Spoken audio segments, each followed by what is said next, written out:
PKA 529 with our guest Harley. Taylor? This episode is brought to you by ExpressVPN and Postmates. We'll hear more about them later, but I'd like to hear more about Harley now. What's new with you? What's been going on in your world? So I just moved, actually. Got a place. I was in an apartment for a year in Toronto. I just kind of didn't know what I was doing, and I just got a place, and I'm set up. I'm comfortable. When you say you got a place, are you renting a place? Did you buy a house? No, I bought a house. Yeah, I bought. You know what? Like, it's so funny. It's like such a stupid thing. I remember being on here years ago, and I was like, "Oh, buy Bitcoin." But like people, like you know about that, and like it's still like whatever. I don't know, and I was never financial advice, by the way. And it's like I don't know, whatever. But one thing that I would say, not financial advice again, is like definitely buy a house immediately. Like if you have faith that you can like rent for the year, try and find a way, speak to some professionals, see if you should start investing in a house. Because I think about all these houses I rented and I'm like, damn. And obviously, you know, everyone's money situation is different. I was like, I should have got a house so long ago. I guess you get scared. You're like, I don't know if I have faith in myself to continue for a year being able to pay something off or whatever. But is that what it was? Because I feel like a lot of people rent because they don't want roots yet. You know, I'm renting that too. Yeah, I might find myself in Hollywood, like in your situation, or I might find myself here. I'm not sure this is where I want to be. I'm renting until they no longer test my urine. You know, like if they, if you get a place, like, you know, even if you're there for 5 years, 5 years or something, you know, if you just, you know, a lot more people are prone to staying in their hometown or whatever. But yeah, I'm just blabbing. That was just one thing I wish I did earlier. It was kind of like a fuck up, you know. I didn't really. It was like for exactly what you're saying. I have moved like every year in the last 8 years, but still, think about it, guys. Speak to someone. That's what I'd say for sure. Look into that. In your case, would it have been a mistake to have bought a house? Like you were moving, you lived in Hollywood for a while. I think that's a real thing you did. I'm fortunate that I could have bought a house myself and not lived in it, or Airbnb'd it, or even if you get a place even if I got it and did nothing with it except maintain it and like sold it today. Like there was a house we rented like years ago that was like $350,000 in this like suburb of Montreal. It was $350,000, and now it's 5 years later and it's $750,000. Jesus Christ! And obviously not every city's the same, you know. Not every city's the same. Toronto, where I was living before, is really crazy. Like if you go there, like you spend $1 million. By the way, all this money's Canadian, so it's nothing. You spend $1 million, and you're like someone's in your basement. Like it's still like it's quite expensive, but you know, I'm not saying like the real estate market is invulnerable. You know, things can change, but I'm just thinking about my scenario. Like, yeah, it was a fuck up. Like I rented a different house. If I bought all those houses, I could have sold them this year. Like I'm not promising to pay them off for 25 years, but I could have sold them now, and you know, things would have been different. Who knows? I have a theory that house preferences, I'm sorry, I guess I'll just go, are rising. They're not like they're evolving into larger sizes, right? So it used to be, hey, if you get a 2-bathroom, 3-bedroom house, that will always sell. Whereas if you get into 4 and 5 bedrooms, you know, you're especially at 5, you're kind of hitting a smaller market. Not everybody wants a house that big and expensive. So tying into my thought that commercial real estate, because of COVID, it's going to have a very long-term like dip in it. Might last a decade or better. Because all these guys are working from home. They prefer it. They love it. Their employers are not having to get this, you know, hugely expensive commercial real estate.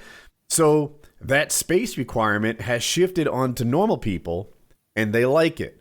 So now, instead of that 3-bedroom home being like a nice size for a family of 4, is now a little small for a family of 4, because dad has an office, or maybe mom and dad both need offices, or whatever that is. And because everyone's fatter now.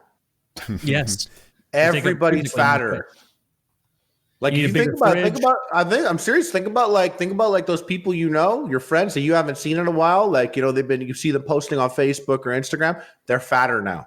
All your audience. This audience, people listening right now, someone here is pinching their titty at home, and they didn't have a titty like a year ago, and they're like, he's right. Everyone's fatter now. I'm 300 pounds. You know, I'm the fattest I've ever been. Wow. Really? Yeah, look at this. What was the previous status? It doesn't sit right because I'm just. Oh, look at this. This is like sweat from my tip. Oh, dude, I empathize so much with that. It doesn't sit right because like I'm tall, but like there's like fat in here. Like Daddy's got a gut, and it's you know what? And it's funny because I didn't do Epic Mealtime for a year.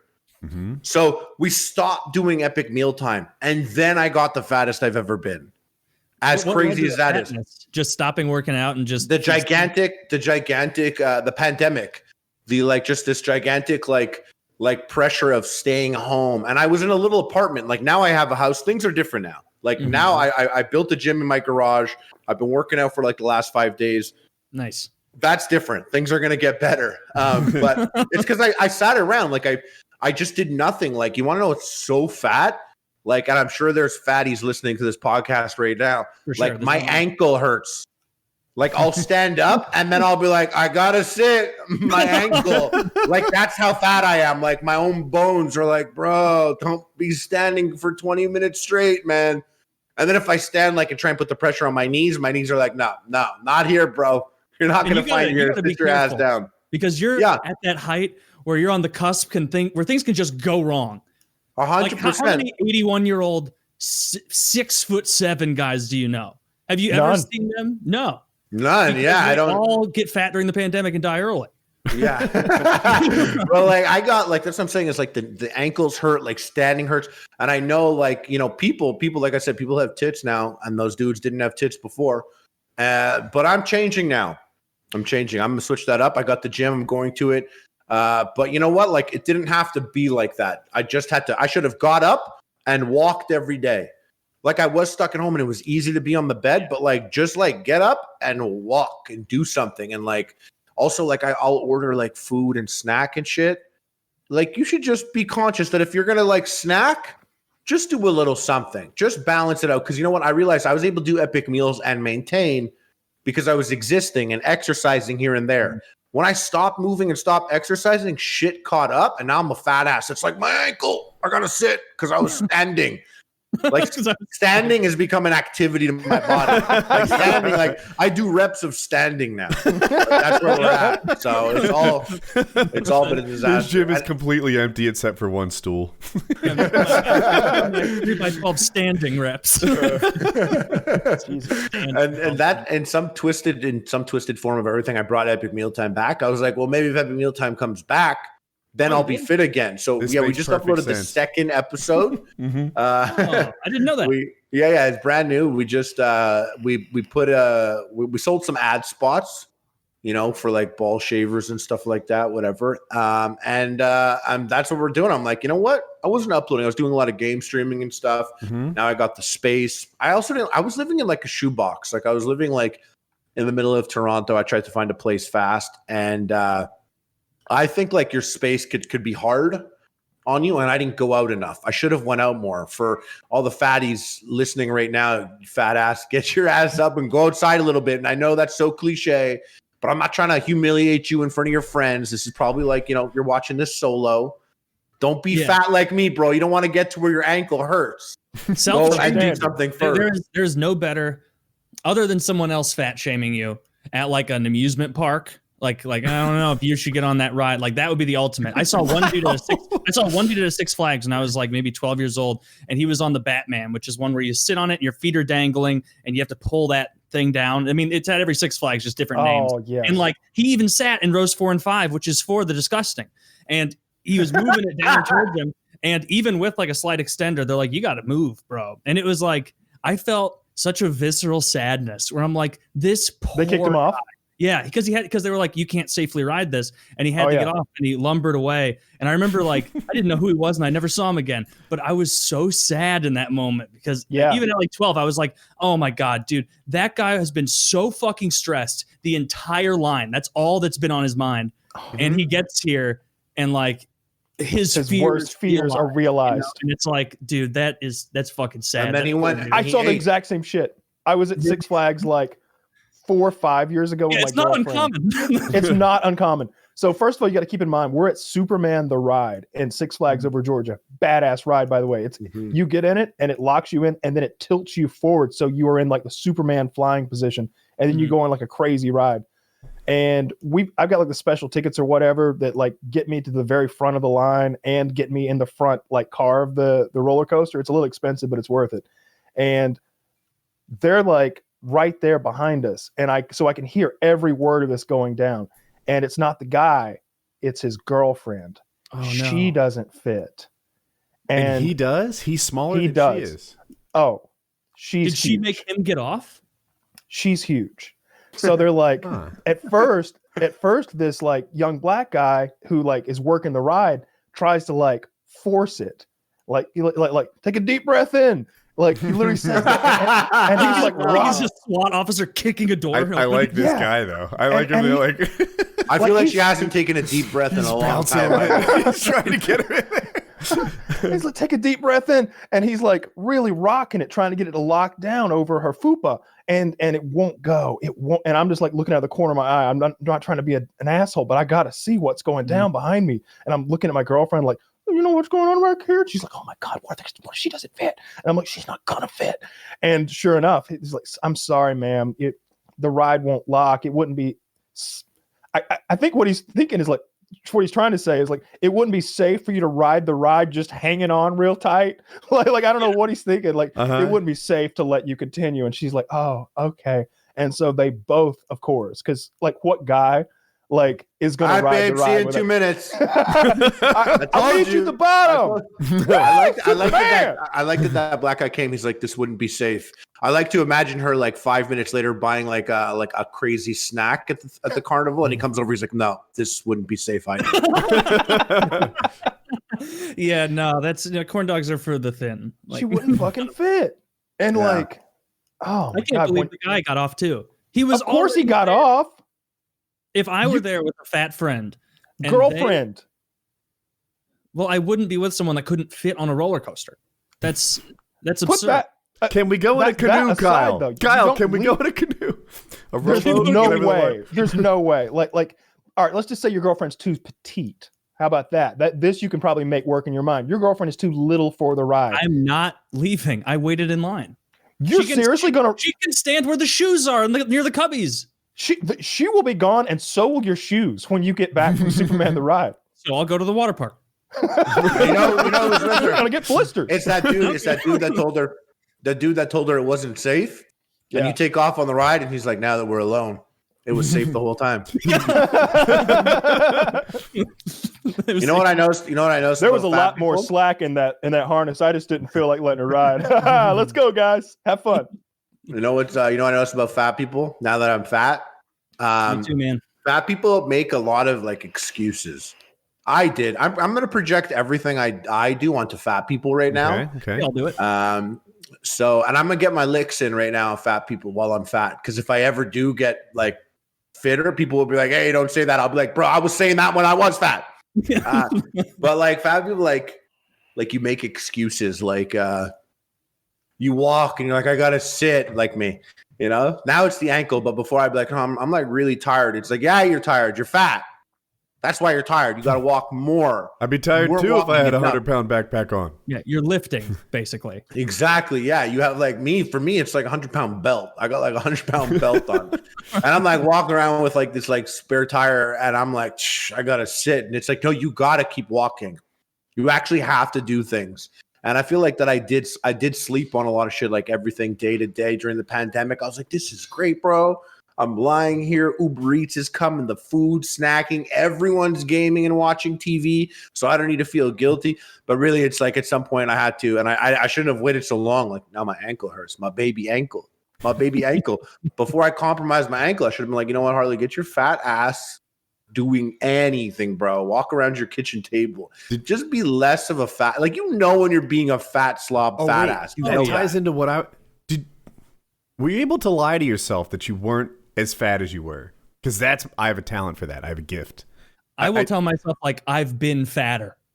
No, he's right. I got the 300. That's the fattest, and I'm like, great. Now I'm here.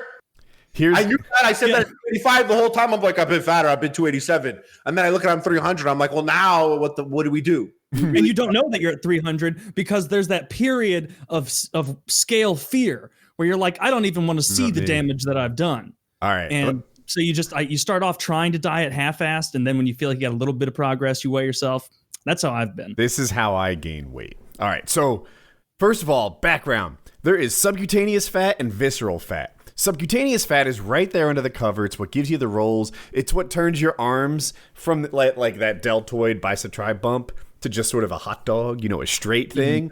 It's what hide your abs. That's subcutaneous fat. Then visceral fat is in your organs, and it just increases your general size. So I put on a subcutaneous fat like everybody does. But then it just piles on in visceral, right? I just get bigger and bigger. There's more Woody there to love, but it doesn't your ribs just keep expanding. Yeah, like my ribs get big. So I have a big rib cage to start with, and then the belly just expands out, but never rolls or anything. There's never a flab that tips over or anything like that. It just wider and wider, all in the middle there where it's unhealthy, but easier to lie about to me. And so I hit the number goes up on the scale, and I'm like, I have been doing push-ups, so that's probably what it is. It's probably all muscle. No, because I worked up my back. It's a huge muscle. It actually weighs a lot. Every once in a while, I'd look over, I'd see myself in the mirror from the back, and there's just pumpkin love handles. Oh my god, it's the worst. Have you ever seen a picture of yourself when you're in a fat phase from the back, bending over to pick something up? Yeah. It is heartbreaking. Yeah, I was gonna say to all the fat phase, the most devastating thing to see. Who's that? Oh no, that's me. It's me dominating that pumpkin patch. So I'm down 17 pounds so far, and I think like chest and belly and stuff, it looks better, but it's just like a slightly better version of the previous me, right? Because I put on a lot of fat in the middle, but I've shrunk a lot in ways that I think are not obvious. But my jeans, when I put them on, I haven't unzipped the fly or unbuttoned the button in weeks now. I just put them on like sweatpants. My jeans are loose on me. Time for some new jeans. It is, yeah. I have a belt on them. Put your shoes on. I have a belt on them, and they it looks like you poorly dressed a scarecrow. It's all bunched up and stuff at the waist. I bought new shorts. They come tomorrow. We'll see how it Of course, fits. you bought new shorts. That's what I wear more. I'm wearing them right now. February. What'd you do? Did you commit to something that you dropped 17 pounds? What happened that you This is how it started, right? So I was still lying to myself. Can I see you, by the way? Can I see you? I guess. Yeah, bro, you look great right now. You look, 17 pounds. I feel like 17 pounds more than that. Maybe you're a little skinny fat. Not a big deal, though. You know? Yeah, I have what I call emerging abs. I don't want to show them to you. No. You misunderstood what he said. Yeah, I pulled my gut out and slapped it. I think you could pull it. He wasn't saying you're currently skinny fat. He said 17 pounds ago you were maybe a little I could see that being skinny fat, but still, you look good in clothes. A lot of people that watch your show probably don't even look good in clothes. I got clothes I don't look good in. And when I say that, I mean people like myself. I got clothes I don't look good in. I have a shirt that buttons up and the middle button is popping. So I'm just saying at least for you can still wake up, get dressed, and hide it through layers. Some people a lot of compliments on my Twitch stream. Now here's the thing I have that you don't. I'm very old. So they would look at me and they'd be like, "What are you aging like fine wine? You look so good for." I'll be 48 in less than 2 weeks. You look so good for 47, 48, and I'm on this sliding scale. So all you have to do is be not decrepit, and they're like, "Woody, looking nice. Aren't you and the Crypt Keeper the same age? And you look way better than that guy." So I would get compliments on my stream, and it was just easy to me to perpetuate this lie. And here's how the weight loss started. I have this crooked bottom tooth, and I got braces. And with the braces, suddenly snacking became this huge inconvenience, right? You have to take the braces out. You have to brush the top. You have to brush the bottom. Anytime you eat anything, you have to brush your teeth before you put the braces back on. And snacks of convenient. Nothing is convenient about snacking anymore. It's like a 15-minute chore. And more than that, it's a very conscious decision. You don't just sit down and not wear braces for a couple hours while you casually nibble on this or that. It's just a deliberate entry that you do every time you eat. And that's how the first 8 pounds or so came off. I just snacked less. And then that created this sort of Avalanche. Well, he ramped up the exercise too in the middle of that. After about 8 pounds, like I guess a little success bred some enthusiasm around it, and my friends are getting fitter, and that was motivating for me. And it was like, man, like I don't know, like this is motivating, and my success is motivating, and let's take it to the next level. So then I started, like, I track every calorie now on, is it chronometer? Is that how that's pronounced? Yeah, chronometer. Or chronometer? Anyway, chronometer works too, but a chronometer is what measures the speed of bullets, so it's a little confusing.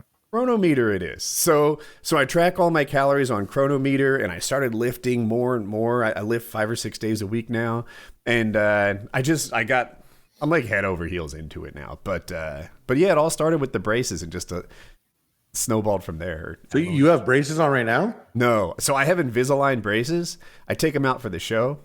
When did you get that? October. I literally just paid off InvisAlign, and I've been waiting for my first trays. Oh, cool. Yeah. Cool. Yeah. It was just annoying because I went to go do it like a year ago. And when I went to go, I wanted to get, like, I went to the dentist and I was like, I want veneers like Steve Harvey. Yes. Like I want white chick. Like I said I want a smile and it to be funny, like just on its own. Like it's kind of weird. You know? Like, that's what I wanted. I can increase my Steve Harviness. Like, and he's like, "Let me take a look at your mouth first." Well, sir, your blackface is impeccable, but we can't do the teeth. You're making me incredibly uncomfortable the way you walked in here. He was like, "Yeah, your teeth, everything. It's all garbage in here. You should probably fix this up first." So I'm getting that done because I actually have like a 90% functional overbite. So like when I bite, it goes over it and it's not a problem and it never bothered me. But what bothered me is I just was like, my teeth at the top are square. And when I smile, you see like the black there. It's like they're so little. They're very narrow. Oh. So I was like, let's like spread this shit out a little bit, let's see what's going on. I mean, I didn't want to go get big funny teeth. And also because my teeth probably from like, cause I love drinking Diet Coke and like drinking coffee, smoking hash. Yeah. 420 gang. Where are my fat stoners at? And my teeth are like, kind of like, they're I don't want to say they're yellow and I don't want to say like they're blue, but like they're kind of both in a weird way. It's like they're see-through in a weird way. They're like, I don't want to say they're gray. It's just, it's tough to see on camera, but they're like, because everything else you've said is horrific. I know. I don't want to say my teeth are green, but I mean, they're green. No, they're like, it's like translucent. It's weird. So anyways, I've been calling them ghost teeth for like a couple of years now. And I went and I saw him also. It's like, yeah, my teeth are haunted, so I just want them gone. I don't want to be haunted. I don't want to say my teeth are unhealthy, but if I were to bite you, you'd be in serious trouble. Yeah. And he was like, honestly, he's like, we straighten these bad boys out. We we just whiten them and you stop doing your shit. He's like, you will not have to spend the money to get Steve Harvey teeth. And I was kind of bummed out, but I was like, you know what? Let's just do the Invisalign first anyways. And then let's get there. So I'm just starting. And bro, the fact that like I've already started my weight loss journey and you're down 17 pounds by accident sounds like getting Invisalign is the move. Dude, all these fat guys listening to the podcast right now are, by the way, like, my teeth are crooked too. Maybe. So blue teeth also. What's fun about Invisalign to me is like, so I had I call it my snaggle tooth. I had a bottom tooth that was really crooked and higher than the others.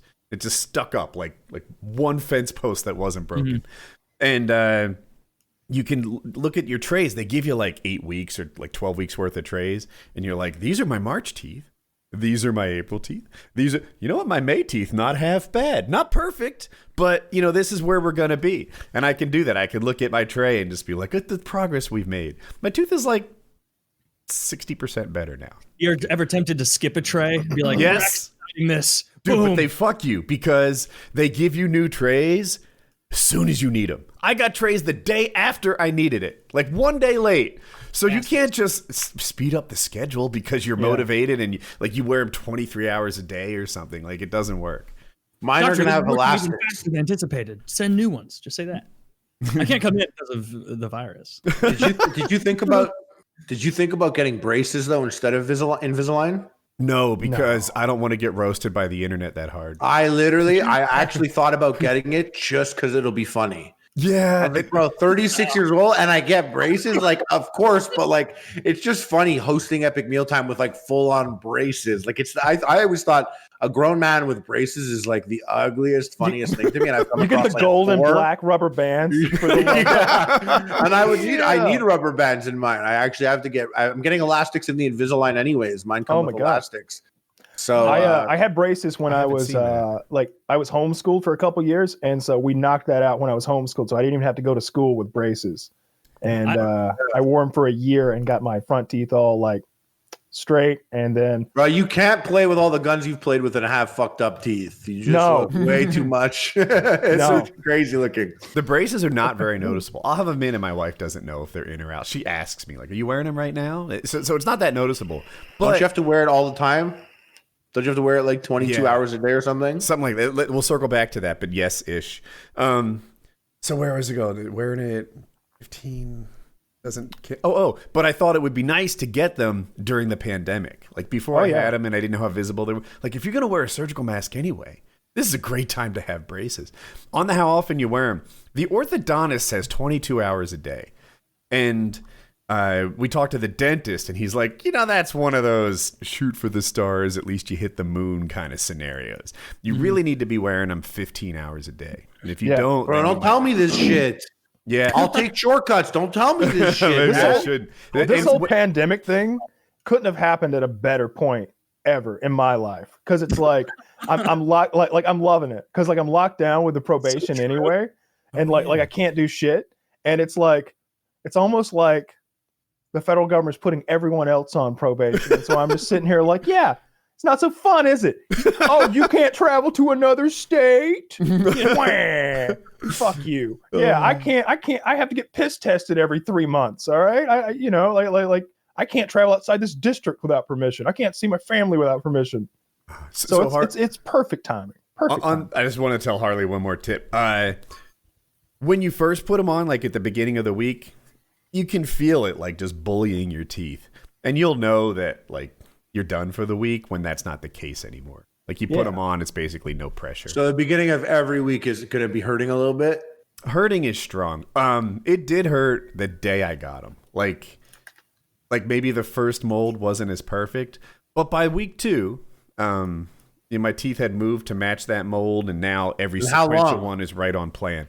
How long? So there's a tightness-ish. Like you can tell they're working. No, but how long do you have to wear them? Like in your mouth? Like in the cycle.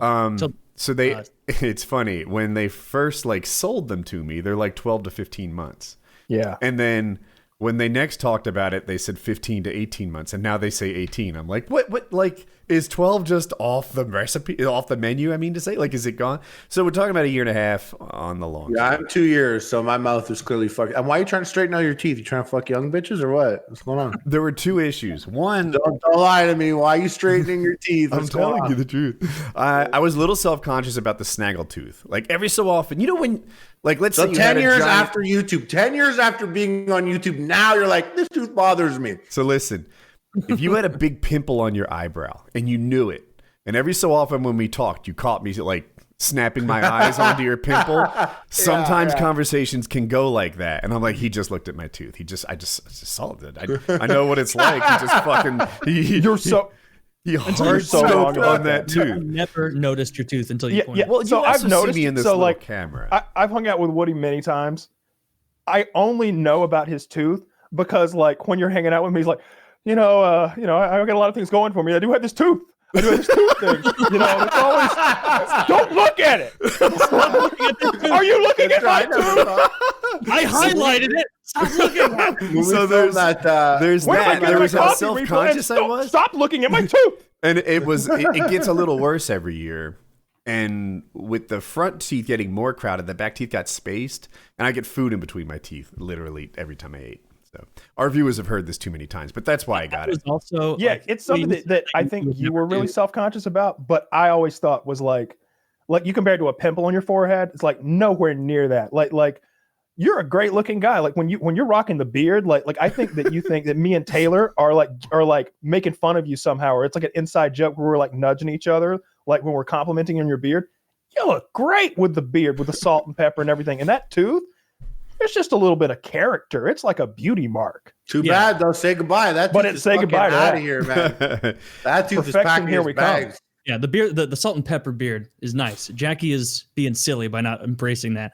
But like, what are you talking about saying to your dentist or orthodontist? No, I don't want the actual braces because I'll get roasted. I remember a few years ago when I was getting all my fake teeth taken care of, they were like, all right, well, we can either take this composite, which is what I did, fix your teeth, or we can give you braces and fix your existing ones. And I'm like, this is not an option for me. You're like, braces? I'm not gay. I can't be fat, retarded, and be an adult with braces. So when I got my braces, I talked to the orthodontist, and I'm like, listen, I make my living on camera. We cannot put brackets on my front top 4 teeth. That's a non-starter. And they're like, yeah, we'd really like to put one there. And I'm like, well, then I'd really like to not have braces. Can we work around it or can we not work around it? And they're like, it's cool. We won't put braces on the top front 4, your visible teeth, your smile teeth. I get in there and they're like, yep, fucking front and center. We're putting one right there. And I'm like, no, we can't, we're not gonna, I'll get out of this chair. They're like, yeah, but it says here on the sheet that we're gonna do that. I'm like, I talked to Dr. Gladwell and he said no. We had an agreement. I guess he didn't write it down, but we're not doing it. And they're like, well, I actually think it'll be fine without it.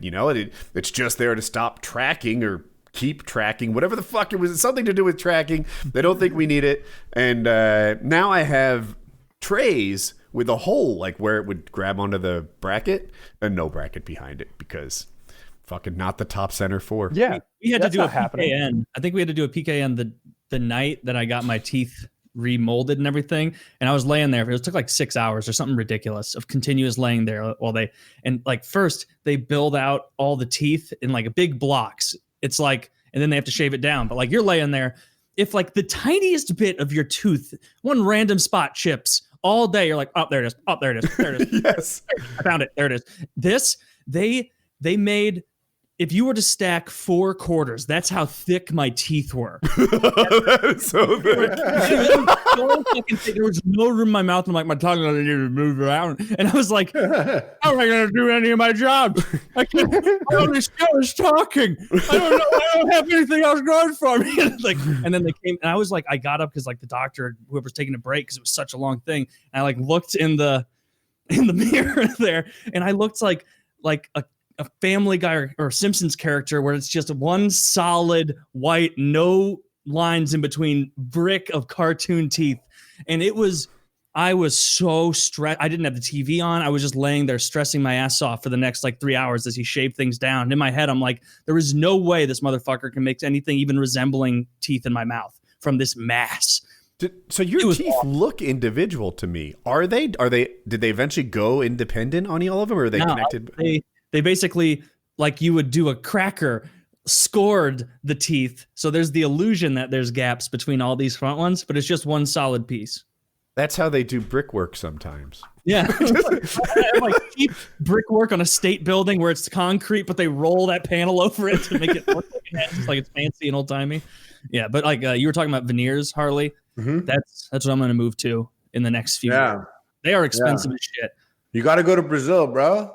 No, I'm not. I'm just gonna use my. That was what I liked. I liked watching. One of my guilty pleasures is watching YouTubers, just like YouTubers, TikTokers, whatever, anything. Just the decisions made. Like one of my all-time favorite YouTube videos is FouseyTube. If you guys know him, when he tattooed hair on his head, he was going bald. And he went to go get like a tattoo, and it was really not even really going bald, but it was just something he was self-conscious about. And he went to go get like a tattoo, and the person who does tattoos was like, "Oh, I could fix your hair." And he like went to this person, and they like, I shouldn't laugh. It's not funny. She tattooed his hair, like she tattooed the hair on his head, like fate, it was like a drawing on his head, and it's the craziest video. It's like 30 minutes long. He took it down at one point. I don't know if it's back up. But it was amazing. And like, just like stuff like that, like, like what I'm doing, what I'm kind of interested in, I'm putting on InvisAlign. So, and I did like the idea of veneers. So like when I see other YouTubers, I'll sometimes see them smiling in videos and stuff. And I'll be like, oh, this YouTuber got fake teeth. This YouTuber They got their T's done at some point, you know, within the last few years. Sometimes not as obvious as someone tattooing their hair on their head, but like I do enjoy that. I like watching all the hair plugs, like in Marvel movies. When you see some of the actors, like their hair looks like better in Endgame than it did in their first Marvel movie. And I like that stuff. One of the guys to do that, or has he always had hair? Who? Robert? I think he's always had hair. Maybe I'm mixing. Yeah, but if you look, if you go and you look at like the front center, like that's when you could be like, you know, this person got some hair. I didn't look at it specifically right now, but I think like RDJ might be a guy also. It is guys that have hair, but they just put more hair. You know, even if you look at the guy that played Captain America, it just looks like his hair is like so much fuller at the end than was in the first one. Oh, yes. Michael. Oh, yeah, him. Matthew McConaughey, too. Which was fake on Michael Scott, though? Was he losing his hair and they put it back? Oh, yes. He was fat. Once upon a time, someone told me that he actually had great hair and they made it look like he was losing. You can't make that happen without shaving. No, that was. I remember looking this up a long time ago. I believe that's what was said when it wasn't admitted that he had done this. They were like, "Oh yeah, they made his hair look like that." Yeah, he got hair plugs. No. He got hair plugs, but they also did that thing where they spray some bullshit in there along with like those like fibers. Yeah. Like they've got like a pile of. It's almost like fiberglass, but they sort of and they like spray some shit. I call it hair pepper. If you look closely, you're like, oh, I could pick that right out of there. Like you can see they filled him all in. I've never used that, but I was Superboy for Halloween and I painted my hair all black and it got so thick and like luscious. I'm like, don't get addicted to this, Woody. This is good shit though. Like this is it's $3 a can? I can do this for life. God damn it. Every year he's Superboy now. there are a lot of people that use shit like that actually, that like spray their hair thicker and things like that. The hair pepper. I don't know why guys have to be self-conscious about that. Look at all of the fake shit women do to themselves. Like I saw a funny post on Reddit the other day, and it was this kid who had just drawn on abs, super obvious as fuck. And he's like, "What? You got a problem with this?" Women have been drawing their eyebrows on for years. But he had also drawn a big fake cock down his leg. Yeah, women do all kinds of shit. I almost feel like listen, my 22-year-old audience, here's something you might not know about syncing up with a woman forever. Sometime around 26, 27, she'll get her first gray hair. And then you'll pay $250 a haircut for the rest of her life. You might not know that now, but you'll learn. That's absolutely right. That's I have bought many of those $250 haircuts, and I have also I had a girlfriend who started plucking her. First of all, I wouldn't say bushy eyebrows, but like natural eyebrows on women. Like you can pluck them a little bit, like shape them a little. Yeah, but like it's just aggressive. What's that? Eyebrows like mine are Harley's, like thick, aggressive. Yeah. I like eyebrows on people. You know, I'm taking some of this personally with my my half eyebrows. Dude, I'll lend you some. Anyway, carry on. You can get those tacked on. Oh, I should do the fucking Superboy spray on them. There's no. Just get some fucking eyebrows stuck in there. I bet it costs less than $2,000 to get new eyebrows with. Just take them from the back of my head. Yes, you take them from the back. What if they grow 6 inches long? Well, you just now mine grow long. Like maybe every month I do this thing where I go right here, pull up, and all of them that stretch out, I take my beard trimmer and go. I did it yesterday. Wouldn't tolerate that shit. He'd pluck you. On my shitty camera, you can see the rogue eyebrows. I know that. I got that too. It looks like I'm going, oh, what'd you say? I did the move that Kyle said recently also. I went and I did do that. I see all these guys. Go back. You're not done yet. Oh, these guys, no, I gotta go back. Now I look like I don't know if you've ever played Tekken, but like that, like this is my final evil Jew form. This with like a bald head, dude. You're gonna have eyebrows like the wizened 80-year-old priest in an HBO show with those thickets. That's what you got. Yeah, and what's really because I got one ear hair. Like there's just one hair like in the ear that's just like thick. And I know he's the fucking messenger. He's like right on the inside of the ear, like right there. One that's cute. All right. But this guy's the fucking messenger. Like I pull him out and he's like thick and hard. And he's just like, you got me, but we're all coming. We're going to be there in 30 years. We are all there. And there are others like me, bigger and thicker and stronger.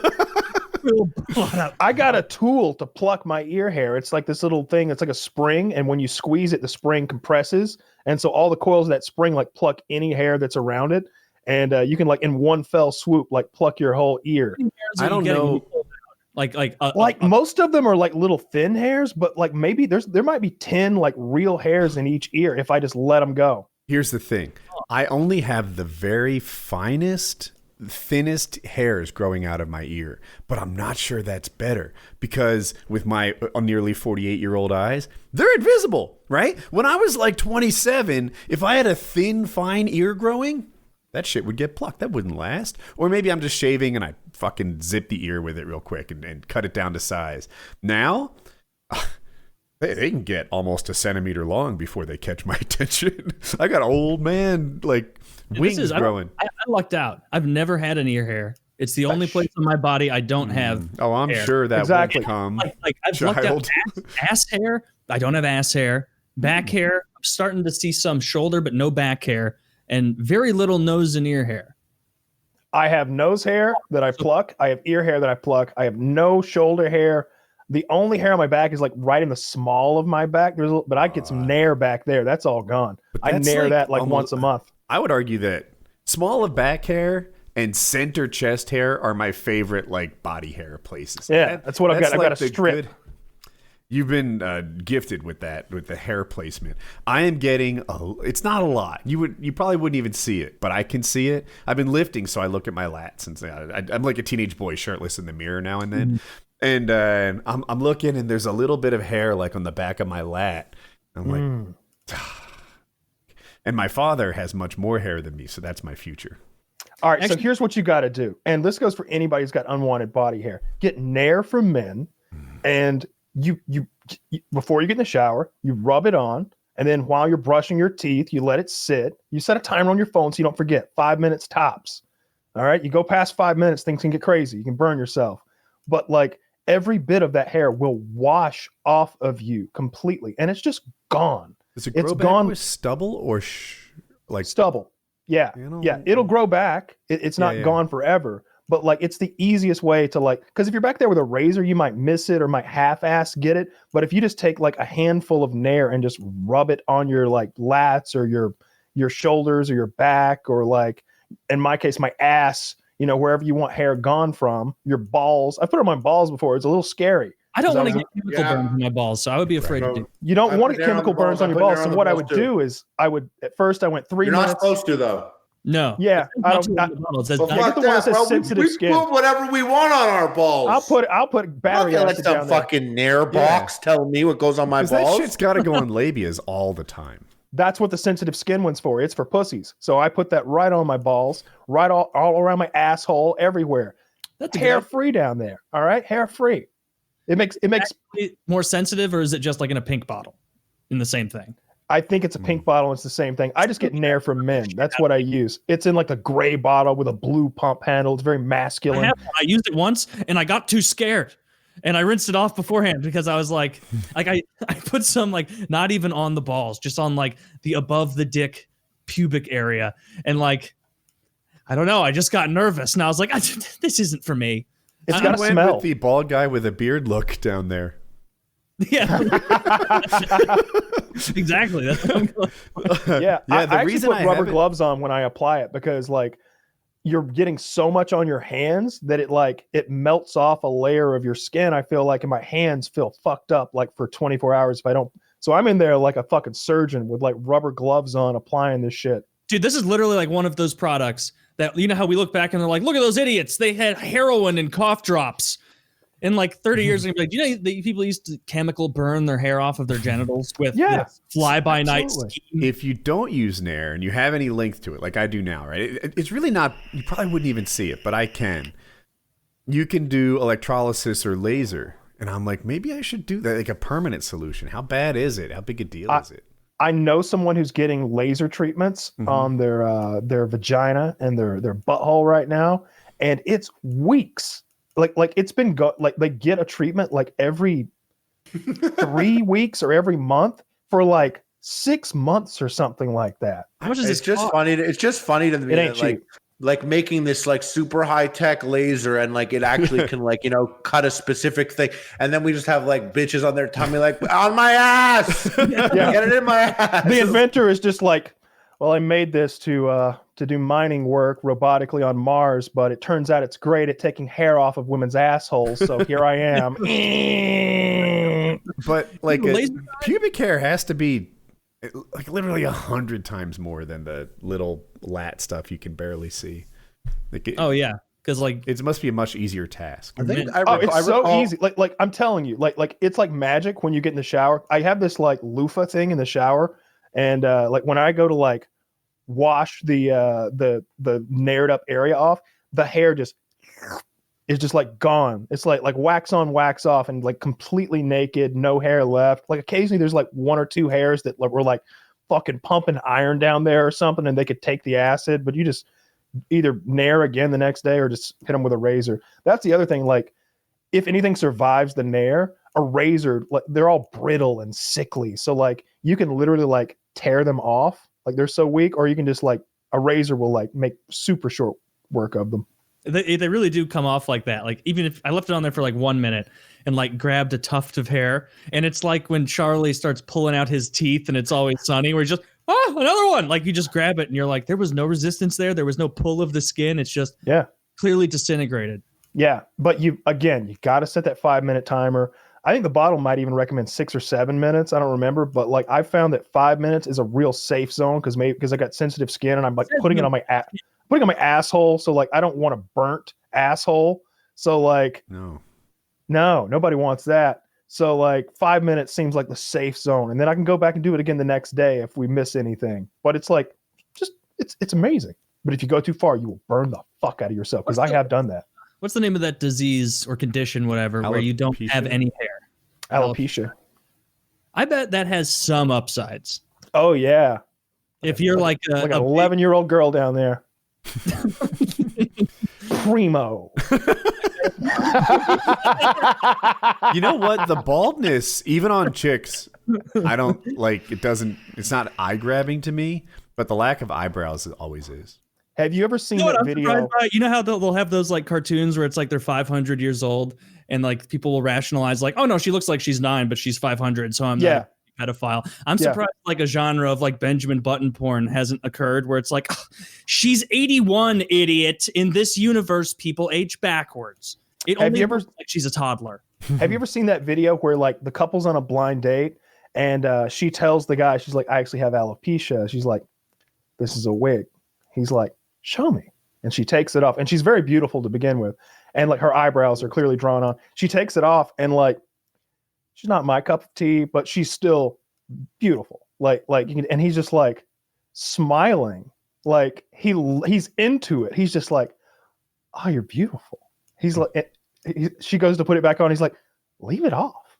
And I'm just like, I'm like, they're getting married. That's perfect. Yeah. She has found. And also it's fake, like, probably, right? Peak. Probably faked it. They probably lied. They probably lied. For sure. It warmed my fucking heart. I remember seeing that and be like, whoa.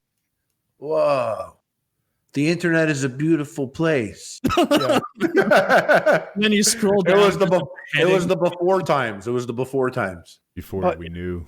Long ago. She's super fucking hot. She looks like the chick from, is it Star Trek 2? No, you guys aren't going to know that. Never mind.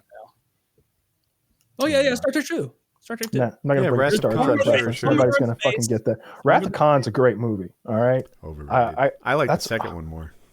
It is the second one. There's 2 Wrath of Khans. Oh, the sequel. Oh, well, you just have terrible taste. Which one? Is that disagree. Is that the William Shatner one? Yes, it's the William Shatner was the one that Kyle likes, and I think actually the remake was better. The remake was bad. The original was excellent. Of the Wrath of Khan, when they like Star Trek Into Darkness and they like brought Khan. Oh yeah, So I never watched, like, I like Star Trek, but I could never watch the old ones. I just didn't have it. I never could watch the Shatner ones. I really liked Next Generation a lot and all the Next Generation movies. And then I was excited when they remade it, like J.J. Abrams stuff, because I was like, now finally I can enjoy some old school Star Trek in a new way. And I was kind of bummed that I didn't know about Khan before, because I remember that looking back, like JJ he lied in interviews when they're like, "Oh, is it Khan? Is Benedict Cumberbatch playing Khan?" He was like, "No, I can confirm it's not it. It's not it." And then, like, in the movie theater, I saw it in LA, and people were always enthused there. And Benedict Cumberbatch at one point, he was like, "I'm Khan," and everyone literally started screaming in the theater. Like, people stood up and they put their hands up. They're like, "Ah!" and I was like, "Oh shit! I wish I cared. Like, I could have been caught up right now. Instead, I'm like, So the original Star Trek TV show was garbage. The movies are good. Every other one. So 2 is good, 4 is good, 6 is good. The Wrath of Khan, though, Ricardo Montalban reprising his role as Dr. Soong Khan from the fucking 20th century. He's like a super soldier, genetically engineered hybrid man with his team of fucking genetically engineered super soldiers. Like, it's so fucking good. Like Ricardo Montalban has no one to act to. Like one thing to keep in mind is, like, whenever you see Ricardo Montalban and William Shatner interacting, they're never in the same room, and they're never even hearing each other in real life when they're acting. So what you've got is some chick reading a script, reading William Shatner's lines flat. "You'll never get away with this, Khan." And he's like, "From the pit of hell, I stab at thee, Kirk." And he's just killing it. He's just killing. He's so good. I love that movie. That is the best Star Trek movie ever made. Now, I do like the J.J. Abrams first Star Trek. After that, they got a little they lost me. Like, when we start solving every single intergalactic emergency with rock music, I'm just like, when they're BMXing around to, like, do you like problems. Discovery? Do you like Discovery? No, I think that's an abomination. It is a cool action show, but it doesn't feel like Star Trek. But I like it. It's cool. It's neat. Yeah, Star Trek is extreme sports. That's like Star Wars is Jedis doing flips, and Star Trek is regular people doing base jumping, MMA, motocross, and shit like that. That's what Star Trek is now. And I like popcorn movies sometimes, and that's what it is. Yeah, I hate it. I hate that that's what it has become. They were cool. I thought those movies, the tone was really cool. I'm surprised we didn't get any other ones of them yet or whatever. Well, luckily for me, the Russian guy, his car killed him. That's sad. Yeah, killed himself. That was crazy. Well, not on purpose. He like parks the car and then he goes turned on him. He goes like open the gate or something, and the car smushes him against the gate, and then he's just trapped there, dying slowly for an indeterminate amount of time. That's what happens when you make a bad movie. Yeah, fate catches up to you. I looked into this. Apparently, something about his car made it harder than others to tell if you're in park, and he's not the only person who like walked out of the car thinking it was in park but wasn't. What kind of car was it? I think it was a Jeep. It was SUV, I think. It was a Cherokee, maybe. Yeah. I have Cherokee in my head, too. I'm wagging here at him. I thought there was like a recall on it or something after that. I think there was. You know what the best part is? His character's the one who drives the fucking spaceship. Well, that was just acting. No, I'm Anton something, Yelchik or something. Yeah, something like that. Yeah, I don't know. I'm kind of glad. I hope that his death is what canceled the movies. I was so upset with him. I also hate fucking Picard. Patrick Stewart limping his way through a bullshit fucking story. That's nonsense too. When he says Picard, he means the most recent series called Picard, not the... I watched 3 episodes of that. I didn't I watched the whole fucking thing. I commit to shit that I hate. Was it good? Was it good? It was garbage. It was garbage. It was awful. They're starting a whole other show with that guy. Isn't he like 80? He is like 80, and they already have started another show, and the whole season of it is out, and they're trying to make a second season. Oh, that's why I stopped watching. I was early on in the beginning, like semi-spoilers, kind of, not really though, but at the beginning, it started off with him being he made a choice or something, and no one liked him, and he was like, he had bad press at the beginning of it, and I was like, I don't want to start here. Can I just get, like, I just got over Star Wars, which was like, so, like, your legends aren't your legends. Turns out they're shitty people or whatever. And this also started off with, like, he's not a legend. Like, and I'm like, bro, at a certain point, like, you know what? Like, let's, like, people that do, like, crazy, amazing things and then fuck up something, you have to, like, give them a break a bit. And, like, Picard did so much. To hear, like, the mistake that established the season, I was like, come on, give my dude a fucking break. All right, what's the mistake? Bro. Tell us. The mistake was the Romulan planet was going to be, like, killed by their supernova or something like that, and he was, like, organizing the evacuation of them, okay. And so he had promised the Romulans that he would save them, but at the same time there was this terrorist attack on Mars on the fleet. And so the Federation didn't want to, like, commit all the ships that Picard had promised. So they pull the support away. And now Picard looks like the liar. And the Romulans are stuck in this, like, limbo zone where a lot of them die. And they end up on a refugee planet. And now the Romulans hate him. And the Federation hates him because he sided with the Romulans. And it was also like an impossible scenario where it's like, come on, it isn't that bad with what was. Like, it was very clear that, like, I would assume public opinion at the time would have been like, yo, like, let's take all the factors into consideration here. But instead, like, we banish you to your gigantic winery in France. And it's like, wait a minute. Did none of the other people in this universe watch the last 6 movies? He saved the universe. That's all I thought about. I was like, bro, he's like saved the galaxy so many times. Like he saved Earth like 3 or 4 different fucking times. He like you would think that he's so famous and so beloved that he could just murder someone in the streets, like that old adage, and like everybody be like, well, you get this one for free, but come on, Captain. Michael Jackson. Made some great hits, and like for a long time, go. We're like, but we still want to hear Michael Jackson on the radio. So I side with Michael Jackson through that all. I've gone back and forth 2 or 3 times, but I'm back around to not caring that what he did to little children. That part. I thought not caring. I thought you were saying. Now you're where I've been the whole time. Yeah, don't care what he did to those little kids. ABC was a good song. Let him rape. I was like this. This is where I was at. I think he did that. I think he's a sick person. I think it was a terrible thing. That's what I think. I think he did it. I don't back him doing that or anything. But if aliens came to this planet and they were like, we're going to fucking destroy everything unless you present us a human of which you're capable of, and we just send up like Michael Jackson through technology, like a Michael Jackson hologram. And the aliens are like, we said a human. Exactly. Our finest rapist deep into the enemy ship. I just think if he's singing and dancing and talking to them, like we're like, they'll be like, all right, you guys seem pretty cool. As long as they don't think where they came from. He starts fucking moonwalking, and they're afraid of our technology. Yeah, show me. Show me what you got.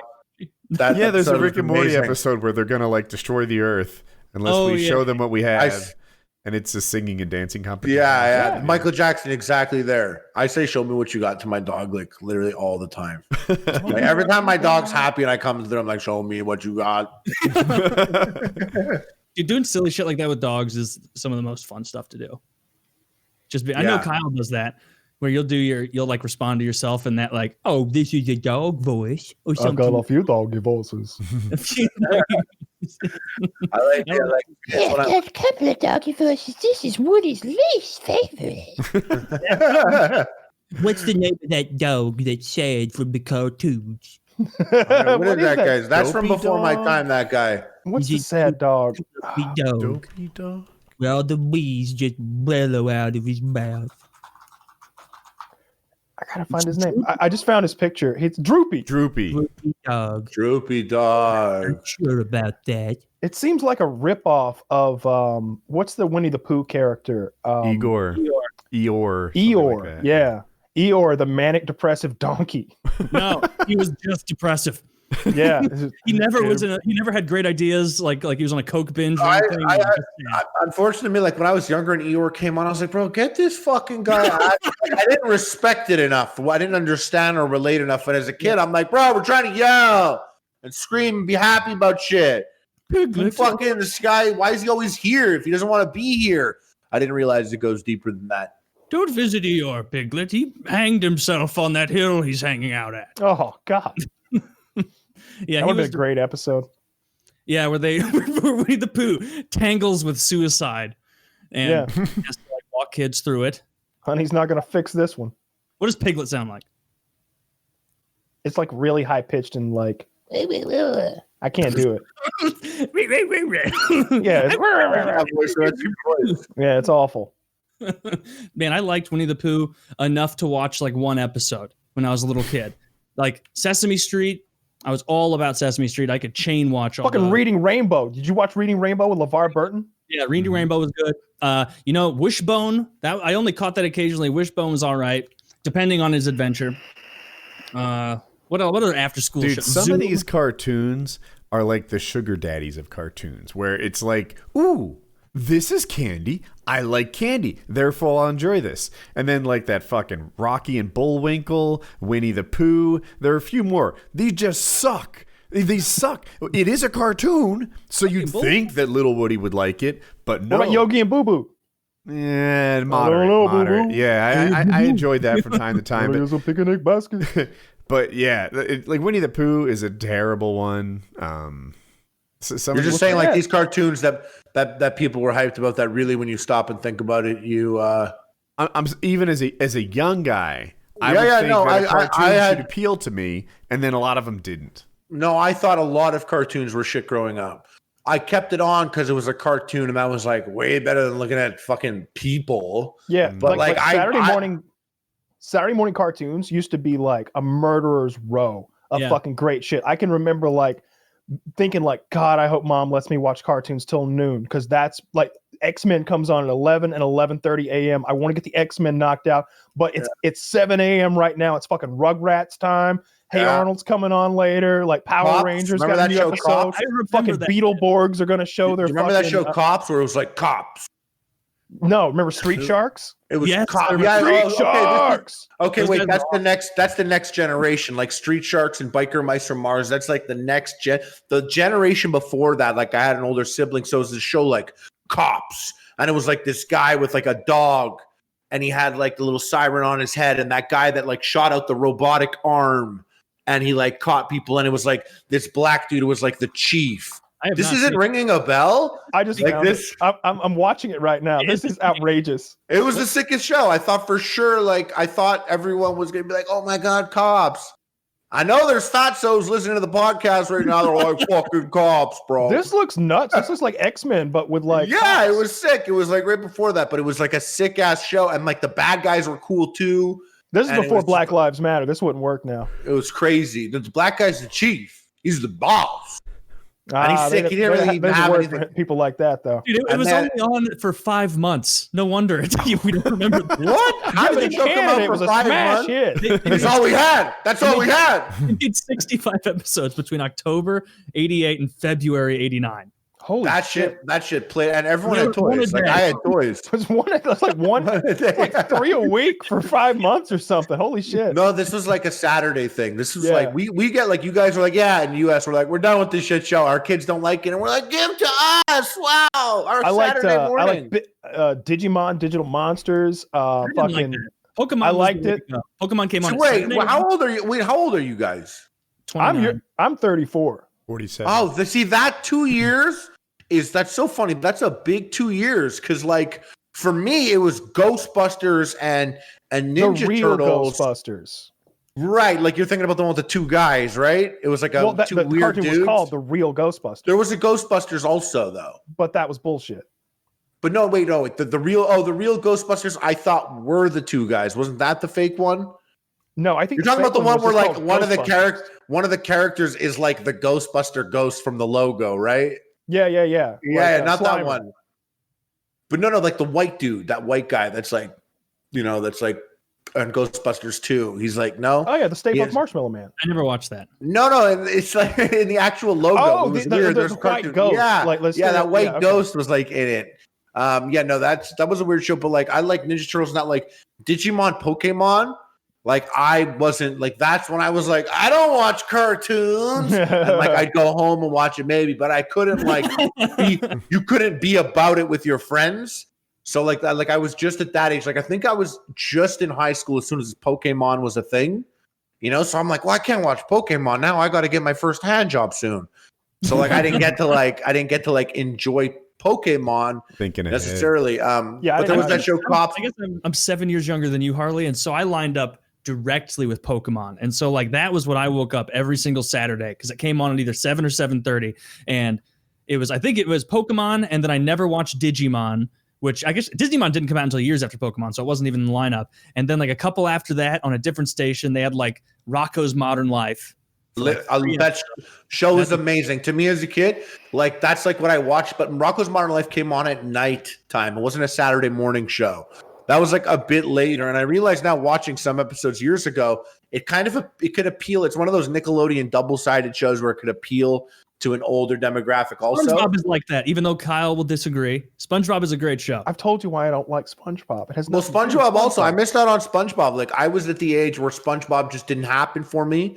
It was before, but I did do like Ninja Turtles, Power Rangers. That's the age group. But I wasn't G.I. Joe and Transformers. What about He-Man? Before my time.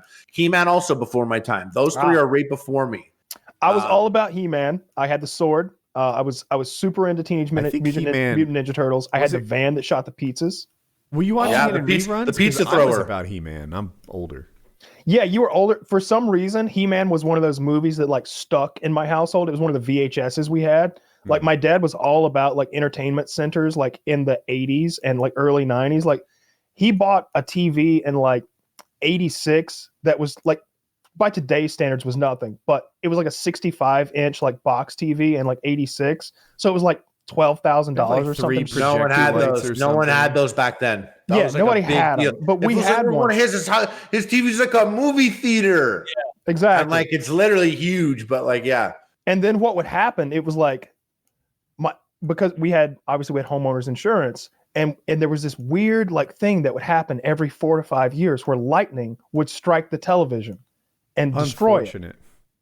Whoa, it's crazy. But it really would. And so what would happen? And what would happen was the homeowners insurance. On your dad's word here, right? Yeah. The homeowners insurance would say, they don't make those anymore. We'll have to the equivalent model. The equivalent model. So for like that $12,000 purchase he made in 1986. So crazy. A random like calculate like perfectly like exact precise destruction of the TV. My father did not commit insurance every 5 years. 4 to 5. Hey, listen, my people, we invented that move. So I know exactly what you're talking about. So like for like 2 decades, we just had the best TV that money could buy. It was always just like they just kept getting bigger and flatter for like 20 years. I'm big on the warranty. I think if you get a TV, like I do get the warranty. And I always kind of pull it. I'm like, how much time left we got like for this bad boy on the warranty? And it's like, 6 months left of the 3-year warranty. I'm like, all right, contrast max, brightness max, volume, and leaving the house for vacation for 2 weeks. Hey, let's go to Best Buy, see what's up. We had the big satellite dish in the yard. Like we were fucking looking for extraterrestrial life. This is like this, and you're talking like 95, 96, 97. No, way before then. This is 1990. Oh, you guys are like gods. There are people in your town you don't even realize they're driving by your house to show other people the satellite you have. That was 1990. Big deals, and so it was a big satellite, right? It was huge. It was as big as a car. It like adjusted. It like targeted. Like you changed the channel, and it's like. It was massive, and I remember like there were like infinite channels, and some of them were in other languages. Like the really blurry shit, especially, would be like in Japanese and stuff. It's like, don't go above 975. That's all Japanese. It's like 975. Yeah, we always had a bunch of shit like that, and so I was obsessed with like. But what I was getting at originally was that for whatever reason, He-Man and the Masters of the Universe was part of our VHS collection. And I fucking loved that shit at like 4 years old. I had the sword and I'd run around butt ass naked, and the sword would make sound effects when you hit things with it, which is a terrible thing to give to a 4-year-old, because I would be standing on the dining room table going, I have the power of the universe. And I'd hit the fucking chandelier as hard as I could. And the fucking sword would go. And I love that. I did it all the time. I remember I used to do something similar about the same age. If 26 is about the same age, I would run around. No, I would run around as a kid naked, wearing like a coonskin cap while I watched either Daniel Boone or Davy Crockett on my kidding me? Screen TV, and I would pretend that I was Davy Crockett or Daniel Boone. Please do this for me. Yeah. Try to track down a photo of you, either naked or in a diaper, wearing that coonskin cap when you're that age. I'm gonna do the exact same thing. Did you do that too? I did the exact same thing.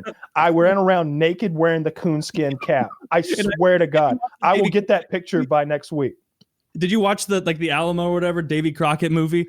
I still remember that scene watching Davy Crockett talk to this country guy near like a fence in a field, and he's like, "I'm gonna text my mom and try to get the picture." Fight, no holds barred. And I remember watching that awful choreographed fight and being like, "Damn, I'm just like Davy Crockett.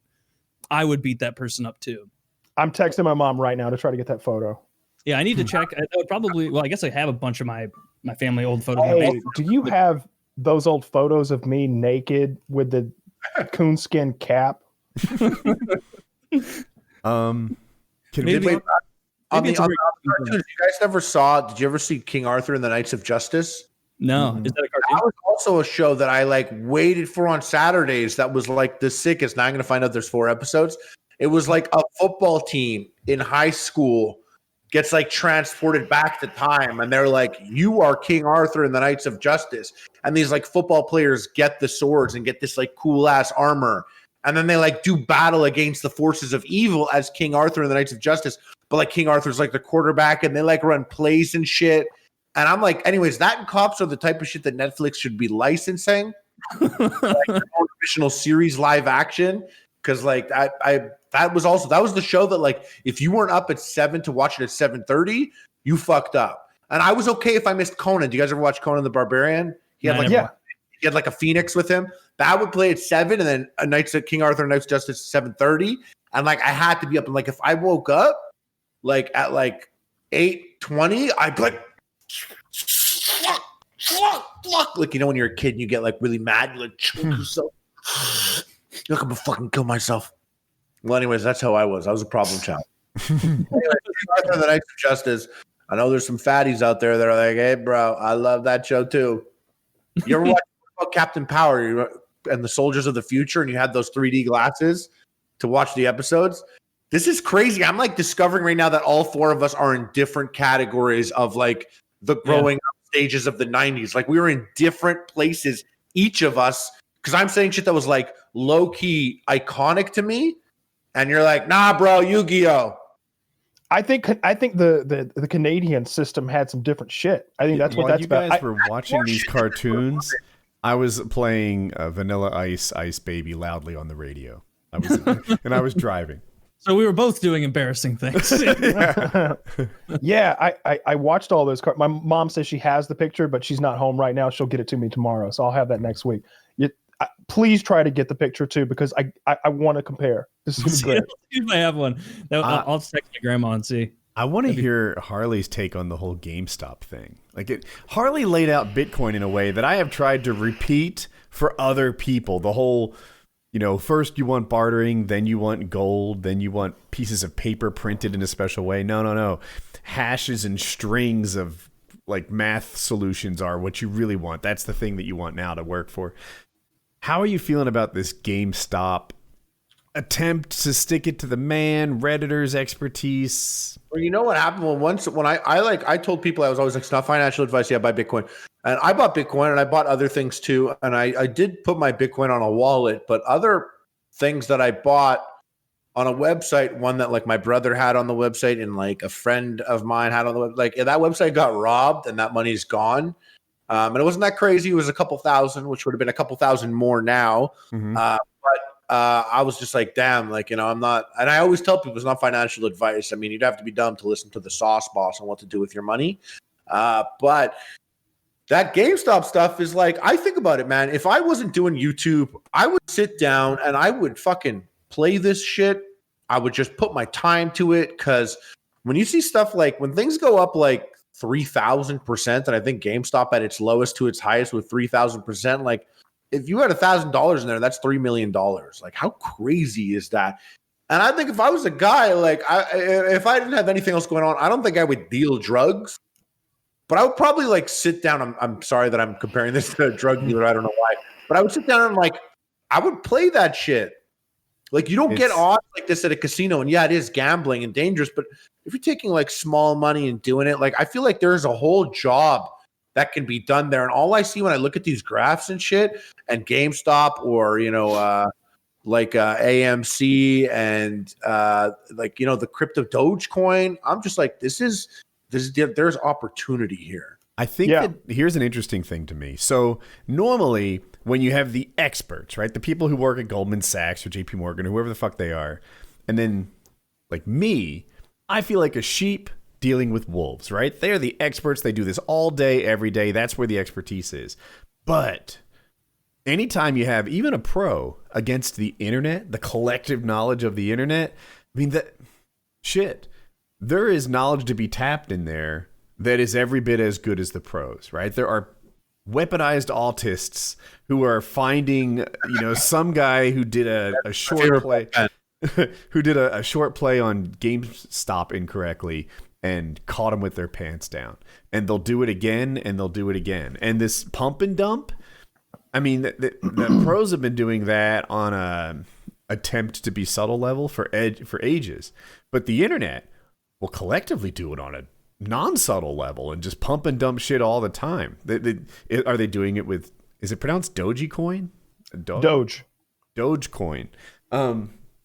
They'll do it with Dogecoin. They'll do it with GameStop. They'll do it with AMC. They'll do it with whatever. They'll pump and dump this stuff all the time and, manipulate the market. And it's just interesting to see the collective buying power and the collective knowledge of the internet now compete on a more even footing, perhaps, with the pros, where, they have a lot of money at their disposal, but so does the internet. And shit, is this a permanent sea change in the balance of power on this stuff? Maybe. Maybe not. I think they'll probably change whatever laws or requirements are needed to do stuff like this to protect those firms in the future. No, I don't think anything's going to change. I don't think anything can change. What's interesting is how much it's dropped since we spoke about this last week. I want to say, obviously it was after hours because we began this at 7 Eastern. But what was it at? 250, 300? Almost 300 or something. It was 350 or something. Yeah, I think 350. Yeah, maybe 350, 400, something like that. And we were discussing, like, is this thing about to hit 1,500 or is it about to bottom out? And I think we kind of agreed that probably bottom out, like maybe we should short this, but none of us did anything. It's at $50 right now. Yeah, 40's aftermarket.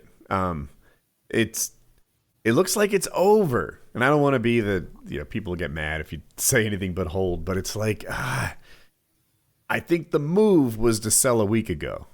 And I think so too. But I think if you're sitting there now and it's like you got $50,000 left instead of whatever, $750,000, it's like, keep holding. Maybe a miracle will happen and we'll bounce back up to 8 million. The stock was at 17 and the experts spotted it and said, this is wildly overvalued.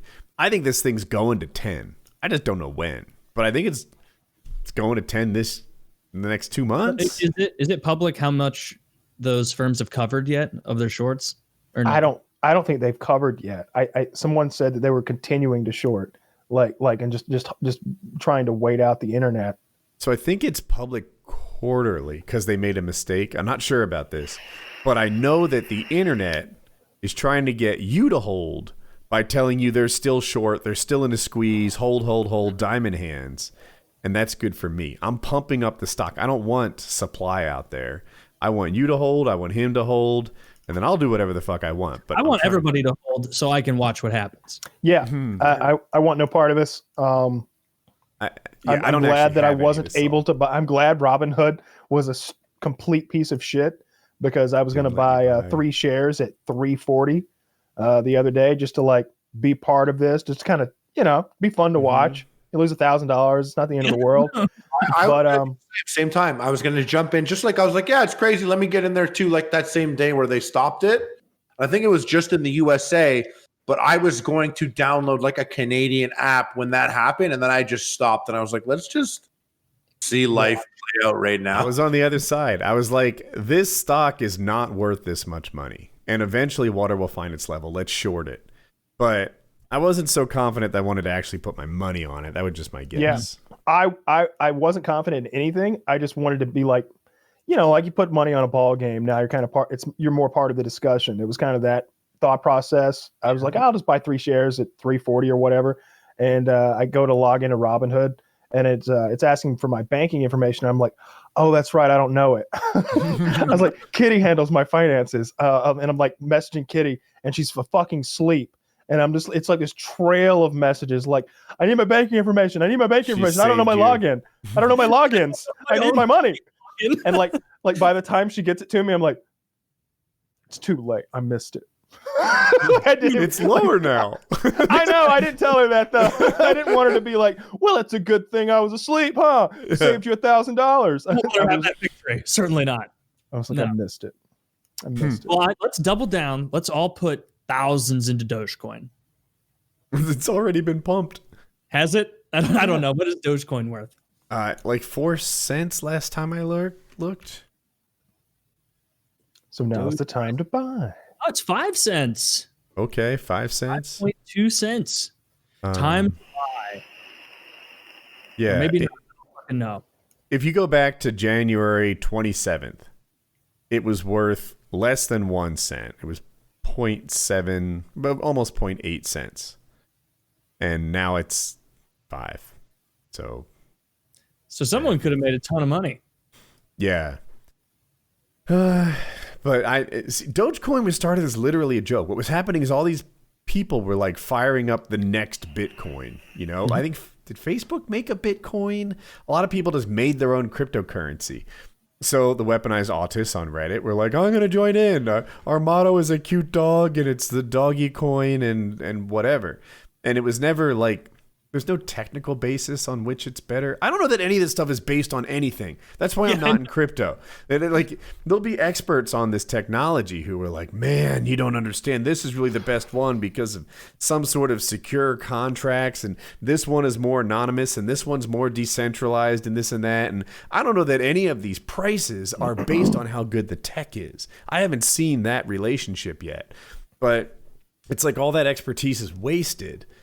It's really just all based on who else will be a buyer, I guess. Yeah, I think you're really hitting the nail on the head, because the thing is, like you said, as far as I understand, the things that make these various cryptos worth more or less is the technology that's backing them.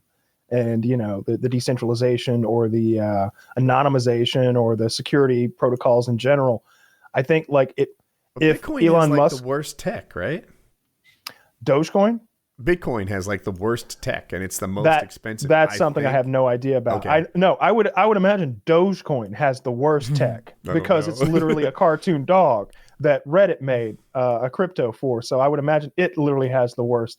But I don't know. I think what's going to make a crypto explode is when someone finds a really good utilization where it's the way to do this thing. Like if Elon Musk starts his Mars colony, right? And the way we transfer funds from Earth to Mars is cryptocurrency. And I would imagine that that's like the best way to do that sort of thing. Like if they're mining on Mars, sending raw resources back at some point in 100 years, and we need to pay the Martian miners, we're not sending US dollars, right?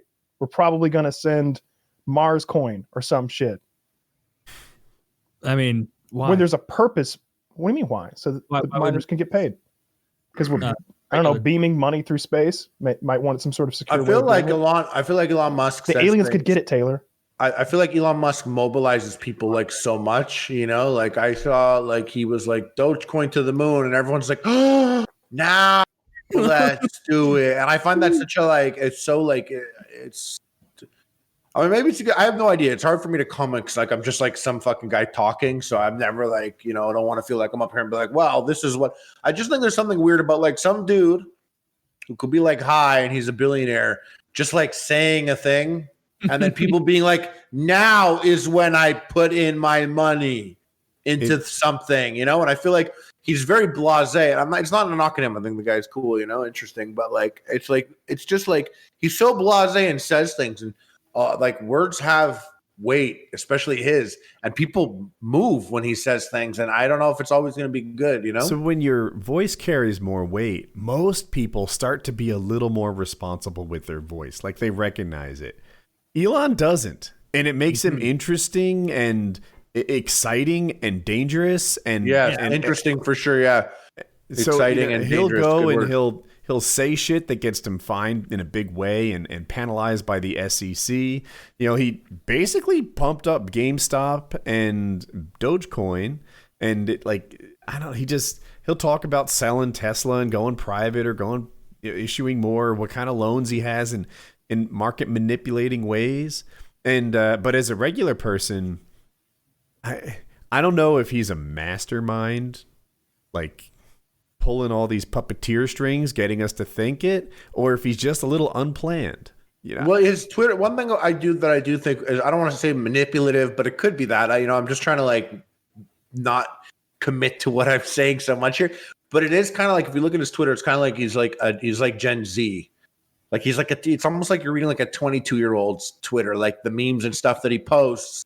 And I do think that's, sure, he's probably like that and probably is fun like that, but in a way it's like, to relate to certain people and speaking in their language, I don't want to say is manipulative, because it could be helpful in communicating with someone, but it does come off like a weird, like little manipulative in a way, because I look at his Twitter, it's like, is that really how you are? Like I'm 36, and sometimes I find myself doing things where I'm like around people like younger than me or whatever. And, you're trying to connect, but it never results in, low key encouraging them to do something with their money or anything like that. But yeah, he posts memes and stuff, and then people make decisions about their life. It's pretty wild. Yeah. I don't know. I just wish everyone on the internet who bought GameStop made a lot of money. Like, that's what I want for them. All these random Redditors to cash out at the top. But I don't think that's what I predict for them, and that sucks. So, oh well. Dogecoin up another 2 fractions of a cent. Since we started looking? I didn't know he was speaking so much about Dogecoin. So he's got a picture of him as Mufasa holding up Simba with the Dogecoin on it, just being like, "Yep, I'm propping up Dogecoin. I'm Dogecoin." I'm invested in this Navalny guy, right? So Harley, you may not know, we do a death pool. We usually keep one sort of cooking, and this one was interesting in that all the people had to be under 50. So you're choosing people who have like a history of drug issues, emotional issues, who might kill themselves in one dangerous way or another. professions. Dangerous. Yeah, I chose Alex Navalny, the guy who soloed El Capitan. Like trying to pick a guy who might die under 50. One of the guys I picked was Navalny. He is the Russian opposition leader. He is the guy who runs against Putin for president. Where is this? Where is Russia? Russia. No, what that you're referring to? This is the death pool that the PKA boys put together. Am I clear yet? Yeah. Okay. So anyway, I picked Navalny. I think I'm pronouncing that right, because he's Putin's enemy, and Putin's enemies. Yeah. They tend to die. So he had been poisoned already, and the doctor who treated him just died, like today. He had a heart attack. Real unfortunate. He was 55 years old. So, was he? I don't think so. I gotta look. The CIA heart attack gun. That exists. Yeah, I'm sure it does. Oh, no, that's not a picture of him. He is a little fat, actually. Is he a smoker? What's his entire medical history? Like me. I'm going to get a picture of him for he's a portly man. He's fat. He's fat like I'm fat. He's fat. No, that guy's fatter than you. Absolutely, dude. But people don't have heart attacks. I'm going to shave the beard and you'll see. Oh, yeah. I got. No, imagine. Yeah, it's just the illusion of a jawline. He suddenly passed away. So I like his paper hat. He's an ice cream man. Yeah. So I don't. Biden is saying that they are going to punish Russia unless they let Navalny go, and we'll see how this plays out. I don't see any universe where Russia just bows down and obeys Biden. Like, that doesn't seem very Russian to me. No, probably not. I wouldn't imagine so. Russian would be having him I don't know, wash up on our shores while they still claim he's alive. That's Russian to me. That's a Russian response to this. No, they would be more careful than that. They wouldn't throw him in the ocean. Oh, I think overtly lying, like, what? Sky's not blue? What are you, crazy? Like, just complete disinformation about obvious truths is like a Russian way of dealing with shit. Not you? That's not how you see it? I would imagine if they were going to kill him, it would just no longer be a thing. It'd be like, nope, he's still in solitary down there. They wouldn't mention that they killed him 6 years ago or whatever it would be. That would be my guess. But that would be smarter, just not Russian. but who knows? We'll see. Maybe it is Russian. Yeah. But, well, I think you have a good chance on this one for the death pool. I don't think they can just outright kill him. I don't think they will. No, they can't kill him. He's probably a CIA. I would think, because I thought that the biggest protest in Russia happened based around this, or things relative to this around the same time. Yeah. And it was like the most people that had come out knowing full well that like they're going to get, there's going to be repercussions. Yeah. So maybe, I mean, the only people that'll scare a government is its own people, really, you know? What are Putin's retirement options? Isn't he sick or something and ready to step down? I want to say that like they passed a law like very recently, something about how like the former president can't be prosecuted for anything or something like that. Yeah. And I don't remember who we were speaking to, maybe on this show or maybe somewhere else, and they were saying that Putin is one of the wealthiest men on the planet. They were talking about the amount of wealth that he's amassed over his career as president of Russia. Or he's been a couple things, but he's probably got hundreds of billions at his disposal. Tricky to count his money, right? Like, the way I read it is how much money like Russia has and how much money Putin has are kind of blended and mixed in one and the same. Like, when it's like, when you think about him controlling all of Russia, he's the richest man on earth, right behind Xi Jinping, who controls all of China. I was maybe I'm confused. Was it Xi Jinping that said, "I'm just ruler for life"? Yes. Or was that China did that? Yeah. He still has an end to his term. He's not just the guy for the rest of his life. I think he does, but I also think he wants to step down. Is he sick? Yeah, he's planning to step down. Like, say what you want about Putin. Have you seen that clip of him where like the one guy is holding the puppy up by the scruff of its neck, and Putin steps up like, whoa, give me that cute. This is how you hold a puppy. You, my friend, are going to the gulag. Yes, you are. Yes, he's going to the gulag for the rest of his life. I'm going to have his wife murdered. Oh, send him to the gulag. That's right. You're going to the gulag. Like what happened is, one of these like Kazakhstan, Uzbekistan, one of these countries where like I guess they don't have dogs as pets. This guy, like the leader of Uzbekistan, comes to Putin and like bearing a gift is holding a dog, not maliciously, not like I'm trying to harm this dog, just like this is how he thinks you hold dogs, by the back of the neck, holding it up like it's a trophy, waving it around in front of a bunch of media, and Putin does like a quick jog like, yeah, well, you don't have dogs where you're from, I can tell. You probably thought that I think I'm going to eat this later, don't you? Can you do a Russian droopy accent? Wait, yeah, you can. Fucking difficult to add together. Perfect. Oh wow, that was really good. Oh wow. Okay? So the rumor is that Putin's mistress implored him to step down, to resign because of health issues. And do we know what his health issues are? No, not on this article, no. They wouldn't say. Or they'd lie. It'd be like, dude looks fit. He's got a lower body injury. NHL style. Dude looks fit. He looks like he's in control. Seems like a horrific human being from what everyone says. It's easy a madman, if you will. Parkinson's disease is the easy rumor. To look fit as shit compared to the world leaders we're familiar with. Like, look at our Senate and Congress people and like all that. Like, They've always been old. They haven't always been this close to death.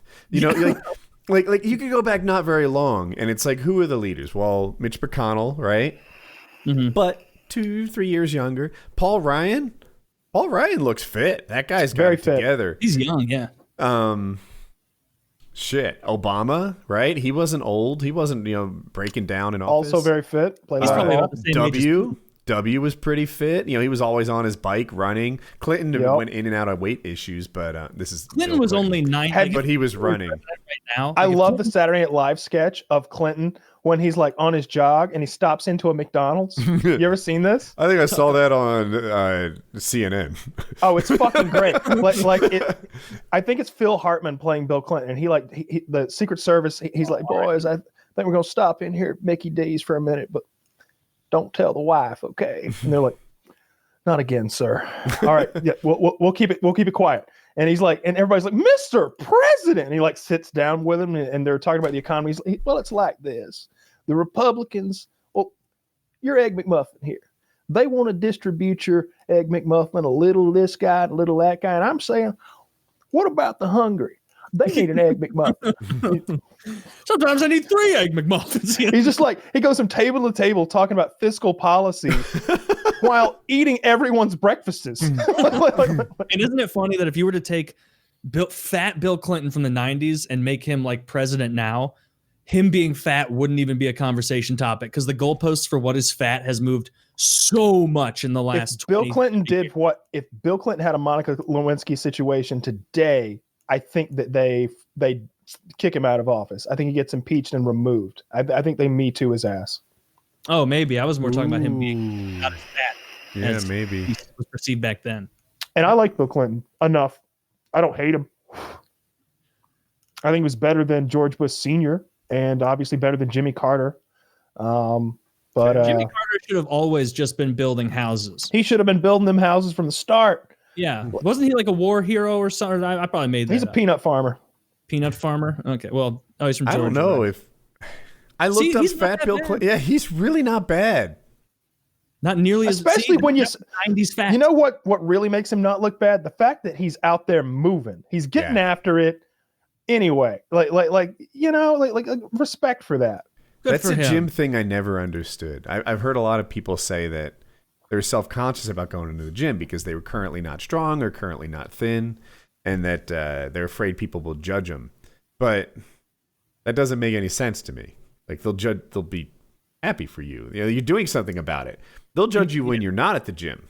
When you are at the gym, you're fixing it. It's one of those things where it's like you always assume more people are spending their time thinking about you than is reality because everyone's the center of their own universe, right? Same kind of thing. Yeah. I think about everyone else. I'm always judging. Yeah. You're always looking around in cafeterias, gymnasiums, theaters. Oh, that guy. Oh, if the shooter came in here, use him as a bodyguard. I have to fight from ego lifting when I'm all by myself in the gym. Taylor, does that happen to you at all? No, no. In the last probably 6-7 months, I've shifted everything towards hypertrophy based. So less weight total, much higher volume total. And so that's been my thing. And so just reading online, it's you're actually going to get probably better muscle gains going a little lower weight, much higher volume than you are killing yourself, doing a 5x5 routine. Well, I mean, if it's a 5x5 routine, obviously you're going to get way more muscle doing the hypertrophy thing, the high volume. Yeah, I think the 5x5 is a lot better for strength than something like 3x12 or 4x12 is a lot better for actual muscle mass. Yeah. So I used to do less reps, heavier weight, but last half year or so, I've been nope, you know what? Kyle's old argument makes sense. What the fuck am I I'm already strong enough. There's nothing in my day-to-day life. There are no groceries this woman brings home that I can't handle. Yeah. I'm already the person that gets asked to help move all the time. Because what do you have to do? Maneuver a couch? All 4 of us could do that pretty easily. You just have to kind of be an adult man to do most of the stuff you need to do. So I was convinced by that and was you know what? I just want to be big. Just yeah, it's that same thing I've always said. Would you rather look big or would you rather look strong or be strong? And the answer is look strong. Strong. You're still strong as shit. You think bodybuilders, the guys who are working out all day, but they're not doing sumo squats the same way. They're on the leg extension machine trying to make their quads pop. It's you think that guy has any difficulty maneuvering around in the world or carrying things? No, that guy benches 400 pounds. He just doesn't bench 700 pounds. Difficulty maneuvering an ass wipe for sure, though. Oh yeah. That's even more for power lifters. Those guys who they're Jabba the Hutt sitting, but solid. If you were like Woody, I'm going to remove 10 pounds from your bench press, but 1% from your body fat. I wouldn't just say yes. I would order up 6 of them. That would be. I'd say, can we do that 20 times? I'll get the bench back, but I look good. Then you eat yourself back into a hole, and you're like, oh no, I can't do either one. That would suck. Ran out of leeway. I tried to short my gains. It didn't work out. Yeah, so I really don't, because I'm by myself, and I don't have any mirrors in my basement gym. And so it's hard to ego lift and be like looking at myself doing military press, like, hell yeah, if I don't have a mirror. Mirrors are expensive. Negative. Dude, if you want a giant mirror, they're expensive as shit. But I need to just bite the bullet and buy one because it is so helpful for knowing you're doing things correctly. I always, whenever you guys are talking about equipment or mirrors, I like to be the one that can maybe find some sort of internet link or some solution. And Woody was talking about his equipment the other day, and I looked at gyms for sale in Raleigh, and there's like a couple of gyms there for sale, like of $250,000 to like $750,000, and I was just like, maybe Woody should buy a gym. He could have his own gym, and he could close it every night from like 9 p.m. to 11 p.m. and it's Woody hour. And you just walk into your own fully stacked gym with every piece of equipment you could want, and you've got a business that's turnkey. Eventually, you're just like, fuck it. All right, well, the closing hour is 2 to 4 today because that's what I feel like. Everyone out. Just yeah. You call it Woody's place, and it's very literal. There were a couple of them there. They already had like 150 members. They had like $175,000 worth of equipment, and the place was for sale for like $225 or something. Wow, that's interesting. But or go to a failing gym. It might be buy low right now, right? This could be a buy low, sell high type. That's the other thing that maybe like, whoa, I bet gyms are cheap right now. You'd think gym equipment would be more accessible. Sorry, go. You'd think that high-level gym equipment would be easy to come by right now. Gyms closing left and right. No. So I had a gym built in my old place in Montreal. Then I went to Toronto, lived there. I was in that apartment. It had a full gym there, so I thought that was awesome. And then COVID happened, didn't get to use the gym. A lot of gyms got shut down. So I rebought the exact same gym I had years ago when I bought this place. So I got my receipt. I had my receipt. I brought it to the same place, and I was like, everything identical again. He like goes through it all, and he was like, yeah, that's $1,500 more. So it's just that much more expensive for identical shit. But dumbbells, especially even, dumbbells were like $1 to do $1.25 a pound. Now they could be like $2, $2.50 a pound. It's absurd. Like they know supply and demand. Like they know, and they know that people want that shit. And you just don't have, like, you're not competing with gyms anymore. Or even like if you live in condos, you're not like those gyms aren't open. So shit is like much more expensive now. Yeah, like I mean, I have the exact products. What's that? Dumbbells are super expensive in particular. If you're getting them for $2 a pound, I think you're getting a steal. I could find them for $4 a pound right now. You got it. The best thing to get is the power block. I don't know if you've ever seen it. I hate it so much. Yeah, it is annoying. It is annoying. And I'm like, a piece of this is going to fall out and hit me right in between the eyes and it's going to fucking crush my brain, I think sometimes. Press on your back and that fucking... I think about it. I'm like, yeah, it's going to fall on my face. Even if it's small, it's gigantic. Like it's the same size no matter what weight. But it's just that you get one instead of having like a wall of dumbbells, you know? But to all the fatties listening in, the kettlebell, there's like a kettlebell that's adjustable. And like if you're sitting there and you got to do you don't have the space for a gym or you're going to do one thing, just get the kettlebell and start doing kettlebell swings. And there's some great kettlebell exercise people on YouTube that are all about the kettlebell. And like one kettlebell is like literally everything you need to start doing what you're doing. And if you want, down the line also. To add to what he said, there's an On It, the Joe Rogan company, kettlebell routine. It is a great place to start. It's a whole body thing. They'll walk you through all the exercise. You'll get your upper body, your legs, your back, your thighs, your whatever. If you're a fatty, like your ankle is hurting type fatty, like that type of level fatty, like you got tits and you're like, oh, I'm never going to get rid of these tits. You could go with a low weight kettlebell. You don't even need to do something heavy. Just moving your body is going to be a lot. I want to go for a walk if you fat bitch. What are you doing on YouTube, you fat bitch? How much did you eat today? A lot, I bet. And you're going to sit back, listen to a 3-hour podcast, you fat ass, and you're not going to do shit after, right? No, you're not. You're going to cook dinner or something or order dinner, you fat fuck. You're a fat piece of shit. No one else is here. It's just us. I bet you were listening to this alone. I am talking directly to you, you fat motherfucker. Okay, don't wait till it gets to me, you fat bitch. You have sweaty tits. I know you do. Your balls stink. You're a fat fucking slob. Get the fuck up and do something. Shut up. Shut the fuck up. And don't direct anger at me, because I know fuckers that listen to this podcast would come back and be like, actually, I don't fucking, like, shut the fuck up. You're a fat fucking slob. And if you're not, you're skinny good. Just shut up. It's not even for you. This is for the fatties. Get the fuck up and do something. Make it happen. Like I'm telling you, I slept for way too long, bro. I slept for a long time. You sound motivated. I am. And like, don't wait until like you got to fucking like, just don't wait for anything. Just get up and do it. Start now. Start little. Do it. Yeah. Do something. If you're if you're like 10 pounds overweight right now, jump on it. Don't do what it seems like me and Harley always do, is we wait for things to get absolutely done. Now it's like, all right, let's go. It's going to be hard. Like for me, when it's like when my fat pants are feeling tight, I'm like, oh no, like this is bad news. Like when you're feeling like, yeah, that's a bad. I had a bad milestone. I like exercised and I was like, look at these fat guy clothes, get these out of here. And now I'm all fat. I'm like, where are my jeans with the elastic band? Yeah.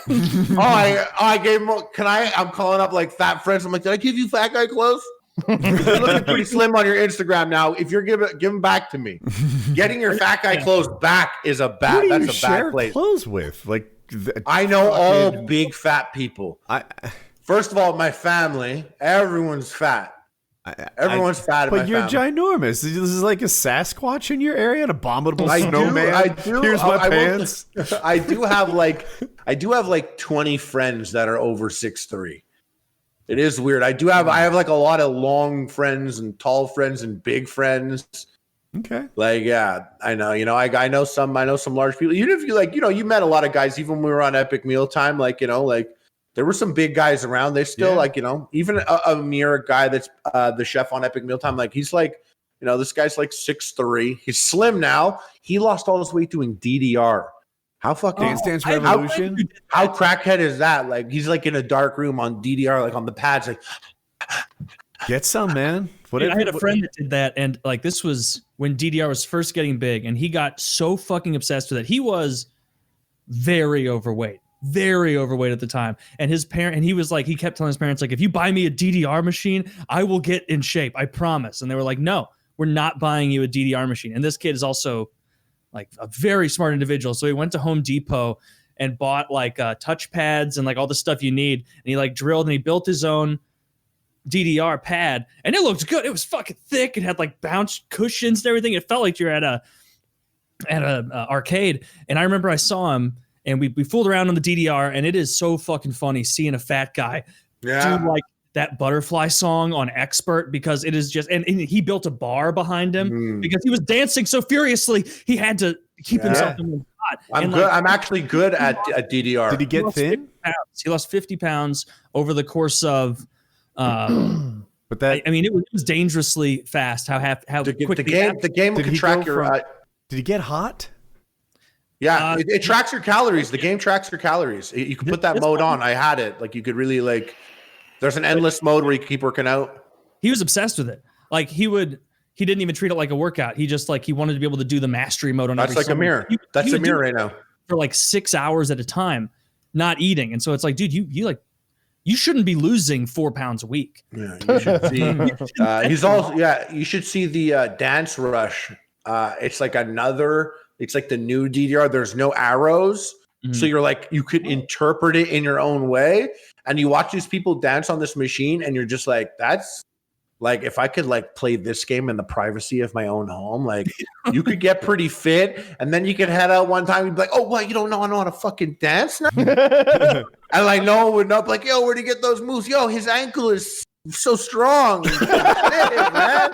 Like just to work on my ankle a bit, like get the dance. I looked into it though. It comes directly. Holly, where's your cane?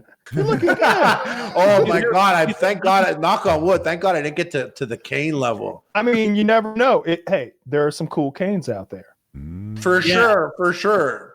But like, I mean, listen, and if there's any like cane level fat guys listening to the show, like, don't even use that fucking cane as an excuse. Use it like as you a go dance walking crutch. with your fucking cane. Put the cane behind you and do the shit. yeah. Like, you're going to notice a couple extra pounds if you got a pimp-ass cane, all right? Yeah. They're going to be talking about the cane. I want that cane. Honestly, if you're like that fat that you have the cane, I want that cane in a glass case above your couch in 2 years from now because you fucking turned it around.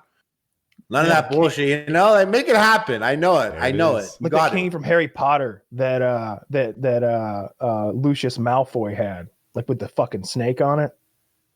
Something cool like that. Or maybe a chunk of amber with like a mosquito in it, like from Jurassic Park. Now you're speaking my language. I like that. Or just the kind that has a sword in it. It can have anything on the top. Oh, a sword cane. I'm not allowed those. A little dagger. So cane. I've got a link here. So we cannot watch this on the show. We can't show this, but this is fucking horrific. What I just linked you here. This is literally some neighbors disputing over snow getting like thrown in the other's yard, and it ends in murder. I knew this was coming up, by the way. I knew this was going to come up first because of the day and what it is, that I literally had the article here just in case. I'm kind of glad we have a Canadian who I assume to be a snow expert on the show. Now, when it's places that get a lot of snow, this is like an actual issue, right? Like if I put my snow in your snow storage area, that's bad. See, in North Carolina, it doesn't matter. The snow will be gone in 3 days. Like that's so funny. You know, North Carolina, I drove through North Carolina years ago to Florida, maybe 15 years ago, and there was a snowfall, a big snowfall to the point that there was about half an inch or an inch on the road. How many years ago? Maybe 15 years ago, within 15, something like that. And man, we were driving down the highway because it's the winter. So we're going from Montreal to Florida, you know, the Jewish migration. And we're going through North Carolina. And bro, all these cars on the side of the highway, some facing the wrong way. Because like if it's just one, we had the winter tires, but there's also just like a slight, it's not a skill. I don't want to call it a skill. It's just a lesson you learn on how to brake on snow once it gets slippery. And like, everyone learned that lesson that day, and they just pulled over, and everyone was like, "Shit, you can't stop the car, or you can't stop." And we're like just cruising through in like our shitty like with the Canadian winter tires on. Snow. Oh my god, Brad! It's like no fire, but it was close to that. What is this? What's happening here? It's just oh my gosh, Raleigh woman's snow photo goes viral. Like they failed at snow. We're not good at snow around here. How can you be this bad in it? Look at that! That guy's 30 yards. I'll answer your question. Half of those women, half those drivers are women. Look, I'm from fucking Georgia. I have like no snow experience. We went to fucking Colorado. It was that time. I think that we met up with you later, Taylor, or something like that. Like I think you flew in and I picked you up or something like that. In any case, I drove from Denver. No, this is the Telluride trip. I drove from Denver to Telluride in a fucking blizzard. There were snow plows in front of me for part of the way. I was in a 4x4 Explorer, locked in 10 and 2, stoned as fuck, just fucking beaming down that road. And I could every time I'd feel it start like wiggling around, I was just like, all right, you don't overcorrect. You just bring it back over to the center, back over to the center. And I knew when I braked, it's fucking like I'm touching a marshmallow down there that I don't want to crush. Because if I fucking stomp these brakes, we're gonna start fucking spinning off the goddamn highway. And if you hit ice and you have the automatic braking system, whenever it starts going like, and like that's scary as a kid. I'm stoned, bro. It is a skill. It's the first mistake you make. Some people can do it, and some people can't. But as you were saying about the snowing, the shoveling, or just snow in general, one thing that's like ugly, like that's always been ugly, is sometimes you'll have like a common stairway, like you're like townhouses, you know, like side by side, and there's like one walkway down, and some people will go and shovel their side on the steps, but it's like you're already on the step, just fucking do it. I'll hit you back on the next one. Also, like going shoveling, like in some places in Canada, it's your responsibility to go to the edge of the walkway, the sidewalk. Mm-hmm. Other times it's not, but like it is ugly when some people shovel their sidewalks, but the rest of the sidewalk isn't. And then you have these gods, these unspoken, like glorious people that go down and like go 5 houses that way and this way. So when you're shoveling your driveway, like your sidewalk's already been done, and like that's kind of like what's important. There's a guy like that in my neighborhood. You have the snowblower? Yeah, you're the guy. You're the fucking guy. Dude, I don't have a snowblower, but I'm in North Carolina and I have a golf cart with an attachment that makes it easy to take trash cans away. And I've never done it, but I almost want to. I want to get everyone's trash cans. Would I be a hero or a trespasser? I'm not sure. Well, you know what? I'll tell you one thing. I've noticed one thing having many neighbors over time, and like this, I feel like it could apply. Like, I don't know what it's like where you live, but it could apply more so. Some men don't like take that as an act of aggression. Like, you don't think I can handle my fucking garbage? You think I need a fucking golf cart? You trying to make me look bad in front of my wife? You trying to fuck my wife in front of my kids? For all you know, taking the garbage to the end of the driveway is a major stressor in their relationship. And another man coming in and now she's using that as leverage. She's saying, "Oh, look at this, honey. The neighbor across the street, the one with the bigger house than you've got, the one with the cute came over here and the took one that the has garbage that cute for the fuck of it." The really fit neighbor that's out there doing chin-ups all the time. That guy. That's why I haven't done it. I'm afraid that they would take it as like oh, you think I'm too slow to take my trash cans back? But it's no. Driving the golf cart's fun. That's really all there is. I thought you'd like it. Like that's showing off your golf cart, huh? You want to show your golf cart off? Dude, it's fun. I had a flip. I was on the receiving end of it actually once. In Toronto, the garbages were like raccoons are like fucking crazy in Toronto. They are raccoons like they live in the city and they travel in like 20s and they're like big. Like they're big. I swear. Like I had like one time, like I opened up my back door, like the blinds, and I open it, and there's like so many of them, and I'm like, blah, like on the glass, and they're like, shut the fuck up, there's garbage here. And like understand that these raccoons got fed epic meals. So like by like the 6 months of living there, they're like, what's up, bro? They're filled with where's the garbage at? Whiskey. Don't make me fucking come in. And like they did shit like so what they did in the back was they moved they moved a deck chair closer to this area where they can climb on top of it and now like lift the garbage up. Like they used things in the backyard to get shit done. Like they were using tools and stuff. They're very smart. And they were like eating these epic meals. They were like going off and like they would cause a lot of noise. Now I was only there for a couple days, but one of the first days, the neighbor who like, he's not like, you just know when someone looks at you and they're like, fuck you, and like, so he was just one of those guys who was like, fuck you. And I knew I got that vibe from him anyway. So every time I saw him, I was like, hey, beautiful day, isn't it? He told me, he was like, these raccoons are crazy, so be prepared because that's going to mess it up for everyone. So I was like, yeah, for sure. So I called my uncle. I was trying to like get it sorted out. He was like, I'm going to bring some bricks over. We could put them on top of your garbage and they won't be able to lift the bricks off. You'll just move the brick when you want to put garbage in or whatever. I'm like, okay. It must have been one day too slow. And this guy like came over with like his drill and stuff, knocks on the door. And I'm like, hey, he's like, yeah, can I speak to you for a second? I'm like, yeah, for sure. I just come over to the garbage. So I go and he goes, because you couldn't figure out how to handle it. I drilled a hole into the garbage and there's this hook here and this black rubber thing, it'll go up. And so now when you got to unhook it, they're not going to use this mechanism to be able to access it. I did it with my drill.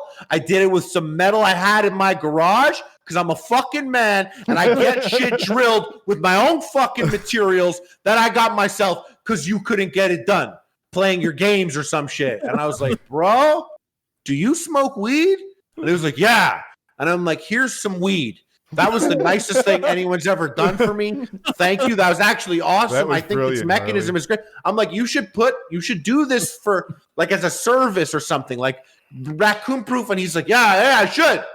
You couldn't do it. And I was like, no, I probably couldn't. And he's like on his way. And he was like 25 years older than me. And I was like, I just got like if I were any more like my dad or my dad's dad, I could see where he was coming at. Well, because when I left, I thought about it and I was like, he did something so nice. And then I thought about it. I was like, oh no, he fucking took my manhood and fucking, if I did have a wife, like he was fucking her that night. Yeah. Like that's where it was at. Like, cause he was the man of my house now. but I didn't register it that way. I was like, this shit. But he did walk all over my manliness or That's ability the night to be you a dump man. all your garbage in his yard. Spell out it didn't work. Sorry, I couldn't figure out your mechanism. Can we watch like the first 60 seconds of this video? Like just us? This video is wild. This video is wild. This video is fucked. Like I watched it to It's see what was up like a few minutes ago. Like I'm sick. I'm sick after it. Who wants to narrate it? I am sick after watching it. Yeah. The one I linked has like unedited video. But someone will describe what's happening to the audience. Show it, but it's called Noah Get the Boat on Reddit. That's the name of the Reddit, and then it's great subreddit, by the way. That's people fucking up or doing crazy shit where it's like God just fucking drown the whole world because we're already fucked. The title's called Man Kills His Neighbor Over Snow Dispute. Okay, I'm going to assign it. Taylor, describe to people what's happening when we put play. Okay, 1 second. The video just pooped out. I got to refresh. Yeah, this is fucked. Are you guys ready? Yes. I am ready. Ready, set, play. Just a couple of gents hanging out. Fuck you, you fucking I'll make your life live in hell living here, dickhead. What? You heard me. So these are two neighbors across the street from each other. Still off screen right now. He's got a gun behind him. He's got a gun behind him. He's a fucking scum. You're a pussy. Fuck you. Pussy. He's flipping them off with double birds. Yeah. He's walking into the road. Now the guy from the far house is coming down the driveway.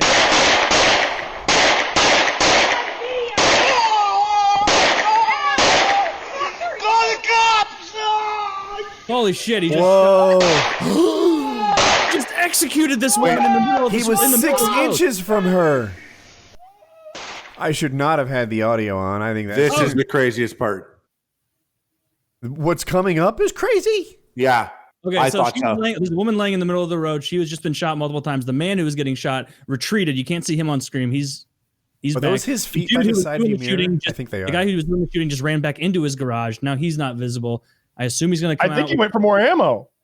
So the guy he walked down the driveway, and then, like, when he shot the guy at 10, 12 feet, it was like, oh my God, he's really aiming at him. When he point blank ranged that woman from like a foot, that was crazy. Holy shit. Wait, it gets crazier. I thought. How can it get even crazier? Is he going to pull out and drive over her? Oh, he's coming back. Coming back. He's got a bigger gun. He's got a bigger gun. He's got a long gun. Oh no. Oh no. Oh, he's got an AR-15. Did he just shoot her? I have the volume off. Yes. He shot her twice. He said you should have kept your fucking mouth shut. Just killed that guy too. And now, like a bitch, he goes inside and he kills himself. He kills himself? Yeah, he goes and he kills himself.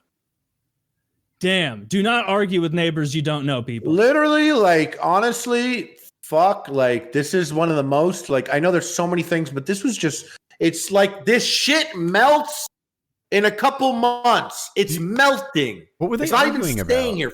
Snow, apparently. Yeah, they were arguing about, like, oh, you piece of shit. I guess you're not even taking care of your driveway, or we're trying to take. Dude, that is one of the most. That's one of the craziest videos I've seen on the Absurd is a good word. Yeah, really. Like, that's fucked up. That is insane. I couldn't believe when I didn't know he was coming back. He came back with an AR-15. Like, he started with a handgun and like shot them both many times. And then he came back with a rifle and he executed them both. This thing I do during horrific videos is I look at what the stakes are, right? Like, first he shot the guy, then he shot the woman. They're both hurt, but I don't know that they're mortally wounded. It's like, okay. This is a problem, but like 85% of handgun injuries are non-fatal. You know, it's not a ton worse than getting ice pick stabbed, which you can survive from, right? If it's in the right spot or whatever. And then it's like he shoots again, and he shot that woman from point blank range in the head chest area, and I'm like, if that's not immediately fatal, it's soon fatal. You know, he was like, that can't be undone. And then he walks up to the guy and just off camera shoots him at point blank range. You know, he got a head or chest shot. And then he goes back and gets the assault rifle. And like, it keeps escalating from like 85% chance of survival, 65% chance, 0, 10%. I think to 0 pretty fucking quick. Like, you went to 0 quicker in your estimation? I think so. Like, okay. I mean, I don't know how many of those shots actually hit, because how many times did he shoot that handgun? Like 8? All of the times. Like the first 4 missed. to me. Kyle thinks they all hit.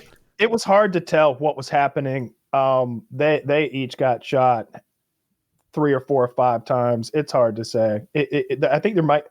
It was kind of weird when he opened up because like no one reacted. Yeah. It was almost like there was some lag.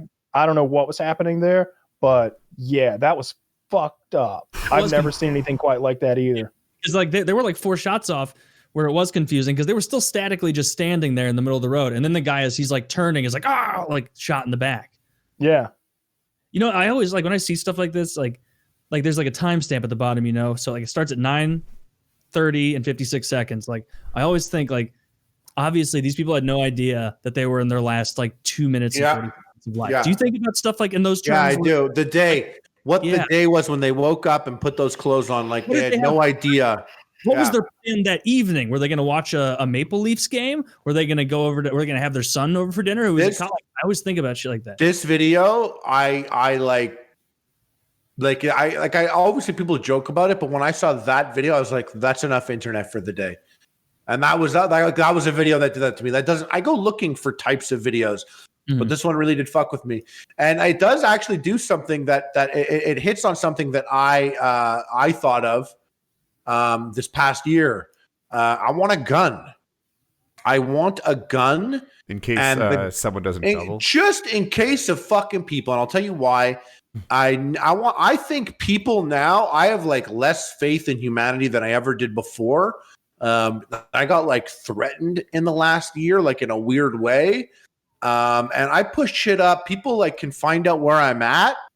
And I just want to feel like if someone's going to come for me, like they better not miss because I want to be ready.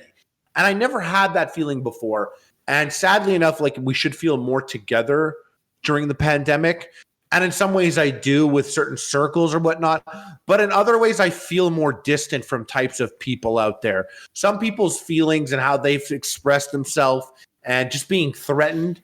I'm just like, I need a fucking gun. I need a fucking gun because like I like shit like that. And then I see something like that. I'm like, that's the thing. Like if you shot my wife and I'm able to run into the house, I don't want to run into the house being like, call the cops. Yeah.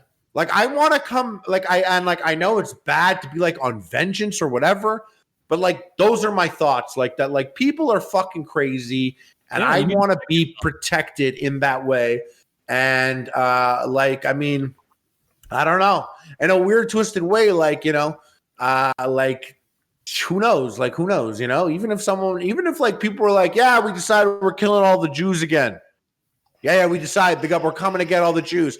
At least that way, I'd be like, you know what? Like, if I could go back in time and you put me in the Holocaust, like, I'm just like, if I had a gun, I'd be like, no, I'm going to take down 1 or 2 Nazis and then I'll get fucking killed. And that's just that's my story. One time, and you explained never again. Like, it sunk in so deep with me. You were just like, they rounded up Jews, they put them on train cars, and they killed them, and there was very little resistance. And Jews, just as a culture, have said, you know what? Never again. We might even lose, but we're never again going to lose like that. And anytime there's like a hint that things are trending in that direction, or someone has some sort of anti-Semitism, it's like, no, not this time, never again. And I like it. I can't even get like, and I got like mildly aggressive there. I can't even get that aggressive because like, if you look at like, Israel, a lot of why that country is so aggressive is they're like, that's like I don't want to say like a paranoid country, but that's like people like, yo, what's up with Israel? You guys fucking killing people. Or you're like, you're being away. And I'm just like, that's like, I don't want to offend people, but like, let me just be like it's a gray area, but like, that's like mentally that part of the world is mentally affected. Let's say like, that's like that country exists after some weird fucked up shit happened in the world. And the circumstances of that country are weird and fucked up. And the people around that country are weird and fucked up. And that's just like a fucked up scenario. But like that, like, I feel like a big part of Israel's motivation is like, bro, what if everyone tries to kill the Jews again? Let's have an army. Let's have like crazy F-16 fighter jets. Let's like always let's all like there's conscription there, I believe. I think you have to be in the army. Our entire population should be veterans. Yeah, we have two people in our Patreon who I think served. One of them was an army command or a tank commander, and he was telling us all about the tank shit and like how he drove it and the difference between different tanks. He was like in the $50 patron hangout, like it was. I think Woody described it best, where someone else was like, Woody, I wanted to ask you, and Woody's like, shut up, we're learning about tanks. Like, that kind of thing. Yeah, someone asked, like, Woody asked a tank question, and we literally have a tank commander on video chat with us, and one of our fucking autistic fucking $50 patrons is like, actually, and it's like, shut the fuck up, he said tank commander. And it was the question, I remember it too. It was, what is air conditioning like in Israeli tanks? Well, actually, Woody, it's actually pretty good. No, shut the fuck up. I want to know from the tank commander. And he was like soft-spoken and nice about it. So he'd be like, well, it is a very interesting job. I'm glad to be assigned there, and it is a fun time being in tank. And then someone's like, well, the Israeli tanks are much slower. And he's like, this is true, but the amount of the area we're covering much smaller, so we prefer the built-up endurance, not as important. And it was like he had an answer for everything, where it was like, I had, you don't need an M1 Abrams tank. They're not driving 1,000 miles to battle. Like, that's an offensive thing. They're like the posted up take into Iraq that we need to be able to go 1,000 miles. They're defensive. They're kind of just semi-mobile guns, right? That need to defend a particular area. They're only expecting to defend Israel, not to take over the next country. I wonder if you get to pick. Like, if you're conscripted in, like, did he say, boom, I'm going to be a tank guy? Or was it like, no, you're a tank guy? And he's like, oh, good. I didn't want to be a field medic. When I went to Israel, you are with your assigned guards or soldiers with you. And I think it's in a way you could see that they're people and stuff like that. And I've gone to camp, and my co-counselor was also in a tank. And I was like, have you shot like shit or whatever? And he was like, literally like, we've shot many things. Buildings or whatever, like, but we don't know. He's like, we were watching like a screen in the tank. He's like, it's so different. He's like, you're watching a screen. Like, you never like, he's like, it's not like games or anything. He's like, we're operating things like on a screen and shooting things from far away. He's like, it's very different than you would imagine. And all I thought about was like, I probably can't even imagine at all in any way, anything like that. But it's funny you said defend. I think the whole like message, or what they tried to portray, is that it's defense forces, in Israel. They are defense forces, and the whole any act of aggression or whatever, everything about it is debatable. Comes from a place where it's like, we're defending it. Like we are people that literally the world, it's theirs. The world tried to kill all of us, like, honestly, like a couple years back. Like, we're just defending ourselves. But, then they're I don't know. That play, it's such a tricky subject. But one thing I'll tell you is, like, I'm Jewish, but I'm not Israeli. I love that Jews have a country. I love that Israel is there. But when Israel does things, I'm not like automatically supportive because I'm Jewish. There are people that live in Israel that are not that Jewish. And when I went to Israel, like, we met they made it a point to introduce us to a lot of Arabic people that lived in Israel that were like Arabic Israelis. And some of those people were really cool. And it just fucked up, like, it's everywhere, everywhere. That's honestly like one of the coolest parts about our little patron group. We've got this people that pay $50 in our Patreon get access to like a Discord that we're in. And there's an Arabic guy and a couple of Israelis in there, and they're all buddy. And it's fun, because Fish, the Arabic guy, has had conversations with Noam, the Israeli guy. He's like, I like you a lot. It doesn't matter what I think about your country. I like you. It's like, and Noam is like, yeah, same. Doesn't matter. I mean, you've never tried to suicide bomb me or anything. I'm good with you too. We're all good here. It's real cool to see that. We can bond over these three idiots. Yeah, they bond over us. It's cool. I'm like, what? We here at PKA are making peace. Yeah, you don't get exempt. Here I am, Harley. I'm not Jewish, so I didn't get the birthright thing. But from what I hear, there's a ton of fucking going on these birthright trips. Did you get laid on your birthright trip? Actually, like one time it was, and it was nice. The soldier speaks Hebrew. and the locals speak Hebrew, but the soldier, like he's like our guide, he spoke English and Hebrew and was able to set it up with me just standing there while he said everything and kind of middleman back. And I was just like, yeah. What? Yeah, sure. He set up a soldier. Yeah, he set it all up. Yeah, fully. Was like the other 100%. Guy cute? He was got the tightest ass I ever seen. No, but imagine that. Imagine that was a homosexual experience. I'm like, yeah, we're gonna hook you up with a really attractive Jew, and then just like a guy in the Israeli Defense Forces. No, wait, but wow, they got you laid. Or someone else on the trip with you?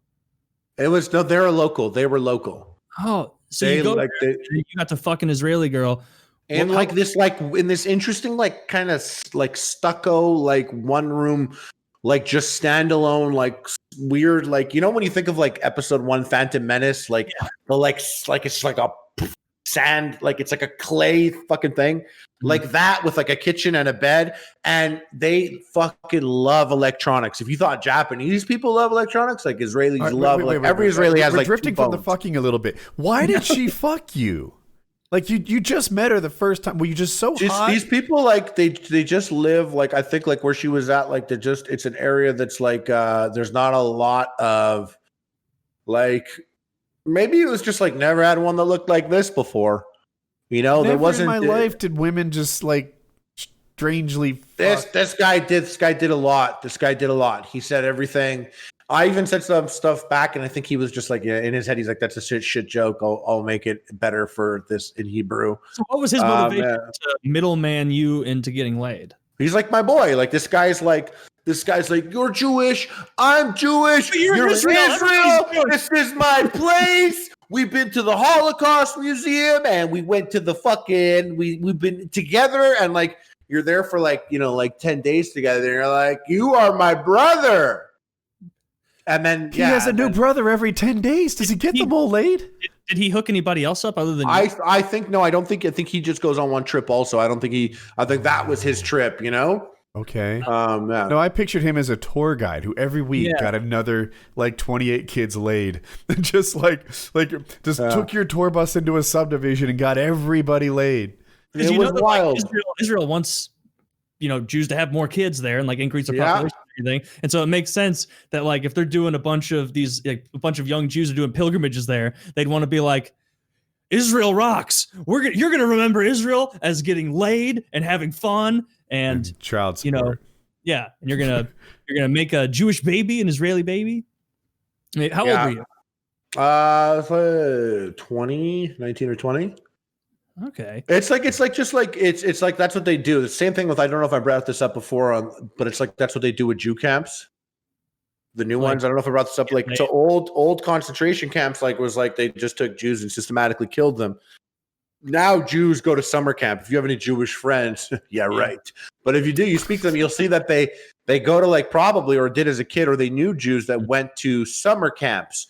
And they're Jewish summer camps, and like the guy cabins are here and the girl cabins are there, and like everyone's Jewish. You got to be Jewish to go. And then the counselors leave at night. They're like, we're leaving from 10 p.m. to 1:30 a.m. Don't sneak to the girls' bunk and start fucking. And then like a lot of couples that I know that are Jewish couples, like they met at camp, like where there were other Jews, and they just encourage more Jews to make more Jews. You know what I mean?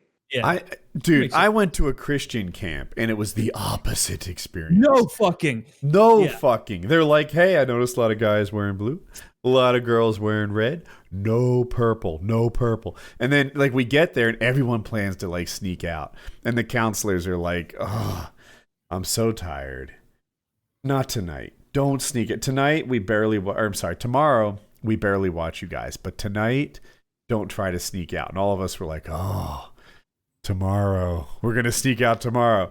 So we didn't even try the first night. Next night, oh my God. It was like maximum security. Like it wasn't even a chance to sneak out. You can't sneak past them if they're actively standing there guarding the door. It's like we're in total fucking lockdown. This is bigger than prison. There was no way to sneak out. The first time we barely tried, and that would have been the opportunity. And then there were no more, and it was just the opposite. No one got laid. They did the same thing to us. Because, I mean, at the end of it, it was still like, nope, that's a sin. Don't do that. Premarital sex. Oh, yeah. Dude, this church talk would make it harder to get laid. Like girls would, whatever their slut scale was, it just knocked 2 points off them. Yeah, you're just like, you're hoping it's going to go well that evening. And it's like, well, for the fourth time, we're going to talk tonight before a free period for all you guys about how women who spread their legs are whores and Satan's whores. And he'll torture you forever. And it's like, dude, you are the biggest cock block right now. You can't talk about Noah or something, you bitch. Help us out. My friend he and his girl had been sexually active like 100 times. And then she's like, you know what? I'm shutting this down. I've determined that we're making a mistake. And it's like, you're going to hell already. You're already going to hell. So you want to go to hell with me mad at you or what? It only lasted a week or so of it. They're going to become a born again virgin, which is like some new age Christian-y thing. But it's like, first of all, Jesus and all that's real. He is not falling for a born again virgin thing. Like, you're not going to fool him with that. Like, you're just wouldn't he though? Because remember that whole story with him and Mary Magdalene? Yeah, but you just would ask for forgiveness for that and not do it moving forward. Not this whole thing where it's like, well, now you're a born again virgin. Like, I don't think that ship has sailed. You gotta mean it though. You have to mean repentance. It doesn't mean you're a virgin again. If you kill someone, you repent for it, you're still a murderer. On the topic of Israel and just what we were talking about before, like one story that I got when I was there that they shared that I'd never heard before was that like in the 80s, and as some of these things might be wrong, but over this, the grand scope of it is pretty accurate. In the 80s, they made the F-16 like fighter jets and like shopped them around. And obviously they bring it to like America first. And at the time, the USA was just like, oh, we don't need this shit right now. No one needs this shit. Who's trying to buy this fighter jet? This is like the craziest fighter jet. Like, it's so expensive. And they brought it to Israel next. And Israel was like, yeah, we'll take a couple of those. And apparently, like, very quickly after learning how to fly their F-16s, they just flew overnight to Iraq and bombed the beginnings of a nuclear power plant. They were building a nuclear power plant. Oh, I'm sure. In Iraq in the 80s.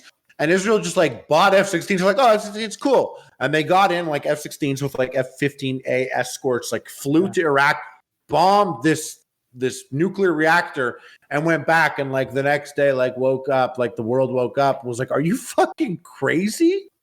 You can't fly to another country and bomb their you can't do something like that. That's literally terrorism. Because we're allied with the United States. So yeah. But like, what are you gonna do about it? Yeah, and a lot of Americans too are like, bro, like fuck Israel. Like, you can't do shit like that, And people are like, this is like terrorism. And Israel was like, no, like to be honest, we don't want that guy. We don't want that country having a nuclear reactor. So that's why we did it. Because you don't know if it's a nuclear reactor, because that's what you would say a uranium enrichment facility is for. Yeah. Oh, yeah, we want some cheap electricity over here, not nuclear weapons. Yeah. Well, that was it. That's like, that's where it comes from. Like, they were just straight up, like, call it paranoid or whatever. But we're like, there's no way a country next to us is going to build a reactor and just exist where they went and they bombed it. I'm talking about how Israel overnight just flew to Iraq and bombed like a reactor, like after buying F-16s, which nowhere else in the world had any F-16s. And they bombed to the ground and they got shit on by the world for it. But like their policy is, their foreign policy is kind of just like, do whatever you want. If you're a threat to us and you're doing some shit, and we can stop it, we're just going to stop it. And like, that's it. And they did get shit on. And then years later, like, it's like the war on Iraq, we're going to find the missing nuclear weapons. And maybe it's bad that attack like drove it to be more secret, the nuclear weapons or whatever. But at the same time, it's like, that's like, I think people were just happy with less nuclear reactors in the world in the long run at the end of the day, like, who knows what the timeline is, but like there was that war on Iraq at that time. Like, who knows how things would have been if there was nuclear weapons involved or whatever. But they're just like a wild ass country. They're like, yeah, we'll take those F-16s, but we're flying tonight and we're going to bomb a fucking nuclear reactor, basically act of war. Are they fueled up? We're going to act of war. And I'm sure that it truly was a nuclear reactor, just like the nuclear weapons in 2003 that were definitely there. Well, I looked it up here. The Osirak reactor prior to the Israel attack, and there's pictures of it just straight up like if you looked up Operation Opera on Wiki, there is a reactor there. And Iraq wasn't it wasn't like it is then now as it is today or whatever. You know what I mean? It's times are different, but like, yeah, that's like just wild. Just fucking hop in the jets and let's go bomb that shit. And they're like, yeah, we did it. So what? Yeah, so you shouldn't indiscriminately. They were going to bomb us. They were going to bomb us in like 25 years. I bet. I'm Iraq bombed Israel. Wait. Iraq has bombed Israel. Yeah, they have in the past. Yeah. We used to. But then Israel had that white phosphorus thing where Israel used white phosphorus and it hit civilians and shit. So like, I don't support any countries, man. I don't support the man. You know what I mean? I feel you. But yeah, Israel's not the only country in that region doing the white phosphorus stuff. Other ones did too. Yeah, it was in Syria. Was it Syria white phosphoring itself? Did, I think. Yeah, that was one, or maybe that was a different chemical. Maybe I'm getting mixed up of who did it. I think Syria used white phosphorus, but I want to say it was like a civil war. Or when the USA like found out that all of Japan is basically made up like with paper houses, so they fabricated napalm at Harvard. And like literally killed like 500,000 people in one night, like just fucking burnt them. And the people that flew those jets in World War II, they were like, you do realize that if we don't win this war, like we are war criminals forever. And instead it's just like, let's not talk about that. Like even at Harvard, you won't find out that Harvard, they made napalm there. Like you're not going to see that. There's no awards or accolades for that, you know? I remember after 9/11, right? I was an adult when 9/11 happened. And it was all this like, well, they attack civilians. They're very different than us. We only attack other militaries. And that's the difference between the good guys and the bad guys. And like World War II seemed to be really civilian attacky, right? Whether they were bombing London or whether we were bombing Berlin and Tokyo and Hiroshima or whatever. Hamburg. Yeah. Iraq attacked Israel for like a solid fucking month in 1991. Continuous. Yep. Okay. I worked with a guy who was in Germany being bombed during World War II. And like he tried to bring that shit up about 9/11 one time, and we were not hearing it. What do you mean? we were like, well, Peter, you were Nazis. So maybe there was a munitions factory there somewhere in Hamburg. Maybe it needed burning down with the rest of Hamburg. How about that? Peter? Peter? Was that his Peter? Name? Yeah. Oh, he correct you every time you called him. I was like, look, Pete. All right, you're Pete. Yeah. Yeah. Anyway, America did not just America, Germany, England, probably Italy, bombed a whole bunch of civilians during World War II. That was part of the deal. It wasn't like win over hearts and minds. It was breaking hearts as a way to win the war. I think that makes me think like how close and desperate they became to get there. You know what I mean? Like It's also like information doesn't travel like it does now. Like then, like, you know, like the Vietnam War was like, wait, it's like kind of like that's when people are like, what the fuck is going on there? But like World War II is like there were bad guys. It was like that's the war where they're like there are bad guys. You know, propaganda was easier back then, right? You made cartoons out of Hitler and. You don't think that they that was like desperate? You don't think it was like desperate? I always thought that World War II was like pretty close, more close than we were comfortable with. I'm not saying you're wrong. When you first said it, I interpreted it as like, you know, like imagine how they got to there. Imagine how extreme thing must have got. And I was like, I don't know. It seemed like the opening volley involved killing some civilians. Like it wasn't like that was a last. I think that's the most pure cut example of good versus evil, though, in a war. Like there was definitely a good side and a bad side. Mussolini was incredibly evil. The Japanese were incredibly evil. Mussolini's headquarters, it's like he was trying to make the most evil building of all time. Yeah. You seen this picture, Harley? Look up Mussolini's. I'm going to look it up right now. It's fucking great. I put in the fucking in also. It's fucking great. Brutalism, which is like just straight rigid. It's a very, I mean, a lot of our buildings are now being brutalist in style, and it's a very ugly fucking style. But it's a picture of silver face, and Zordon from Power Rangers. Like look at. Are you looking at it, Woody? Or I'm showing people? It is thick. Isn't that wild? It's like they put. He's like, I like to think of myself like as yes. Is that what I'm looking at? So. Like that is yes, but like. I would just imagine it being like, I want it to be really, I want people to know that I was a bad guy. Like, I don't want there to be, don't even put a flag up there, bitch. Make it scary. We're trying to rule through fear. Yeah, we're trying to, I'm what you call an actual fascist. Like the fascist party of Italy.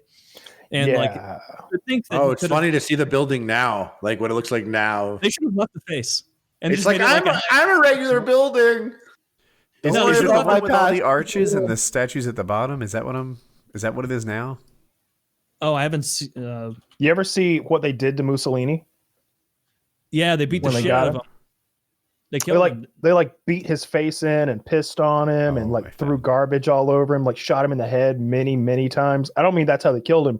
I mean, once he was dead, the stuff they did to his body, like, it's ridiculous. It's like trampled and stuff. Yeah, they went to town. Hitler saw that, and that is why Hitler killed himself and had his body burned. Yeah, I mean, that makes sense. That does seem like the move. If you're Hitler or Mussolini, and you don't get taken alive. Yeah, don't get taken alive. Shucks, Saddam Hussein should have done that. Oh, Saddam. Saddam might be like we've talked about this before. I find it comical that Saddam didn't take that deal. I've had this conversation with my dad and a bunch of other people. I'm sure I've had it here. They were like willing. They were like, there was a deal on the table from George Bush that was like, leave the country, abdicate. What's that word? Abdicate? No. What are you abdicate power? Adjudicate? I don't think that's it. Anyway, give up your power.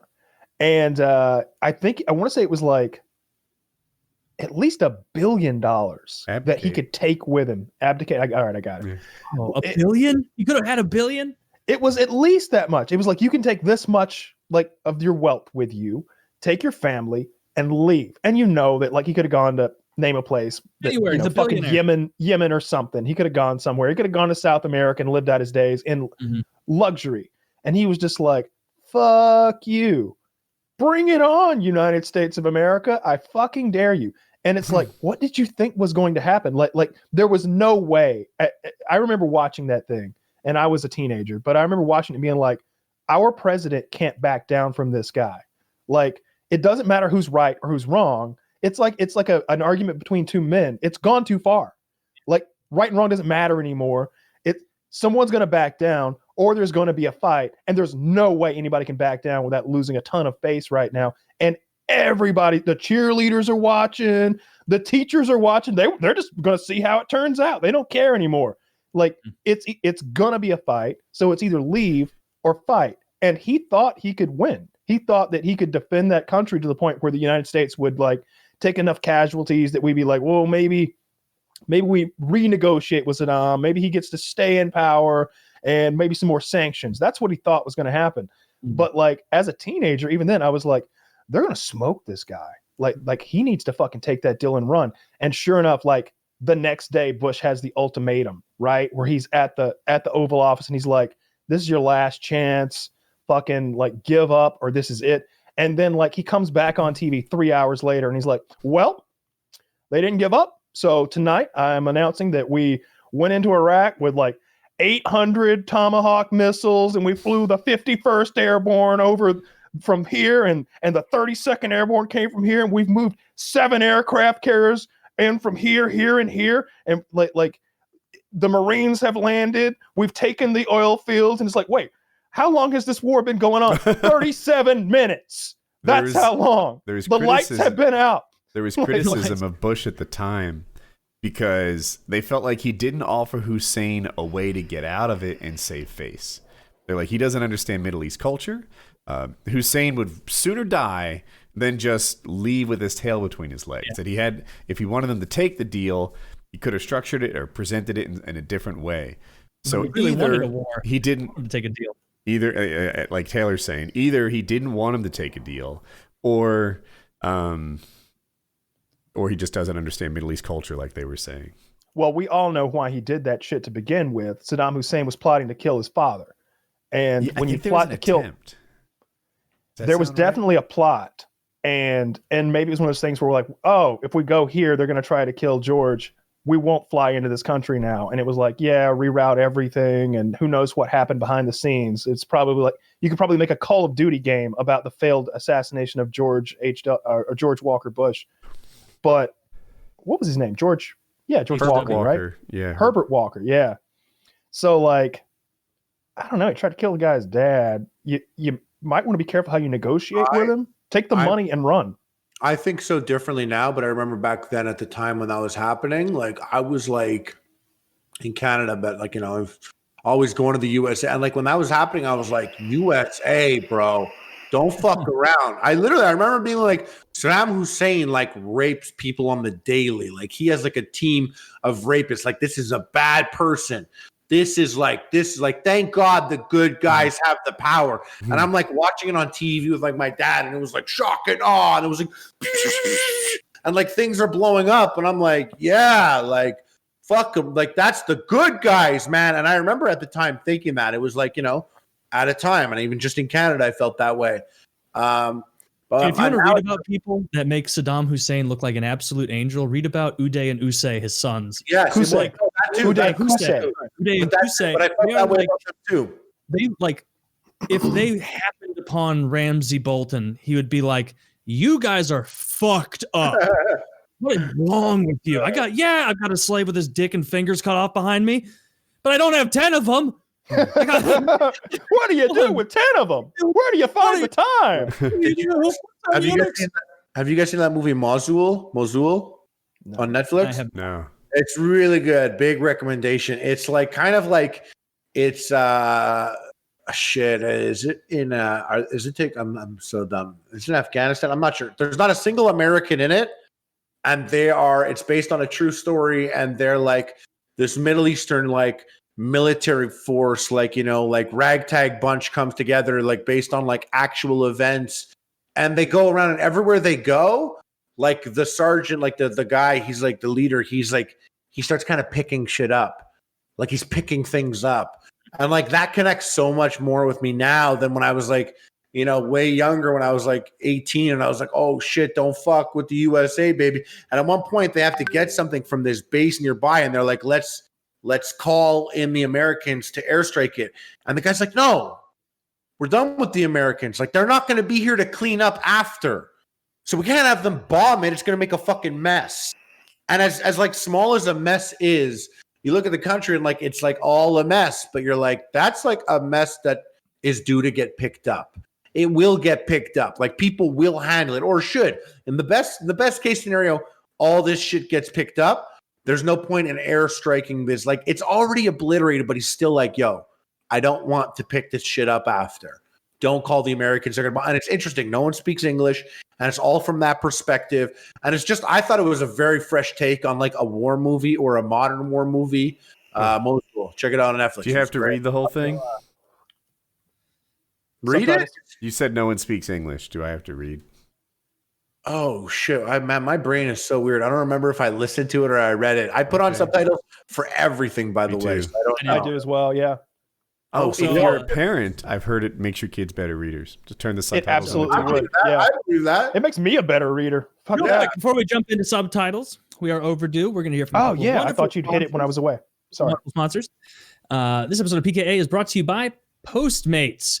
You know what's great about your favorite thing, or you know what's great about eating your favorite thing? It's your favorite thing and you're eating it. You know what's not great? Getting it. And the only fast things that deliver are not what you're craving. Introducing Postmates, the app that adds a delivery option to your favorite restaurants. Imagine anything you want to eat delivered.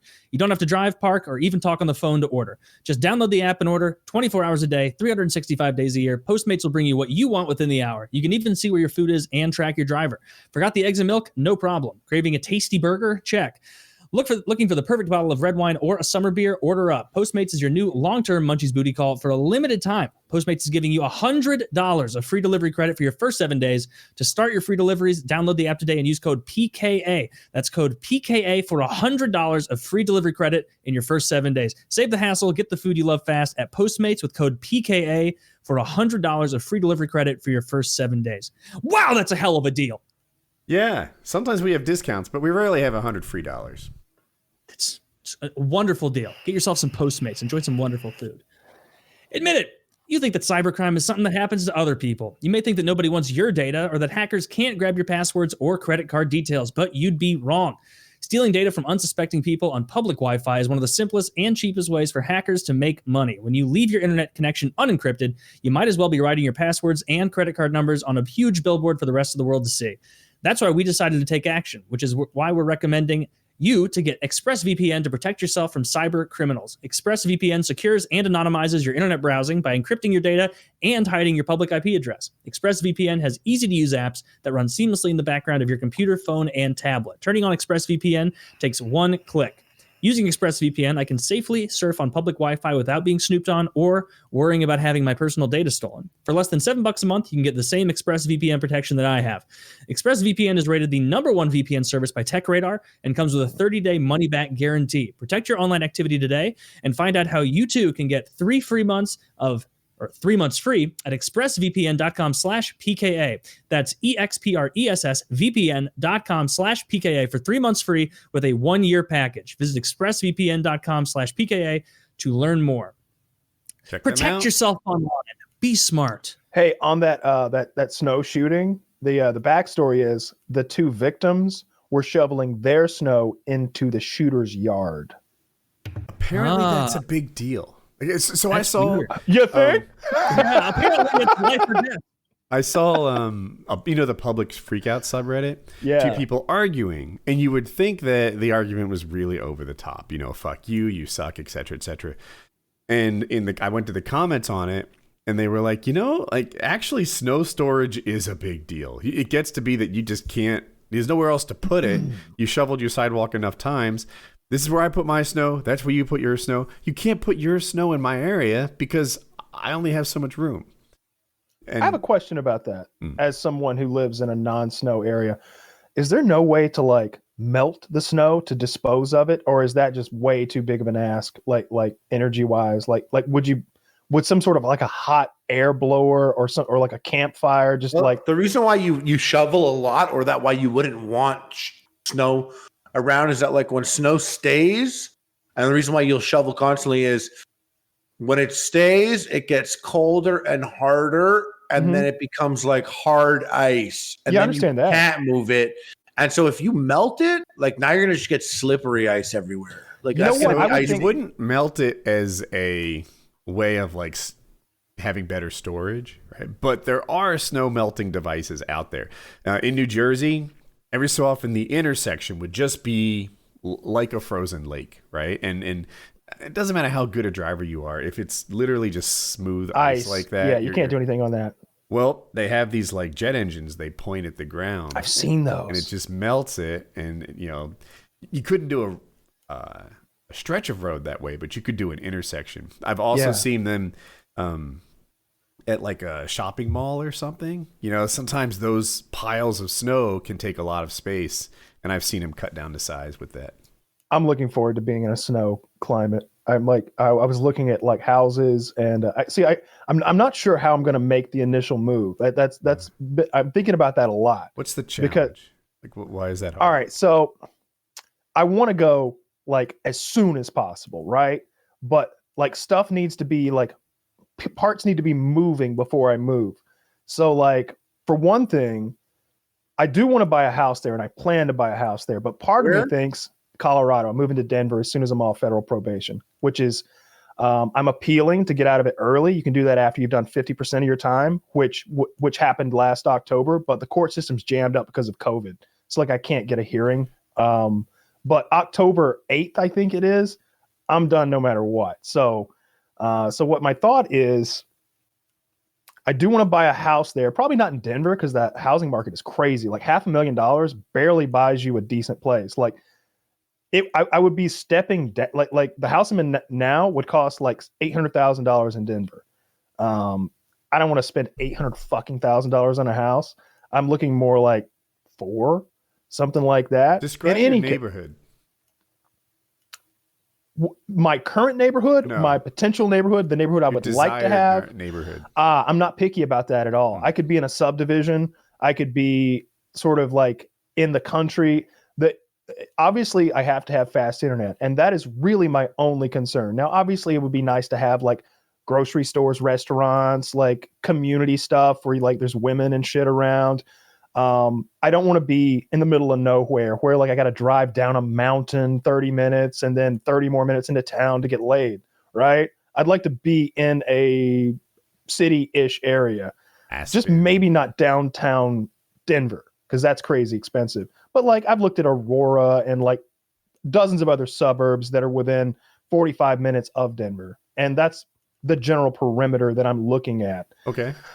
The real question is, what is my initial move? And I mean like literally and figuratively my move. Because like I got all this furniture here. That needs to come with me. So I'm thinking like maybe I rent an apartment for a few months and move all of my shit into an apartment there, or rent a house, which is like what I'm doing right now. And once I'm like settled and I'm there and my shit is in that state, then I can start like house hunting, because then I'm able to like go to houses and like tour them. If I'm trying to buy a house across the country, that's weird, right? If all my shit's here I've moved cross countries a couple times, even through countries. I like a couple things that I agree with is like I have a hard time. I need to visualize, right? You want to visualize where you're going to be or whatever. But I think there are 2 different steps. I would say put shit in storage where you're at right now. Maybe find a temporary place. If you can get a 6 months lease, that's blessed. And then I say plan a trip and go literally for 10 days or whatever, check out every house you wanted to. Because once you get it, that still might be 6 months until they're willing to release it, you know? And you can put your shit, I'm sure a ton of your stuff could just go in a fucking storage space, like a big ass thing, and just sitting there. And what I could do, there's this, like I looked today, for like $2,000 to $2,500, roughly speaking, they will put all my shit in a cube and ship that cube to Colorado. Definitely do that. So I could do that. And I also looked on Airbnb, you can do like 1 month plus stays. And that, if I were going to move, and like for anyone out there who rents right now, look at Airbnb month to month stays. They are far cheaper than like apartment and home rentals. Like house rentals in the general area I'm looking at, like it's going to cost $2,000 to $2,500 a month to get what I would consider like a decent, nice place. You know, that's got like a nice gas kitchen and like a couple of decent bedrooms. It doesn't look like shitty. I don't know how else to put it. Like low income, like shitty. Like $1,800 is like, there might be 3 places on every website conceivable for rent at $1,800 that you'd even consider. You're still going to be like, oh, that bathroom's kind of small, and I don't like how it's a shower curtain, not like a sliding door or a swinging door. It's like shit like that. But on Airbnb, when you go to the monthly stays for like $1,400 to $2,000 in that price range per month, they're really nice places. Like they're acceptable. So that's a thing too. I could like stay in an Airbnb furnished with my shit in storage, potentially out there, while I house hunt. Mm-hmm. Yeah. Okay, that works too. I just think like, you know, definitely take the time to find a place. You know what I mean? And you want to get inside, because I don't know if you're like me, you could get in there and be like, this place is haunted. I don't want it. I don't believe in ghosts, but you know, you never know what it's going to smell like, right? Like that too. I bought this. Smokers I signed this lease sight unseen.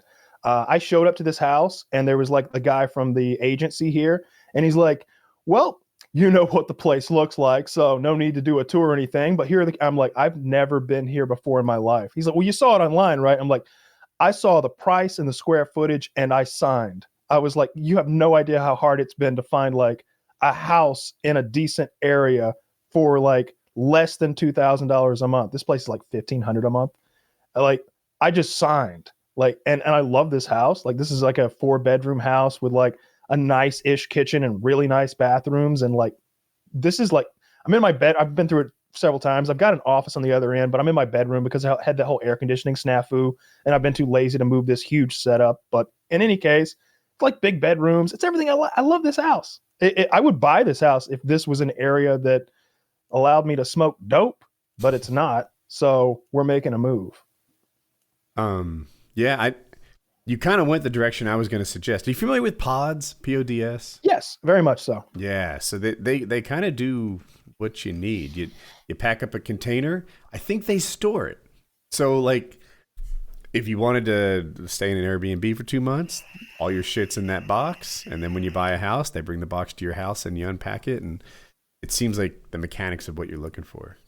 Yeah, I think so.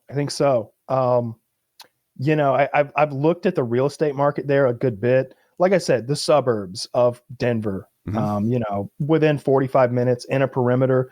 And there's some really nice places. Although there is this weird thing where it's like at $350,000, I'm like, I really don't like any of these houses. At $450, I'm like, oh, I love these houses. This is perfect.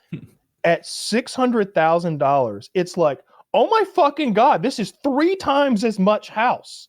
Like when you go from like $450 to $600,000, it's like going from like middle income housing to mansions with cathedrals outside. There's a $600,000 house just outside of Denver that has like this Roman architecture like thing in the backyard. Like they built the Parthenon in their backyard with big marble pillars, and there's like fountains in the yard that look like something out of Fresh Prince of Bel-Air. And it's like big winding staircases going up. The kitchen is like 800 square feet.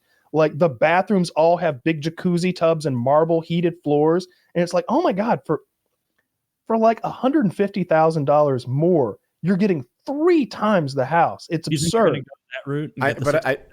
I think what I'm actually going to do is, I think he asked if I was going to go that route and spend $600, and I'm not. I think what I want to do, because that's a lot of space for you.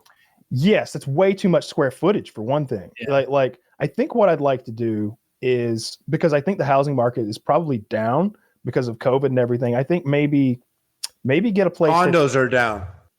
Like people usually are in the cities big time. Right now, it's a seller's market. Well, I don't give a fuck. We'll see what October brings. I'm going to buy a house either way. That's what I said. Yeah. But I was thinking like buy a house, hang on to it for like 2 years, buy another house, and start renting out the last house, and you know, maybe do a little real estate. I mean, that seems like such an easy sort of investment to do. It just seems like it fails once a decade, but then it recovers 3 years later. So it's like, mom can do it. What's that? Every single mom can do it. You can. Every single mom can do it. No, I'm not talking about fucking becoming a real estate agent. I want to imagine you setting out cookies and yeah, I'm gonna get my Mary Kay business rolling too. No, you know what, Kyle? I'll be Hugh Honey or Vic Vinegar. You can be the other one. You can have the pick. I'm Vic Vinegar. All right, I'll be Hugh Honey. This doesn't mean anything to me. Who are these people? It's Always Sunny in Philadelphia. They posed as real estate guys. Honey and Vinegar Realty, where he's like, oh, Jen's like, oh, just come on in, guys. And then Mac's like, you're going to buy this house? You're going to buy this house. I'm going to take you to show what it's like to be inside a really big house. When I moved to North Carolina, we were looking at houses, and I sort of gauged them by how far they were the drive from work. And the house we bought and ended up living in for like 15 years or something, it was nice. It was fine. You've been there. But if we had been like 3 miles closer to Cisco, it was an entirely different and better community. I didn't realize that this 2-lane highway was a real like unofficial divide in the like statuses of the neighborhood. And poverty line. So like the place I lived wasn't bad. Like, you know, you saw it, but I liked your house. It was very nice. It was a comfortable place to raise a family. But sure. I guess I'm saying like it'd be cool if you lived there for 6 months. So you got a lay of the land, and you would kind of know like, oh yeah, it's stupid, but this railroad track really divides one side of town from the other, or whatever it is, and you learn like what's important and what matters. Mm-hmm. Sure. Yeah, I have different concerns than I think a lot of buyers, like school systems and all that stuff are actually a downside for me. It's like, oh, it's a mile from the nearest school. And I'm like, well, I could get laid, but also in a lot of trouble. So maybe not, you know, I don't need to be close. Temptation. I don't need that temptation in my life again. Did I mention that I'm an ex-con? I don't need that temptation again. Not again. Never again. They make me take these pills. Are you familiar with chemical castration? The real estate agent's like, all right, we'll find a different area. All right, calm down. You'd like a mountaintop. So yeah, like my main concern is internet. Like if I could get gigabit, I'd be so happy. I've got gigabit here and I'm so happy with it. Like I can do everything, right? Pardon? I think Denver's one of those cities that has good internet. Like I think so too. Yeah. That was a deciding factor for me for purchasing the house. I came across 3 houses that I very much loved that were easily within the realm of what I would pay. And I was excited about them. And then I go on to, there's only one internet service provider here that does like the 1.5 gigabyte. And I like look it up and it would be annoying because I'd have to check that first. I got to the point where I would check the internet first.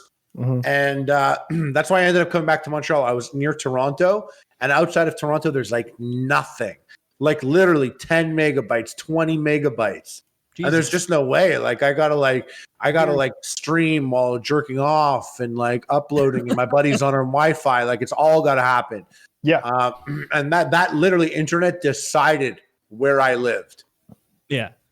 If I don't have at least 3 screens to distract me at any given time, I might start to dwell on my life and get sad. It needs to be good enough that like 2 other people can use Netflix and you don't care in a shooter, right? That's what gigabit gives you that 20 doesn't. Like you can probably, what does 20 megabit limit you for? You can, Netflix caps out at what, like 5? Oh, it's more than that, right? I thought it was 15. Yeah. Maybe like 4K? Maybe I'm out of date then. I might be wrong. Even if it's 15, that's less than 20. So you can do 1 stream. But like, I want 2 4K streams. Yeah. Uploading your video. So much headroom that I can still play shooters. Yeah. And I want some wiggle room for their bullshit. Because if they promise 100, I'm probably going to get 70 at the like worst of the worst. I saw a TikTok that speaks about unlocking that. Apparently that's a thing built in Windows 10, reserves 20% of your bandwidth for their automatic updates and stuff like that. So really? You 20%, and you turn it off on your computer. It's like reserves 20% of your bandwidth for Windows services, and your computer is doing that. So I saw it on TikTok, so it could be bullshit, but he clicked through some shit on the computer and it looked like it. So yeah, internet's the main concern. And honestly, it sounds ridiculous, but like a dispensary nearby is a concern because I'm going to be going. If the fucking dispensary is 15 minutes away, that's no good. Like there needs to be a dispensary 5 or 10 minutes, or someone who fucking delivers dope. Kyle, you're gonna be loading up all the time. So I'm going to be growing. We will be manufacturing. An entrepreneur over here. I can't wait to come hang out at Kyle's house once you got this all. Just get fucking zooted for like 5 days straight. We can both reinvest thousands of dollars into physical magic cards. Oh, absolutely. I'll build a magic table. Yeah. So you'll play with us too. You have to. I'll play. I'll try. Dude, we could teach you to play, and like it would take about 10 minutes of refreshing for me to be like, yeah, all right, remember it all. But like you'll pick it up in 40 minutes. You'll be playing, and you'll be like, oh, that's. You know, when you want someone to play a game, you know they're going to have a good time with it. I really do think this is a game you'll have fun with, especially in like a physical, like. I hope so. I hope you're right. I hope it's not that situation where you're like, Taylor, this video is so funny. Oh yeah. No, wait, just wait for it. Yeah. It's not funny. You're still telling someone a story, and they're like 4 that's cool's in. And you're like, I'm losing them. You're like, that was the funny part. I'm just killing time now. Oh. How about those blues? Yeah. Dude. Yeah. Super Bowl this weekend. Any picks? Let's go. I bet. Let me see. I bet with our boy Chocolate Thunder, who is our. Yeah. I think he's our only black $50 patron. So we hang on to him like grim death, so that we can keep making our jokes. Let me see. He is not our only black patron. He's not. What He's the blackest though. He is the blackest. I'm going to my PMs with him to like verify. Let's see. He said, just to make sure, it's a $10 bet. You took Mahomes and I took Brady, right? And I'm like, I don't remember. You pick. I think Mahomes is going to win though. He's like, if that's what you think, I'll take Brady. I'm like, all right. He goes, but I think Mahomes too. I got to go with my GOAT. Buck's got to play some. I was like, Buck's got to play some serious D. Hurt Mahomes and it's GG. I pray they crack him, but don't fuck him up too bad. So yeah, I went with Mahomes. So I went with the Chiefs. Let's go Chiefs. I think Brady's going to win. Apparently, I'm in the minority on that, and I don't know. I liked basketball a long time ago. I want Brady football. To win. I'm not current anymore, but I just put it all on when the bright lights shine. One guy's done it 10 times before, or whatever it is, 8 times. Yeah, and the other guy hasn't. So and the other guy did it last year. The other guy's done it once, successfully. Well, if I knew that might have changed my mind. Yeah, he did it last year, rather convincingly. Yeah, Kansas City's a good team, so I mean it's a win-win. Huh. The Missouri team wins. Or he's a fucking all-star. Like reinforces that he's the best of all time even more.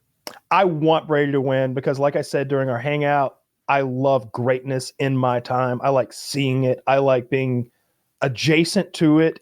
Just via watching it on fucking television and rooting for it. Like, I want Brady to get that 7th ring. Mm-hmm. I think he's been to 10. I don't know if this is his 10th or his 11th, but 7 out of 10 or 7 out of 11 are both incredible stats. Like I really want Brady to win. But when the money was on the line, I was like, let's go with Mahomes. Let's go with the Chiefs. And either way, I'm going to be happy because I'm either going to win $10 or I'm going to get to see Tom Brady win another fucking Super Bowl. And I'm going to be jazzed about that. So Mahomes won last year. My whole theory was based on him getting nerves. Yeah, he won last year. Yeah, don't listen. Yeah, they are the reigning Super Bowl champions. What was the score? Did they win by a lot last year? I didn't watch it. I don't recall the score. Well, last year maybe both quarterbacks were inexperienced. I don't recall who they played. None of them have Tom's experience. So no one has Tom's experience in the playoffs or in the Super Bowl. But yeah, I gotta go with the youth winning out. Plus, I've watched Brady play through the playoffs, and man, he's been throwing a lot of interceptions.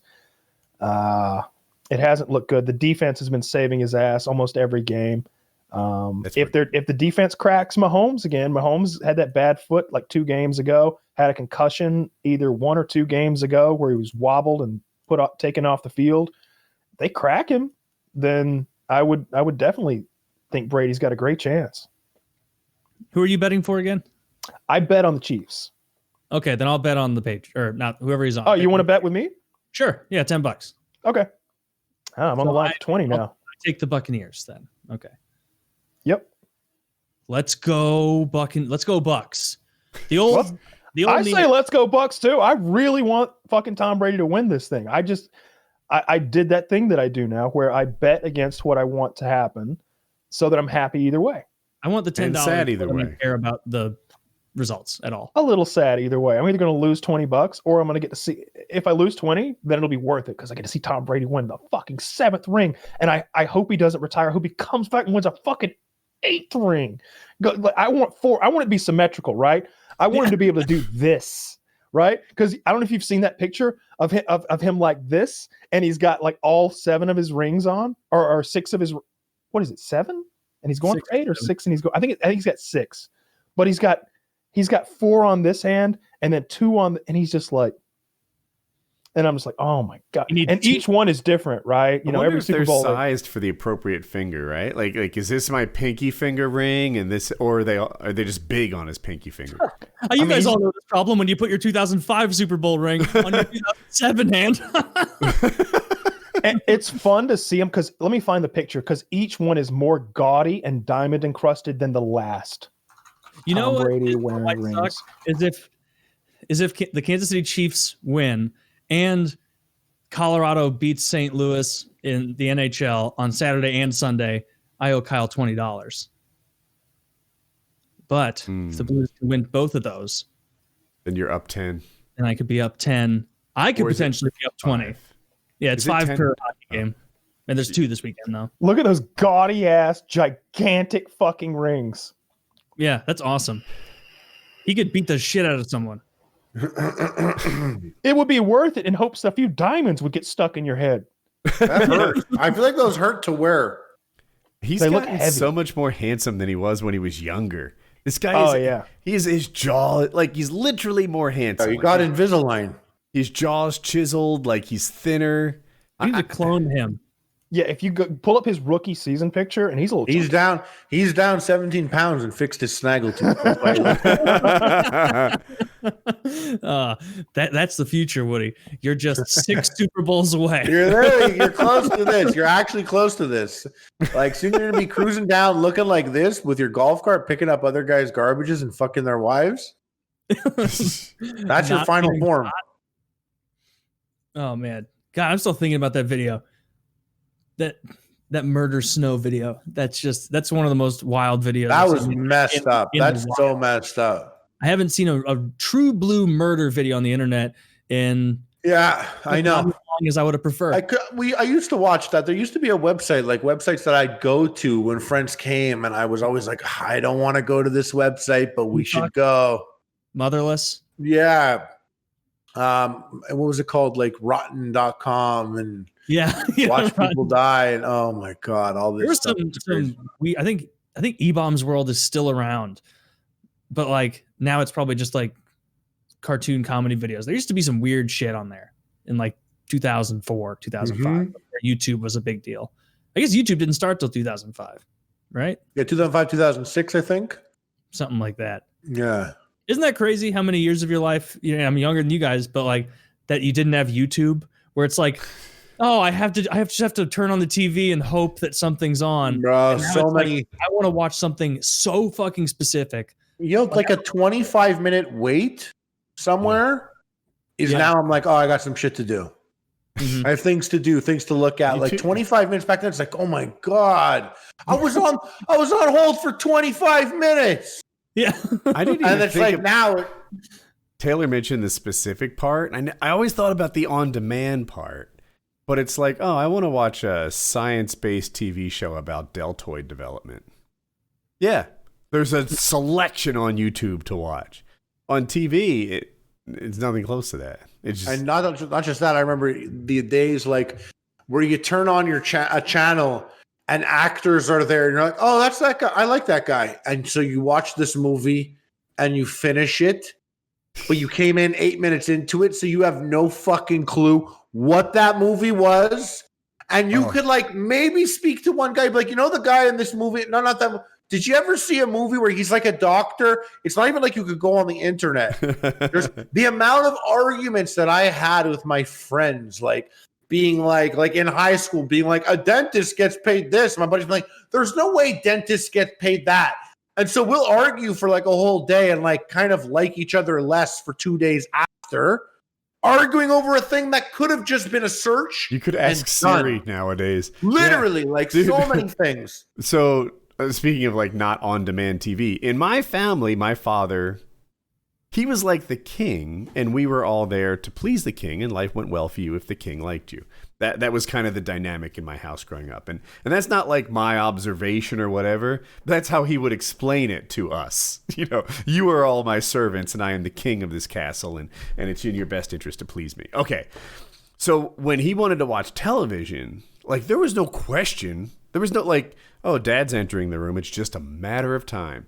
And he'll take the remote control off your lap and change it to something else. TV wasn't on demand. Like whatever you were watching, it's just gone. You'll never know how that ended. Fuck you. And also like just even like I think about it's gone now.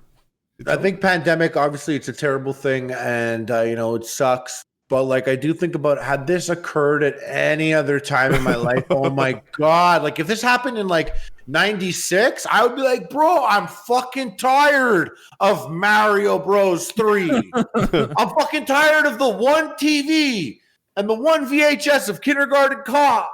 Like I'm fucking done here. Like I'm done. Like, and like, it's like you gotta share it with your siblings. Kindergarten Cop was such a funny movie. I forgot. I got out of prison and went right into lockdown mode with like no flux. It's almost like God custom made it for you. Oh, like this is all your story. This whole shit, everything going on is your story, Kyle. Perfectly right after you get out, get the fuck into lockdown. We're all just figments in Kyle's world. Look, there's at least a 5% chance that's the truth. There's at least a 5% chance that none of you are real. So that October to March is a pretty big stretch of time that you could have been outside. I have not been able to do any of the things that I wanted to do. I made so many plans in prison, Woody. Okay. I'm so looking forward to October. You have no idea how long I've been looking forward to this being over. I can remember like a week or two after I got arrested, which is like 4 fucking years ago or 5 years ago or whenever it was. Were you in your 20s back then? Yeah.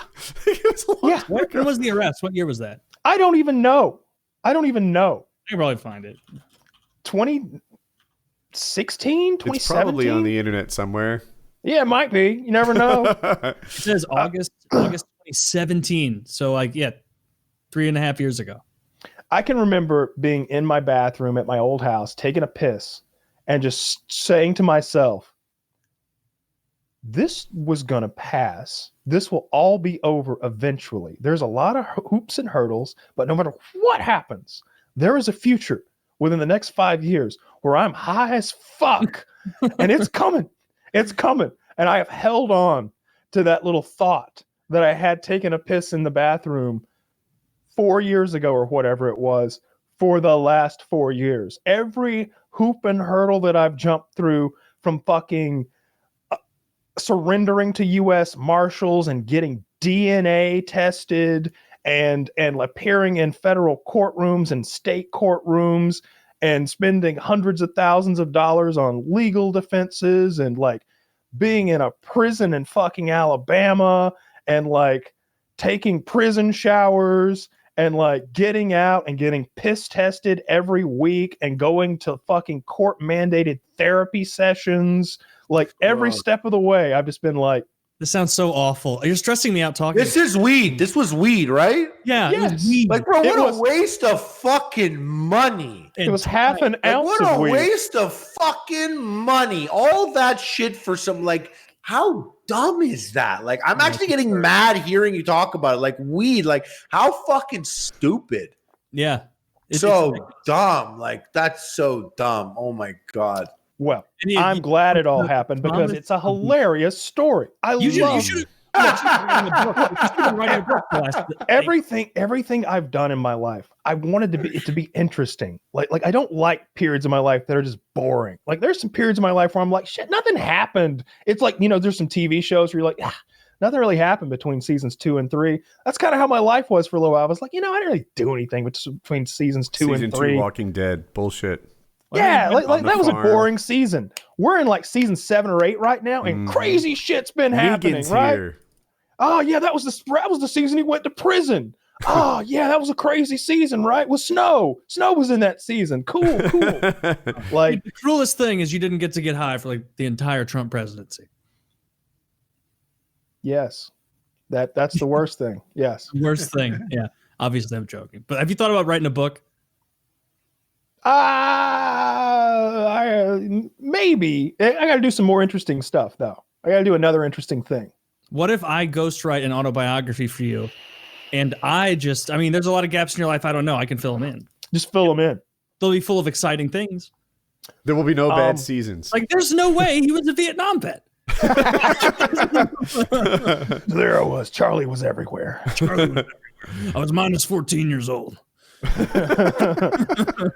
Yeah, different time. No, I think I think that I could write a few chapters of a good book because like I've done some crazy shit and I've met some crazy people and done some nutty stuff and had some weird experiences, and there's been some cool ups and downs, which is what I would want in my life. Like I'm glad that this all happened to me. I really am, because I think it's interesting.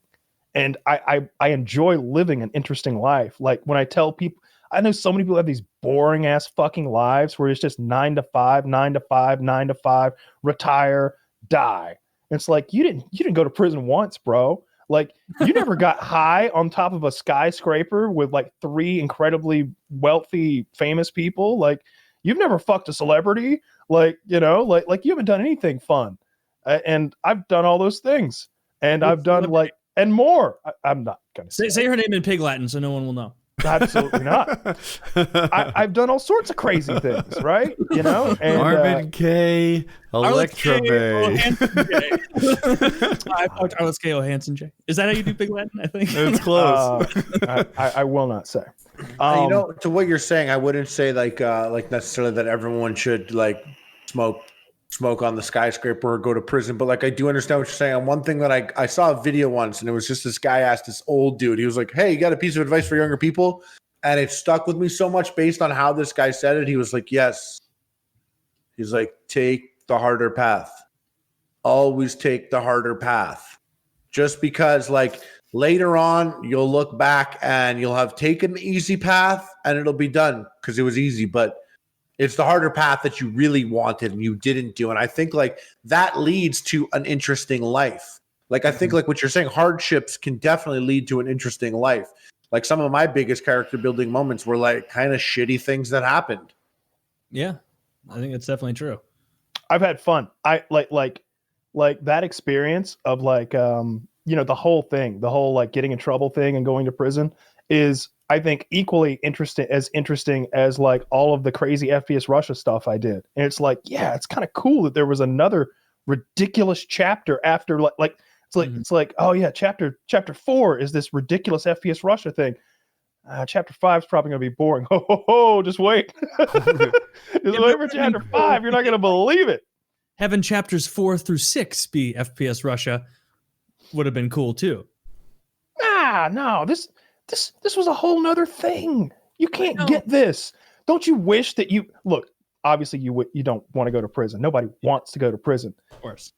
But don't you wish you had like that experience? Like I do. I do think about that. I actually do think about first of all, I do like chapter 3. I was in a Super Bowl commercial. Chapter 4. It just goes right to the next one. Yeah, I agree with that. Which one like of you was in a Super Bowl commercial? Kyle was. Well, that was in the Super Bowl? Wasn't it? I don't know. It aired in the Canadian Super Bowl for us. When you watch it on TV, maybe we have different commercials, but like commercial aired for me during the Super Bowl. I know because I have like friends that were in the room. Oh yeah, friends that were in the room that were like, "Why aren't you in this commercial?" And I'm like, "Bro, I'm trying. I didn't know this was going down. I didn't get a call. I don't know." There was a lot of negotiation to get me in. It was a fucking heroic. You know that I was there. I was like, I know that guy. Was it the one with Robert Downey Jr.? Yeah, it was the one with Robert Downey Jr. in it, and it was directed by who's Madonna's ex-husband? Guy Ritchie. Guy Ritchie. It was directed by Guy Ritchie, so I got to hang out with him all day. So sick. And like there was this part where like Kyle fucked Madonna, celebrity confirmed. I had the deal, like it was all signed up, and then they were like, "Hey, we found where Kyle made a Call of Duty hate video. We can't have him in a Call of Duty commercial. He's making Call of Duty hate videos," because I had this FPS Russia video where I shoot Modern Warfare 2 with a shotgun in each hand. Mm-hmm. And Kitty was like, "You don't understand. Kyle is the biggest Call of Duty fan there is. Let me show you something." And she screenshots how much playtime I have in Call of Duty 4 and sends it to them. And they're like, "All right, problem solved. We're good." Literally, like all that time I spent grinding in Call of Duty 4 is what made the Super Bowl commercial happen. It would have been funny. How much time was it? Do you know? Really on my main account, it was close to 100 days. Nice. You know what you had said about like, don't I ever want to go to prison? No, absolutely not. Never in my life. I'm like, but I want to experience it. As crazy as that's what I mean, really. When I look at Black Mirror episodes and stuff, and like, remember that one where like those two dudes start fucking? Before they started fucking, I was like, "Whoa, this is cool." I hope it's not going to make Cobras or something Venom. Yeah, was that the name of the game? I forget, or maybe the episode was the name of the game. Yeah, but I saw that and I was like, "Yo, this is sick!" Like, I would want to kind of play games like in scenarios. Like, I would love to play a game where like I sit down and like I have to live in prison and like. When I get my ass kicked, my brain thinks I got my ass kicked. And like when I take off the headset or like whatever, like the glasses, like I'm like, oh fuck, bro, I am not cut out for prison. But like you can go back the next day and the next day and the next day and the next day. And then like after a month, like it's like you kind of like you got those skills that you learned in prison, like making mac and cheese in the fucking back of the toilet bowl or something like that. I'm just saying like anything or just whatever it is, but like I want it to mean something and feel like not a game, but like an experience, you know? And not just that, like I want to like do lots of things in life. Like, you know, rob a bank and get away with it. Yes. Can I do that in real, like in a video game? Like if it was that accurate, like I think about that stuff. I want to experience lots of crazy shit that I would never do in real life, but I want to do it in a game, you know? I could totally rob a bank. See, that's what I think all the time. That's what I think. I think that too. I could do a lot of things. I would probably fuck it up early on, but in my head, as I'm like going to bed at night, I'm like, I could totally rob a bank. Oh, I thought of a good one. I think I could have like, I want to like try and manage the pandemic as the president. Like that's a game. Like I want to be the president and I want all the bullshit too. I want my phone to ring with like people call my wife and like I'm doing things and like there's people dying, but like we need the money and like whatever. And I want to juggle all this. As soon as you learn about the pandemic, dump all your like real estate stocks, all your Carnival cruises, your hotels, etc. Invest in shit that makes you money. You could be one of those like Richard as the president. Yeah, that's what that's what those two Georgia senators did. That's what they saw North coming Carolina from a mile away. Yeah. Well, they were briefed on it for like security, and it's not so called security. It's called something else, information or intel or whatever. So they dumped. Speaking of, good. No, I don't want to anymore. They dumped all their personal stock to make money. Speaking of the experiences and stuff like that, since I last been here, I booted up Tarkov, and it was the funniest fucking thing. I booted up, and I bought like some $20 pack like way back, so I had all this gear that I could bring. I like got my guy all done up. I'm like, let's go see what's up. I like spawned in the factory. No, I spawned in a field, and I'm like running, and I'm like, I know this game's crazy. Welcome to Tarkov. So maybe I just like, maybe just like lie here. And I'm like, and I said something. I was kind of like, this game, I could be lying here for a long time. Blam! Headshot off. From no one. I don't even know who. You never did? I don't know. Booted up the next game. I'm like, let's go type. So then I go to the factory level or whatever. I'm inside. I have like a pistol. I like walk into this room and I like turn around. I'm kind of like, is that? I got bam in the head. He was just like ducked behind a barrel, like, looking at my door like this. And then the next one, I'm like, bro, I'm going in with a fucking knife because I'm losing shit. I'm just going to go with my knife. Maybe I'll find some shit on the floor. I like fucking get shot by a guy where I was like, I wish I had my gun this time. Why would I literally bring a knife to a gunfight? And I think the part that killed me about the game was it was so long in between each of those matches. What I just described to you was like a 40-minute play session of Tarkov. But I was in those 3 matches, and they each lasted so fast. Yeah, it's a great game. I haven't played it in a while now. They made some changes I didn't care for, but I was obsessed with it for a long time. Woody's still really deep into it. I think fitness is kind of taking front stage in his like, you know, that part of his brain that needs a thing to do. An obsession. Yeah, but it's one of the better games in existence. It's got some really cool fucking mechanics, man, with that flea market and like the fact that when you die, you're losing shit with value that you can't get back. And when you kill someone and you take their shit, you're fucking loaded up with valuables and you want out and your heart's going, all right, I just got to get the fuck out of here. But I'm hurt. I'm limping. And I know that my character's going, every time he walks, so I got to walk slow so my character doesn't grunt. Maybe I'll find some like bandages as I go. I hear you from 50 yards away as a wounded bird who can't fly anymore. And, you know, you don't want to get into another gunfight. And if you don't know the game very well, you don't know where to go to get out. Yeah. When I first started, it was like what you said a lot of times, just bam, headshot, I'm dead. And I wouldn't know what or who had even killed me or from where. After a while, you watch enough videos, you play enough hours, you're like, you know, the cone of effect where you need to be looking and where danger is mostly. It could be that bush over there, don't get me wrong, but most of the time, like we need to be looking to the right.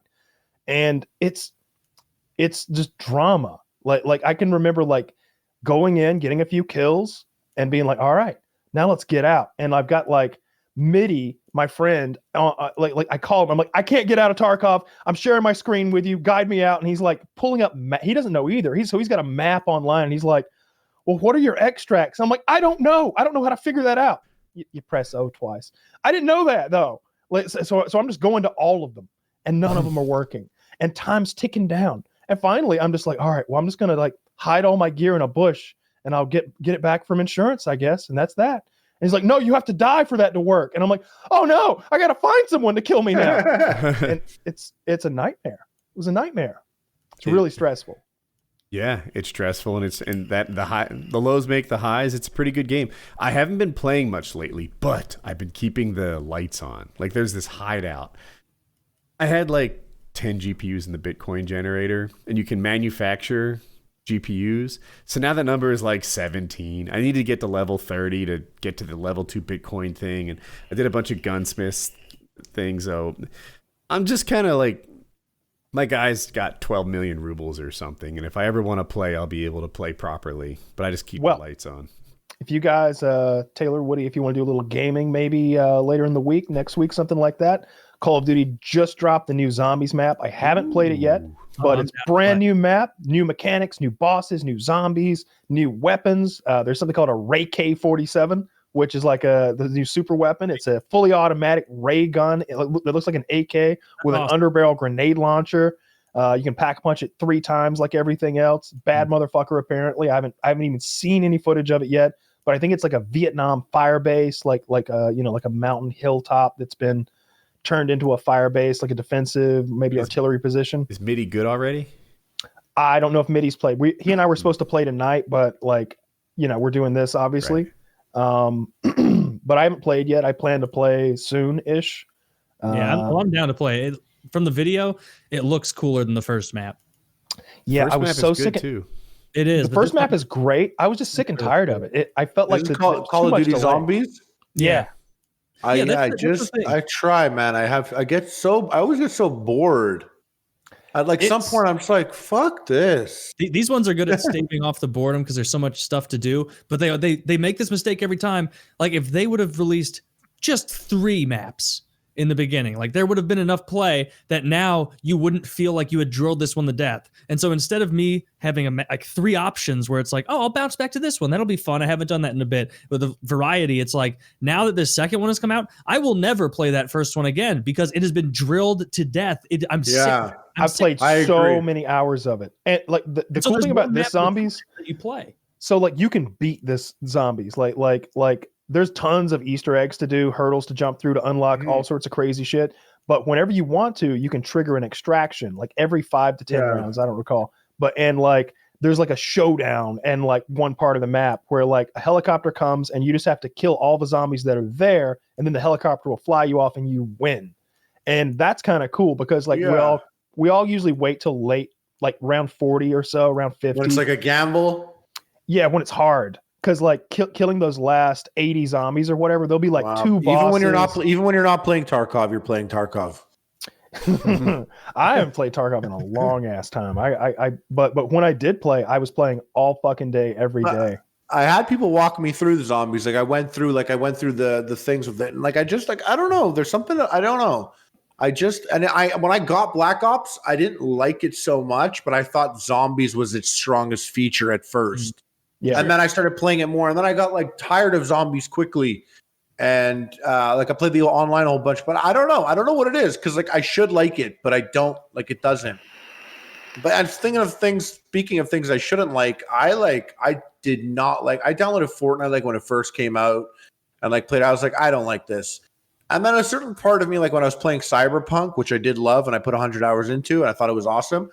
I got to this point where I was like, you know what? I put 100 hours into this game that's unfinished and not polished, and I had fun. I was like, why don't I just go over to like the most polished free game there is? And I booted up Fortnite mostly because I'm obsessed with Halo and Master Chief was in it. And I don't build shit. I don't like the building. I don't like anything about it. In fact, I hate when people build. And I started playing that game and like, that game's good.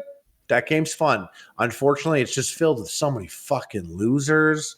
And the culture of it is so ugly. What makes them losers in ugly culture?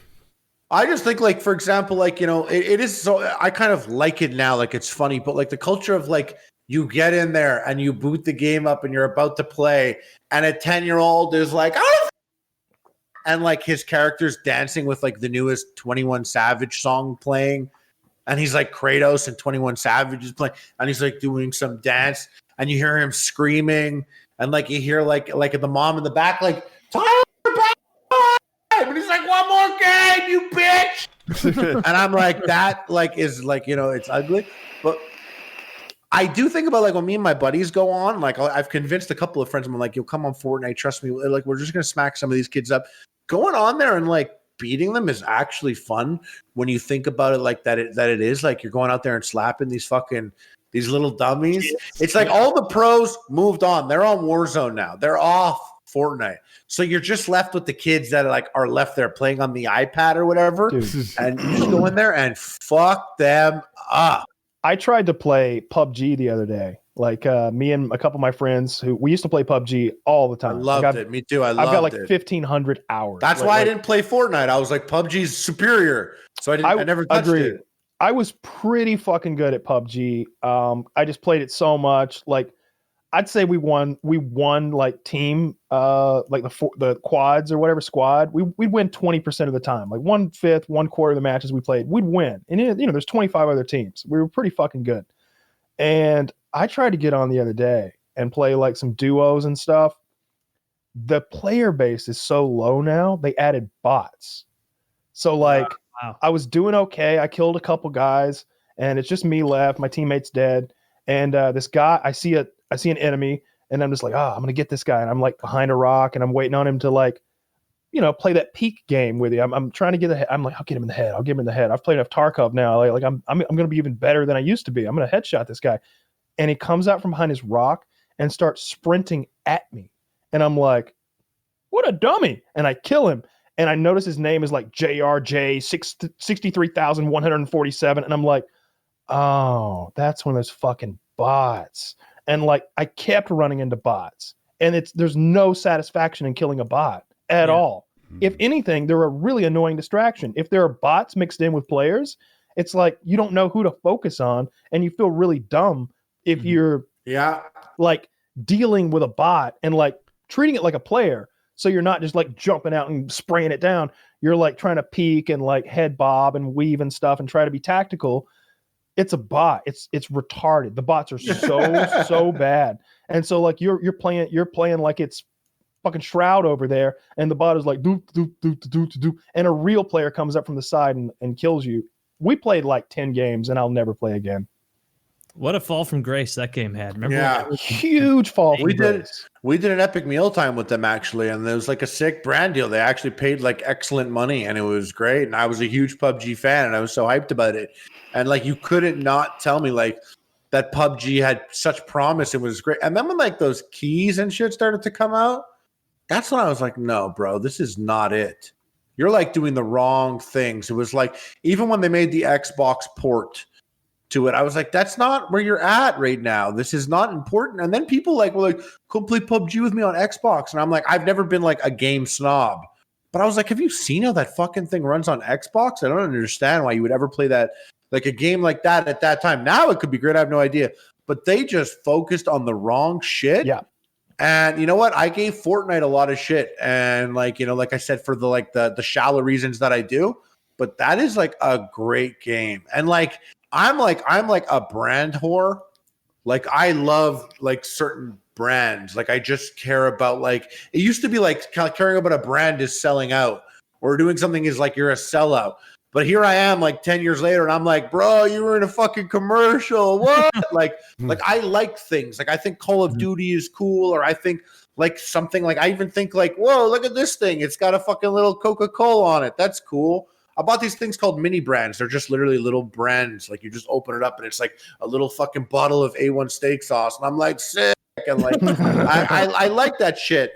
And so Fortnite, literally like they're to me, like being Master Chief and you have Baby Yoda following you and you have like a Terminator arm on your back and you're using Predator's active camouflage and like, the music playing are like songs that you know, like there is something about it that I'm like, this is jokes. They put a lot of polish into it, and I like slept on it because I was like, fuck Fortnite.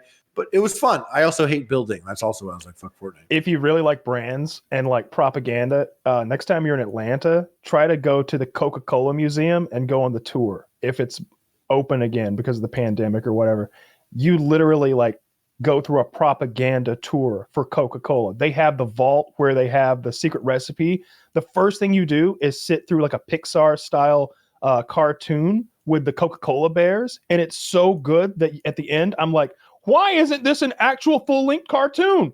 I want to know what happens to the little bear. I love those bears. They're fucking great. The Pixar cartoon they made is like with the penguins, like the polar bears, and the penguins and the shit. Yeah, I love those. And then like you tour the whole factory or what they show you of it, and like you see the bottling of Coca-Cola and how all that works. And then you go into this room where they have these, they've got like soft drink fountains, with like the buttons for each soda. And they've got like 4 fountains like all attached to each other in a circle on like the podium. And then there's like 10 podiums. So there's like 40 soda fountain machines and there's an endless supply of cups. And the sodas are all experimental sodas they've never released or Coca-Cola products from like around the world. So there's like all sorts of like orange Coca-Cola and tangerine Coca-Cola and some weird like Sprite that you never heard of and like rutabaga cola and like cinnamon cola and like you're just sitting there like drinking a gallon of sugar water and it's pretty cheap to do it. You must feel terrible at the end of a Coca-Cola tour. We were pretty high, so I enjoyed it. I've never gone on a tour. I know people who have gone on the Anheuser-Busch tour here, like through the brewery or whatever, and they say it's fun because apparently it's similar to that. Obviously not like rutabaga beer, but apparently you can just get pretty fucking shit-faced throughout it. Because they own like a million microbreweries too. And have you ever gone to like a wine tasting, like at a winery? But I've never gone. When I was a child, Pepsi had class field trips to the Pepsi bottle thing, and they had tours. And I realize now it was just like Pepsi salesmanship and indoctrination.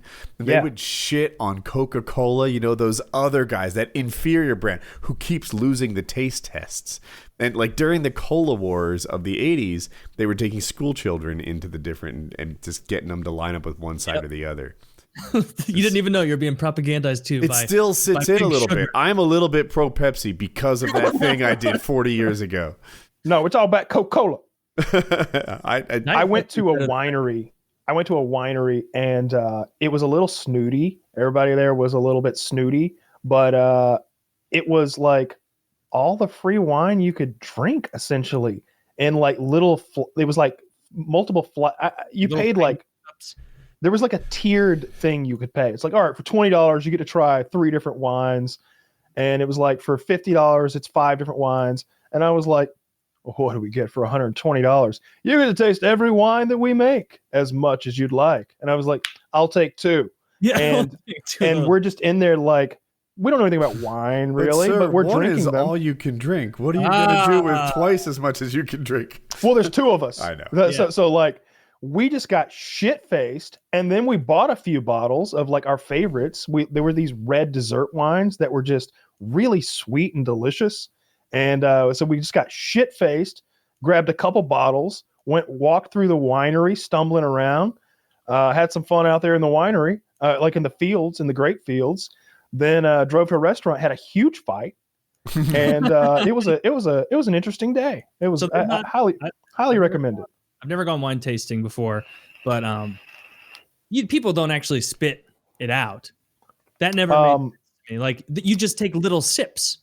So the people who spit it out are usually like wine judges. It's like if they're going to be judging wine for a competition, then they'll not only spit, but they'll cleanse their palate with because like someone who's taste testing food, if they were to spit it out, you didn't get the full experience. Like swallow. Well, food doesn't intoxicate you. Yeah, I think the deal is if you were to do like 13, 17, 20 wines that day, you might be impaired on the last wine. Yeah, I guess I don't know. I did a wine tasting tour in France, which was pretty cool. I think it was in Nice. That's cool. La la. Did you like it? Yeah, I did actually. And you wouldn't think so because I don't like alcohol. But like Kyle said, they'd be like, all right, this one's a little fruity and stuff. And it's like, you know what? And I don't hate that one. And they're like, this one tastes of old cigar. And I'm like, why would anybody like? I would love to see your like score sheet at the end. Wait, there's a cigar in there. Oh, who put this in here? It seems that you love our novelty juicy fruit wine. Everything else is in the sad face column. So that's about right. It's like, this one we call Old Sweat Sock, and I'm like, why are you even? What is the point behind this wine? I've had wine before, like at friends' houses for dinner, where like maybe I don't know if Harley's a wine drinker or not. I don't drink a lot of wine, but like I had a glass poured for me, and like it's a bottle of wine, and they all look the same. And like I took one drink, and it like I look at it, and it's like bourbon barrel wine, 24% alcohol, and it's like, this is awful. Yeah, this is actively. It's just give me 2 shots of vodka and a soda at this point instead of this. This is a punishment. Like I remember when White Boy came and stayed with us. We were on a trip somewhere. We went to a Morton's, and this is like right after he had started making a little bit of money, and he grew up super poor. So like I think this might have been the first time he'd ever been anywhere as nice as a Morton's, and we were trying to make it as memorable and as fancy of the night as possible. So it was like, oh yeah, well, he was asking for recommendations, like, oh yeah, get this steak and get these sides, and we'll have some oysters and some shrimp. And he's like, I want wine. I want like a nice glass of wine with my steak. Yeah. And it's like, all right, red or white? He's like, I don't. Kitty's like, red. You want to get a red wine? One of these would be good. And he's like, pick some like, $22 a glass wine. And I just remember him getting him like, oh. Can I get a Coca-Cola like Kyle? Coca-Cola is good with not steak. Being down with it at all. And I remember thinking like, yeah, that's the first thing you learn when you get some money. Not everything that's expensive is worth it. Dude, you dropped 22 on a glass of wine. You got to muscle through it. I just did a show recently called Wine and Cheeseburger. It's on Facebook, but I did it with Thrillist, and it revolved around basically me eating fast foods paired with a wine. And it was just this year. So I got to experience wine selected for specific meals, like the Popeyes chicken sandwich, or like, like the Big Mac, like wine paired with that. So I got to learn a bunch about wine through the sommelier, and I never liked drinking during eating because like I love food. And I just always found eating food, like I love steak. And then if I drink wine, or even like, like my favorite drink, like an old fashioned or something, no matter how good that tastes, I always drink it. And I'm like, this is different. This is food time, and drinking is drinking time. And I get so full in a weird way when I drink wine with meals. And it's just like, I wasn't about it. But on the show, I realized if you pair the wine perfectly to what you're eating, and it sounds so cliche, but like it does bring flavors out. Shit tastes different. Like you could eat something, like you could eat we had like fried chicken.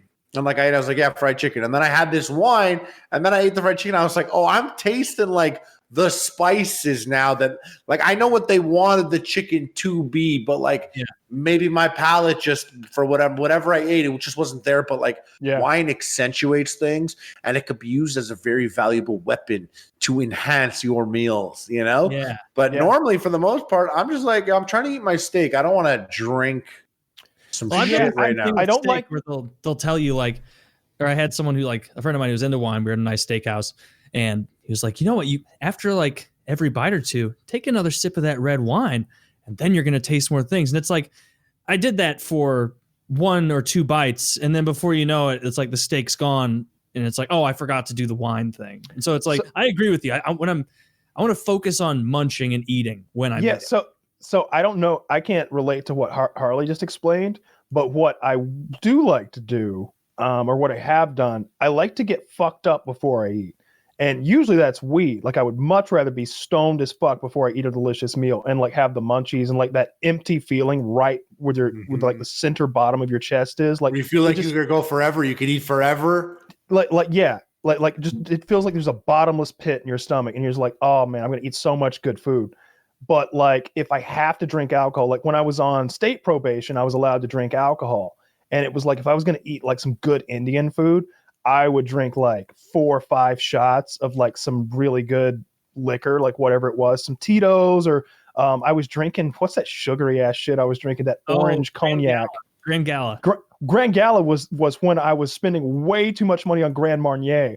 Grand Marnier is like $38 a bottle and Grand Gala is like $18 a bottle for the same. You were just like drinking Yahtzee shakers of fucking Grand Gala. I could put it the fuck away. It's delicious orange cognac, and actually Grand Gala isn't technically cognac, but that's neither here nor there. But anyway, compared to other alcohols, I mean, it's sugary orangey liquor. You know, it's pretty tasty, especially if you chase it with like a Coca-Cola or even an orange Fanta if you're really classy. So like getting Orange real Fanta's fucking extra shit classy? house. No, it's the opposite of that. I go for Faygo. Yeah, Faygo. Yeah, Juggalos for life. Do you not feel like if you're guzzling 5 shots real quick on an empty stomach before you even eat, do you not feel just shitty? No, I feel drunk. I feel like a little like lightheaded. I get that almost the same feeling of like the munchies like from weed. And I'm just impaired and everything tastes better. And spicy food is just like a full head rush of like capsaicin, like just fucking burnt. I can feel it everywhere. That's a good example of spicy food. This is like beer, not wine, but a friend of mine is like really into those IPA designer beers and everything. And like on a lot of them, it'll say on the side, like pair with beef, pair with this, pair with that. And like this one was like pair with spicy. And we were having like some pretty hot chicken wings. And he's like, just have one of my beers. Like, you'll like it. Like, just try it. Like, take little drinks after you have the wings. And it really did work. Like, there's something about how, because it was like a fucking 9% beer. So it wasn't something you guzzle. But like, that bitterness of the IPA really did play well with the spices. Yeah, I like to do get drunk and then eat the spiciest Indian food that I'd ever had in my life. Like, they'd be like, they would ask me how spicy. And I'm like, all the way. Like whatever, like they don't do like Indian spicy or white people spicy, you know, like the Thai people will, but I'm just like hot, extra hot, like vindaloo hot. And I would get lamb vindaloo as hot as they would make it. And I would drink like 3-4 glasses of ice water while I was eating the meal and have to get up and blow my nose and wipe my eyes multiple times. It was so spicy. I love spicy food. Indian food and Thai food are my 2 favorite, like, I don't know, 2 of my favorite dishes. Like Penang curry and chicken vindaloo and tikka masala, extra hot. Like tikka masala is supposed to be this mild dish because it's like the bastardization of Indian food by the British, right? They're colonial underservants. They like brought it back home and made it bland as fuck and added tomato sauce and cream and like, oh yeah, we can eat this. No. I want you to take tikka masala and make it hot as fuck. And I would eat that and just cry my eyes out. Indian food. Yeah. I slept on that for a big part of my life. And I got to ask a question. I'm about to download Total Warhammer 2 because you guys said you're playing. This is like it's full price game. I should still get it though, right? Like it's full on $59.99. You're gonna want the expansions too. They said that that's what the I just have to say this one review, by the way, real quick at the top. It's this guy. It says Loboto Moctopus, whatever. 1,335 hours review. Pretty fun. All right, so dude, if you get it, we'll play with you. It's a fun game. I mean, I have to get anytime. So I'm pretty fucking good at it. I have. Let me see how many hours I've got. I have only 500. Okay, so I got 500 hours at it, and they're real hours, and it's a really fucking fun game. It is, however, the most expensive game that I own because they lock some of the factions behind other games. So you got to buy Total War 1, and you'll never play Total War 1, but you need that so that you unlock some shit in Total War 2. Mm-hmm. And then there's like 10 DLCs for Total War 2. Most of them are free now, but they're like $12 to $15 as they're released. The reason I would say that it's a good idea still to buy Total War 2 is because Total War 3 is coming out in the fall. And I'm sure that you'll need Total War 1 and 2 to get everything unlocked for Total War 3 when it comes out. And it's going to sound so fucking dumb. I just went to go get it. It's like, you already have this game. I have 100 minutes in it. I don't know. I must have bought it stoned and touched it. Exactly. The most Steam thing ever. It's in my library. Okay, well, that's good. So should I get Warhammer 1 to get everything? You don't have to. If it but I would. I did. I have everything. I've bought every ounce of DLC for this game. I've probably got $250 in it or something at this point. But I play it a bunch, and I like to be kind of competitive at it. Like, I'm interested in like getting into some of the ladder matches on YouTube. So it's a terrible game for streaming on Twitch.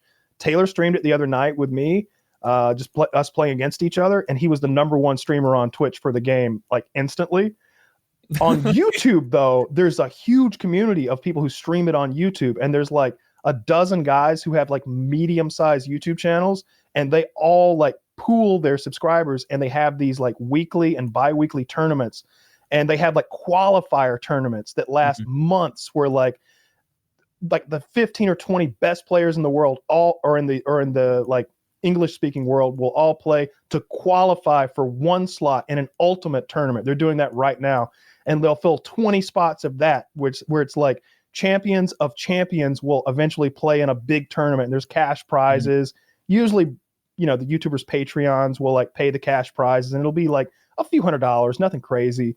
But like the competitive nature of the play is ridiculous. The people who play this game, there's a lot of like moderately sized YouTubers who do this, and it's really entertaining. I watch a ton of it. Yeah, Kyle's very good. He knows exactly. Install it right now.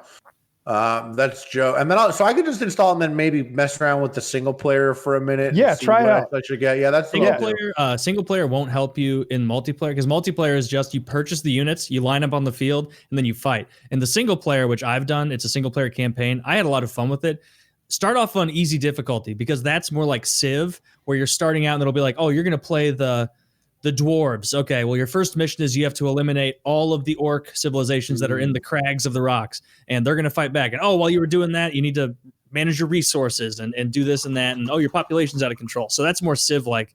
What me and Kyle did, and what I'm doing now more, is just the 10 minutes a game. You just fucking lay everybody out there. I think Kyle went 6-1 against me on the stream, but I did get a victory. I got one victory. How'd you pull that off? I don't know. Did you exploit a mistake of his, or did you like adapt and evolve? What did I do? How did I win my match? I was playing the Tomb Kings on that one. That was the map with the big hill in the middle. I was just kind of I was just being silly. Like, I didn't bring a good army on purpose because it was not fun if I was just like winning a lot. He did the smart thing. So I started being by letting you win one, you enjoyed the game. Right after I won, you went full ass tryhard mode with the Skaven and beat pushed my shit in. Well, I had to prove a point. I know. And everybody was. I was toying the whole time. There were people in chat like, Jesus, he's tryharding the hell out of Taylor. Just like, I was just trying to keep my guys together. I'm just 3 minutes in, my forces are splayed out among the entire battlefield. There's no. You guys use that? You guys that use that term sweat? Call someone a sweat? Yep. I've never done that.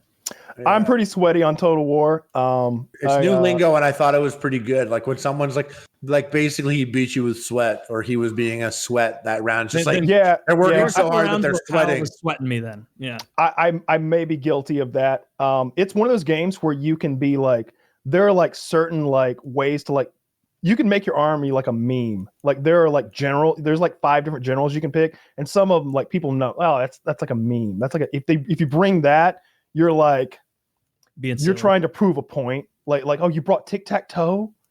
It's like the worst general in the whole fucking game. He can't do shit. He's so squishy. He has no powers. He's winning with tic-tac-toe. It's kind of like a flex to even like I see there's a tournament player who will bring like the worst shit sometimes just to flex on people, and it's really fun to watch. I had a pretty good turnout. I did a meme army against you in our second game where I brought nothing but suicide bombers. That was hilarious. Yeah. It worked out pretty well because there's just a zombie called Bloated Corpse, and all he does is waddle towards a group of people and explode, and he'll kill like 30 people out of a 40-person unit. And like all I did was bring like 30 of those guys waddling, and Kyle's like, oh, I guess what do I do? Tactical retreat, and then just try and block them with the weak. I don't know what to do. I'd never seen that before, because it's like there's actual rules that people normally play by, like you can't do something like that. But who gives a fuck? Because we're just goofing around. So I'd never seen that before. I was like, I've never seen one bloated corpse, much less 15. I don't even know what to do. Yeah, in the first game, the one bloated corpse did a great job because you didn't know what it was. I didn't know what it was. Never seen one before. No one brings them because like normally people will like just shoot them with like arrows or bullets, and they'll just pop. But if you can ever get this thing to waddle close enough to like a unit that costs 10 times as much, it just decimates them because it's like a suicide bomber. Like you said, it's ridiculous. Yeah, I'm going to jump more into this game. This game and the new Zombies map, those are going to be my jam for a while, I think. For sure, me too. Yeah, Mitty's messing me right now wanting to play. Oh, that Mitty Smitty. He says the map's great. Good. Have him figure out everything for us. Oh, dude, there's like a whole collection of YouTubers, and I'm sure they're streaming the game right now, trying to like they've probably already like figured out every Easter egg for the fucking thing and all the steps, and they're uploading their tutorial right now. Good. Thank God for those people. Yes, they're doing what I absolutely would never do. You used to do that. Wasn't there a run where I felt like Syndicate was the top guy, but you weren't out of the running? And you were both like doing. He was always way better at zombies than me. Like his videos would be like, "Oh, I figured out this new thing. You shoot this over here on Ascension or whatever, and then you come over here, shoot the lit post, and then ammo pops out." And I'd be like, "All right, this is Ascension. I was behind a fat person at Chipotle today." And that's not true. I remember two maps dropped, and you were like doing Easter eggs and such too. You were like in a race to figure things out. When Shangri-La came out, I was like, I am gonna make as many fucking videos today as possible where it'd be like, hey, I figured out where the special weapon is. Here it is. And like there wasn't like that 10-minute limit thing, so I just made like 7 3-minute videos that day showing basic stuff. And did you ever get your channel partnered? Yeah, I was in the second wave of Machinima. Because like I believe it or not, like at the time, like I think at the time I got partnered, I had like 30K subs, which was pretty big. I remember Dr. Disrespect at the time. I would go to his channel and he had like 14K subs, and I watched his like silly video of him with attack dogs, I think it was called. I bet if you still go to his channel and go to uploads oldest to newest, you'll find that attack dog video. And I was watching it with like him doing the cut scenes and the character. And even 10 years ago being like, this guy is putting so much effort into this, and he's getting nowhere. He's getting nowhere. He was a terrible YouTuber, and he's one of the best streamers ever. Yeah, it's funny how on YouTube there wasn't really a market for what he brought. It was because he was bad at the game. He was bad. People didn't know the game. He was so bad at Modern Warfare 2. He was a joke. That's why also people on YouTube, the bleeding scar H, and he'd go like 50-50 in a free-for-all or something, and we're all looking at that like he's not as. I think people on YouTube have a different, like it's different. Like on YouTube, you look at something and you look at the viewership to determine if it is almost like it has that, whereas Twitch, that doesn't exist. Like Twitch, you put it on and you watch, and if you go to Doc and you're there for like 5 minutes, like even when I first started coming across him, it was on Twitch. I never even saw him on YouTube. And very quickly, you're like, who is this guy? This is jokes. And Doc tends to be good at games also. And like, but like YouTube, like I could see how like in YouTube, people would be like, this is a guy in a wig. And it doesn't even have a lot of views. But people didn't let that, like they let that affect them. And I know that because I saw like great creators when I would go to VidCon, people that I thought were awesome, that had low viewership. And like people didn't care. Yeah. But like they didn't grasp the importance of this person because they were looking at like a popularity contest. And I think Doc suffered because of that popularity contest mentality. But possible. Then on Twitch, I see it a little differently. I maybe I have my own standards for this, but I like to connect to YouTubers.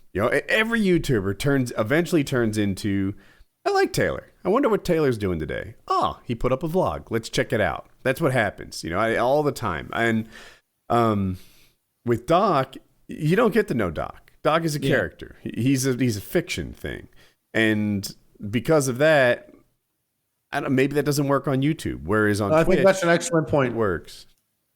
I think that's a great point. YouTube people wanted to go see their favorite YouTubers being like, I'm gay now, and making out with someone, and they got to be part of that. Whereas I guess maybe that's lacking on with Doc. Kyle, would you agree that a fake character on YouTube never going to get any traction? As soon as we said that, I saw Kyle go, I did not even. I saw that. I was like, what's their problem? Is that Doc's character isn't very likable or interesting. Even FPS Russia, I wanted to know what he was doing next. Like, even if he's fiction, but somehow people I didn't never questioned Doc. People, you knew Doc was fake. You didn't know. Not everyone knew FPS Russia wasn't the guy. Not everyone knew that. That's the truth. Still don't know. It blows my mind. People didn't figure See, that the out. thing is, because we're plugged in or whatever, and a lot of the people who listen to this, they're plugged in, obviously, because they're looking at me right now. Mm-hmm. They all think that everyone knows. If I go back and upload on that channel, 80% of them don't know because they don't do any research. They've never Googled my name. They've never searched. Dimitri's back. Yeah, they have no idea because they watch YouTube videos occasionally. Some of them were only subscribed to me. They're not part of the YouTube community or the mythos of it, or they don't know any other YouTubers. They don't know what VidCon is. They don't know what Call of Duty commentary is. They just like to watch me blow shit up. So like a lot of them are 45 and 50-year-old dudes on Facebook. Half of them are. So those people still don't know. And some of them will never know. So they're like, oh yeah, I knew all along. All right, maybe you did, maybe you didn't. Well, everyone knows now. No, the vast majority have no idea. Yeah, people still subscribe to you every day thinking you're a Russian guy. Absolutely. People unsubscribe from me every day thinking you're a Russian guy. Aw. That's fucking funny. But yeah, bro, I trust me, it's a good thing. I've passed 7 million subscribers 12 times. Not many people can say that. Yeah. It's hilarious. Is that a wrap? Can we call it a show? Yeah. Yeah. Harley, tell everyone where they can go see all of the things that are you. Epic Mealtime's back, you fat bitch. Seriously, go watch it. Seriously, youtube.com/Epic Mealtime uploads every week. Nothing else really matters. Except your health. You're disgusting. You're fat. I'm fat too. Come watch me with me. I feel personally attacked. Me too. Yeah. I feel like you're talking. PKA 529. Yeah.